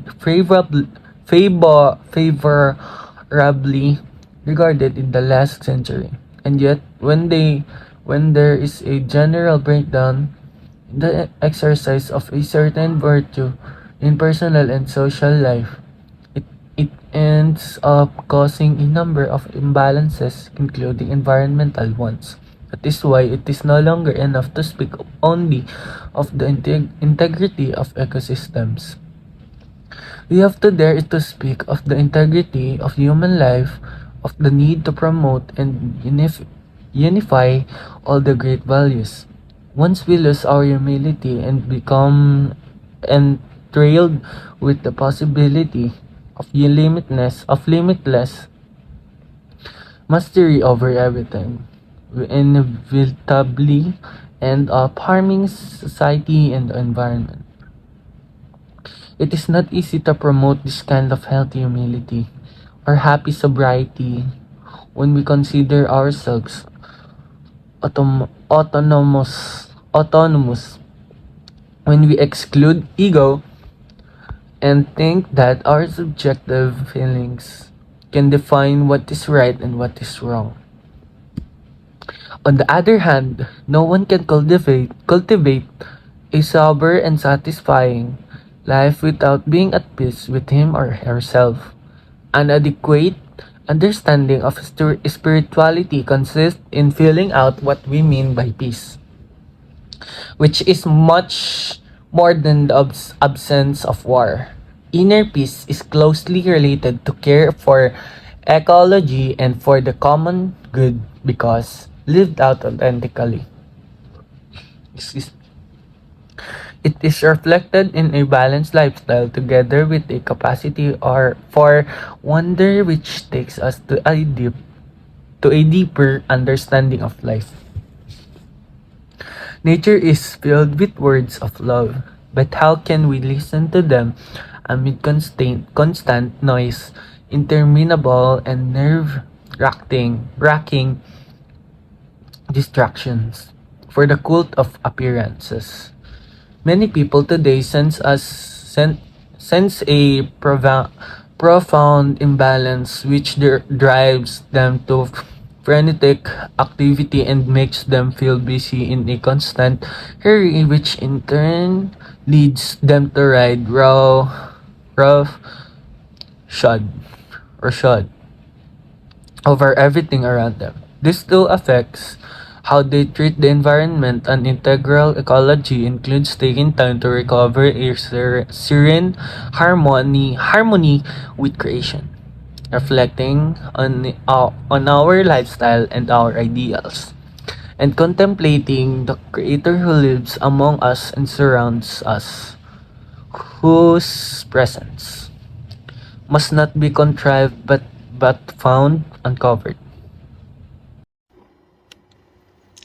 We are speaking of an attitude of the heart, one which approaches life with serene attentiveness, which is capable of being fully present to someone without thinking of what comes next, which accepts each moment as a gift from God to be lived to the full. Jesus taught us this attitude when he invited us to contemplate the lilies of the field and the birds of the air, or when seeing the rich young man and knowing his restlessness, he looked at him with love. He was completely present to everyone and to everything, and in this way, he showed us the way to overcome that unhealthy anxiety which makes us superficial, aggressive, and compulsive consumers. One expression of this attitude is when we stop and give thanks to God before and after meals. I ask all believers to return to this beautiful and meaningful custom. That moment of blessing, however brief, reminds us of our dependence on God for life. It strengthens our feeling of gratitude for the gifts of creation. It acknowledges those who, by their labors, provide us with these goods, and it reaffirms our solidarity with those in greatest need. Civic and political love. Care for nature is part of a lifestyle which includes the capacity for living together and communion. Jesus reminded us that we have God as our common Father and that this makes us brothers and sisters. Fraternal love can only be gratuitous. It can never be a means of repaying others for what they have done or will do for us. That is why it is possible to love our enemies. This same gratuitousness inspires us to love and accept the wind, the sun, and the clouds, even though we cannot control them. In this sense, we can speak of a universal fraternity. We must regain the conviction that we need one another, that we have a shared responsibility for others and the world, and that being good and decent are worth it. We have had enough of immorality and the mockery of ethics, goodness, faith, and honesty. It is time to acknowledge that light-hearted superficiality has done us no good. When the foundations of social life are corroded, what ensues are battles over conflicting interests, new forms of violence and brutality, and obstacles to the growth of a genuine culture of care for the environment. Saint Therese of Lisieux invites us to practice the little way of love, not to miss out on a kind word, a smile, or any small gesture which sows peace and friendship. An integral ecology is also made up of simple daily gestures which break with the logic of violence, exploitation, and selfishness. In the end, a world of exacerbated consumption is at the same time a world which mistreats life in all its forms. Love, overflowing with small gestures of mutual care, is also civic and political, and it makes itself felt in every action that seeks to build a better world. Love for society and commitment to the common good are outstanding expressions of a charity which affects not only relationships between individuals, but also macro relationships, social, economic, and political ones.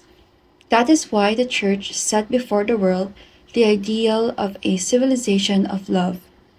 Social love is the key to authentic development. In order to make society more human, more worthy of the human person, love in social life, political, economic, and cultural, must be given renewed value, becoming the constant and highest norm for all activity. In this framework, along with the importance of little everyday gestures, social love moves us to devise larger strategies to halt environmental degradation and to encourage a culture of care which permeates all of society. When we feel that God is calling us to intervene with others in these social dynamics, we should realize that this too is part of our spirituality, which is an exercise of charity and as such matures and sanctifies us. Not everyone is called to engage directly in political life. Society is also enriched by a countless array of organizations which work to promote the common good and to defend the environment, whether natural or urban. Some, for example, show concern for a public place, a building, a fountain, an abandoned monument, a landscape, a square, and strive to protect, restore, improve, or beautify it as something belonging to everyone.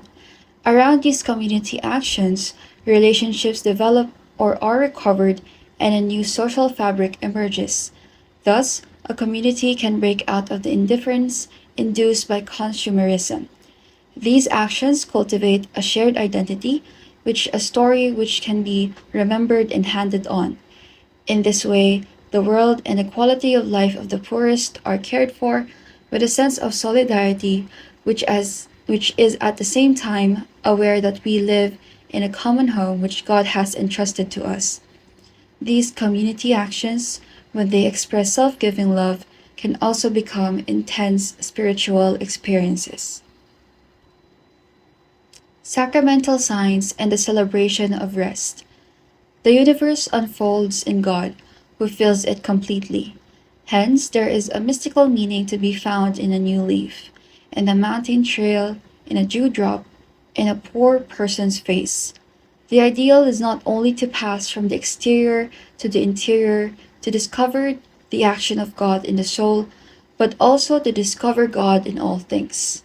Saint Bonaventure teaches us that contemplation deepens the more we feel the working of God's grace within our hearts, and the better we learn to encounter God in creatures outside ourselves. Saint John of the Cross taught that all the goodness present in the realities and experiences of this world is present in God eminently and infinitely, or more properly, in each of these sublime realities is God. This is not because the finite things of this world are really divine, but because the mystic experiences the intimate connection between God and all beings, and thus feels that all things are God. Standing awestruck before a mountain, he or she cannot separate this experience from God and perceives that the interior awe being lived has to be entrusted to the Lord. Mountains have heights and they are plentiful, vast, beautiful, graceful, bright, and fragrant. These mountains are what my beloved is to me. Lonely valleys are quiet, pleasant, cool, shady, and flowing with fresh water. In the variety of their groves and in the sweet song of the birds, they afford abundant recreation and delight to the senses, and in their solitude and silence, they refresh us and give rest. These valleys are what my beloved is to me. The sacraments are a privileged way in which nature is taken up by God to become a means of mediating supernatural life. Through our worship of God, we are invited to embrace the world on a different plane. Water, oil, fire, and colors are taken up in all their symbolic power and incorporated in our act of praise. The hand that blesses is an instrument of God's love and a reflection of the closeness of Jesus Christ, who came to accompany us on the journey of life. Water poured over the body of a child in baptism is a sign of new life. Encountering God does not mean fleeing from this world or turning our back on nature. This is especially clear in the spirituality of the Christian East. Beauty, which in the East is one of the best loved names, expressing the divine harmony and the model of humanity transfigured, appears everywhere, in the shape of a church, in the sounds, in the colors, in the lights, in the scents. For Christians, all the creatures of the material universe find their true meaning in the incarnate Word, for the Son of God has incorporated in his person part of the material world, planting it a seed of definitive transformation. Christianity does not reject matter. Rather, bodiliness is considered in all its value in the liturgical act, whereby the human body is disclosed in its inner nature as a temple of the Holy Spirit and is united with the Lord Jesus, who himself took a body for the world's salvation. It is in the Eucharist that all that has been created finds its greatest exaltation. Grace, which tends to manifest itself tangibly, found unsurpassable expression when God himself became man and gave himself as food for his creatures. The Lord, in the culmination of the mystery of the Incarnation, chose to reach our intimate depths through a fragment of matter. He comes not from above, but from within. He comes that we might find him in this world of ours. In the Eucharist, fullness is already achieved. It is the living center of the universe, the overflowing core of love and inexhaustible life. Joined to the incarnate Son, present in the Eucharist, the whole cosmos gives thanks to God. Indeed, the Eucharist is itself an act of cosmic love. Yes, cosmic, because even when it is celebrated on the humble altar of a country church, the Eucharist is always in some way celebrated on the altar of the world. The Eucharist joins heaven and earth. It embraces and penetrates all creation. The world which came forth from God's hands returns to him in blessed and undivided adoration. In the bread of the Eucharist, creation is projected towards divinization, towards the holy wedding feast, towards unification with the Creator himself. Thus, the Eucharist is also a source of light and motivation for our concerns for the environment, directing us to be stewards of all creation. On Sunday, our participation in the Eucharist has special importance. Sunday, like the Jewish Sabbath, is meant to be a day which heals our relationships with God, with ourselves, with the others, and with the world. Sunday is the day of the resurrection, the first day of the new creation, whose first fruits are the Lord's risen humanity, the pledge of the final transfiguration of all created reality. It also proclaims man's eternal rest in God. In this way, Christian spirituality incorporates the value of relaxation and festivity. We tend to demean contemplative rest as something unproductive and unnecessary. But this is to do away with the very thing which is most important about work, its meaning. We are called to include in our work a dimension of receptivity and gratuity, which is quite different from mere inactivity. Rather, it is another way of working which forms part of our very essence. It protects human action from becoming empty activism. It also prevents the unfettered greed and sense of isolation which make us seek personal gain to the detriment of all else. The law of weekly rest forbade work on the seventh day, so that your ox and your donkey may have rest, and the son of your maidservant and the stranger may be refreshed. Rest upon our eyes the larger picture and gives us renewed sensitivity to the rights of others. And so the day of rest, centered on the Eucharist, sheds its light on the whole week and motivates us to greater concern for nature and the poor. The Trinity and the relationship between creatures. The Father is the ultimate source of everything, the loving and self communicating foundation of all that exists. The Son, his reflection, through whom all things were created, united himself to this earth when he was formed in the womb of Mary. The Spirit, infinite bond of love, is intimately present at the very heart of the universe, inspiring and bringing new pathways. The world was created by the three persons acting as a single divine principle, but each one of them performed his common work in accordance with his own personal property. Consequently, when we contemplate with wonder the universe in all its grandeur and beauty, we must praise the whole Trinity. For Christians, believing in one God who is Trinitarian, communion suggests that the Trinity have left its mark on all creation. Saint Bonaventure went so far as to say that human beings, before sin, were able to see how each creature testifies that God is three. The reflection of the Trinity was there to be recognized in nature.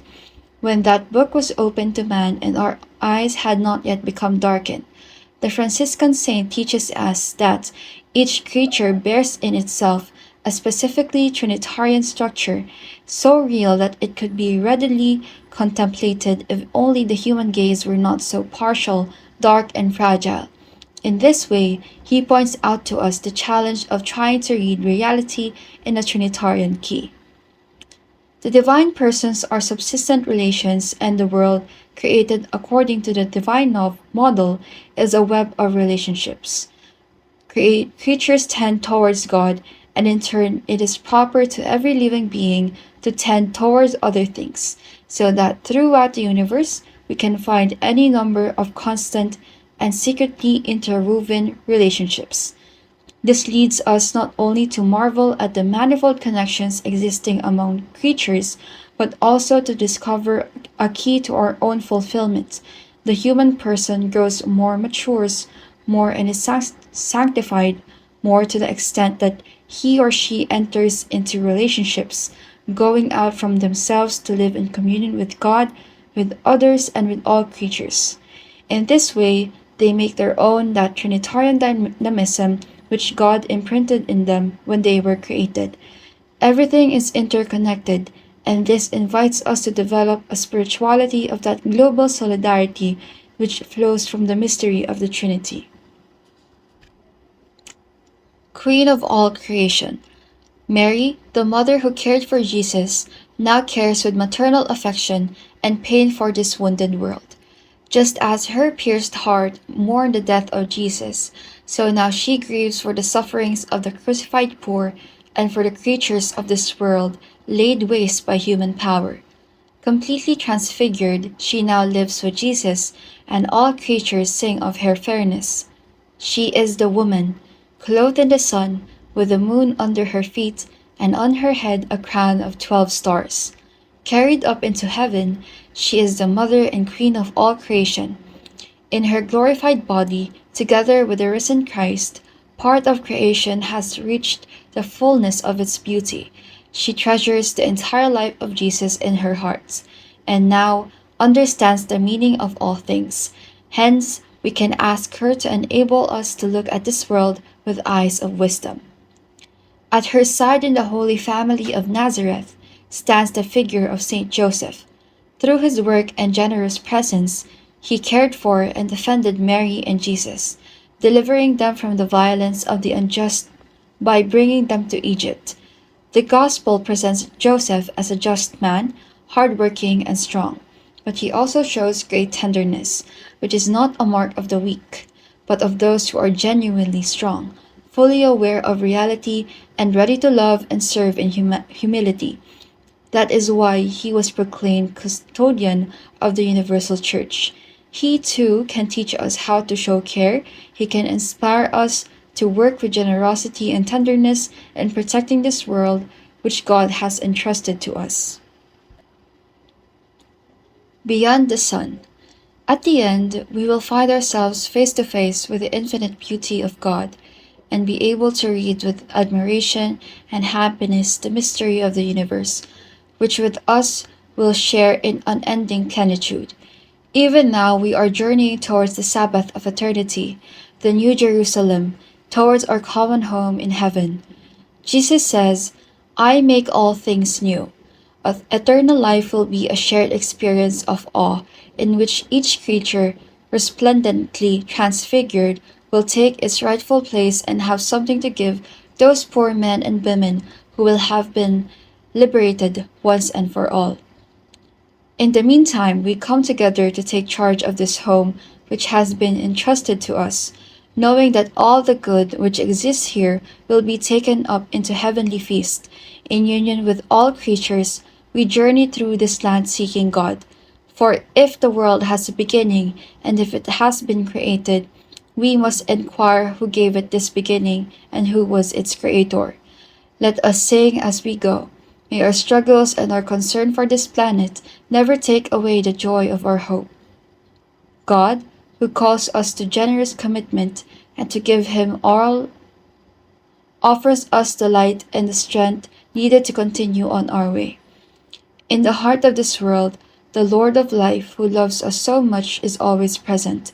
He does not abandon us. He does not leave us alone, for He has united Himself definitively to our earth, and His love constantly impels us to find new ways forward.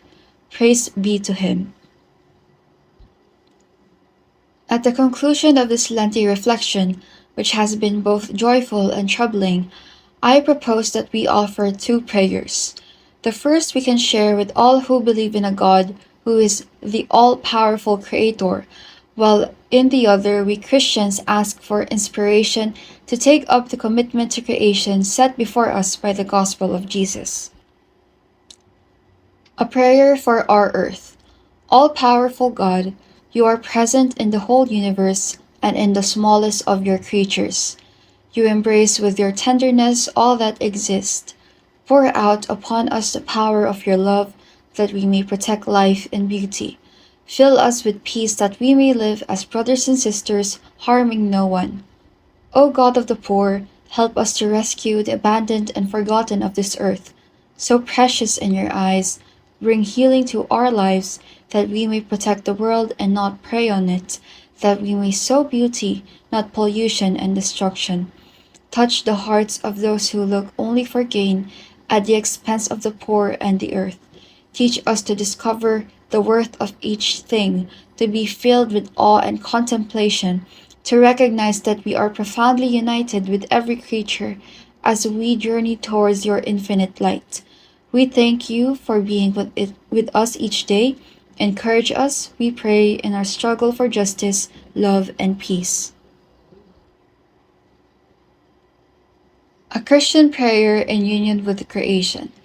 Father, we praise you with all your creatures. They came forth from your all-powerful hand. They are yours, filled with your presence and your tender love. Praise be to you.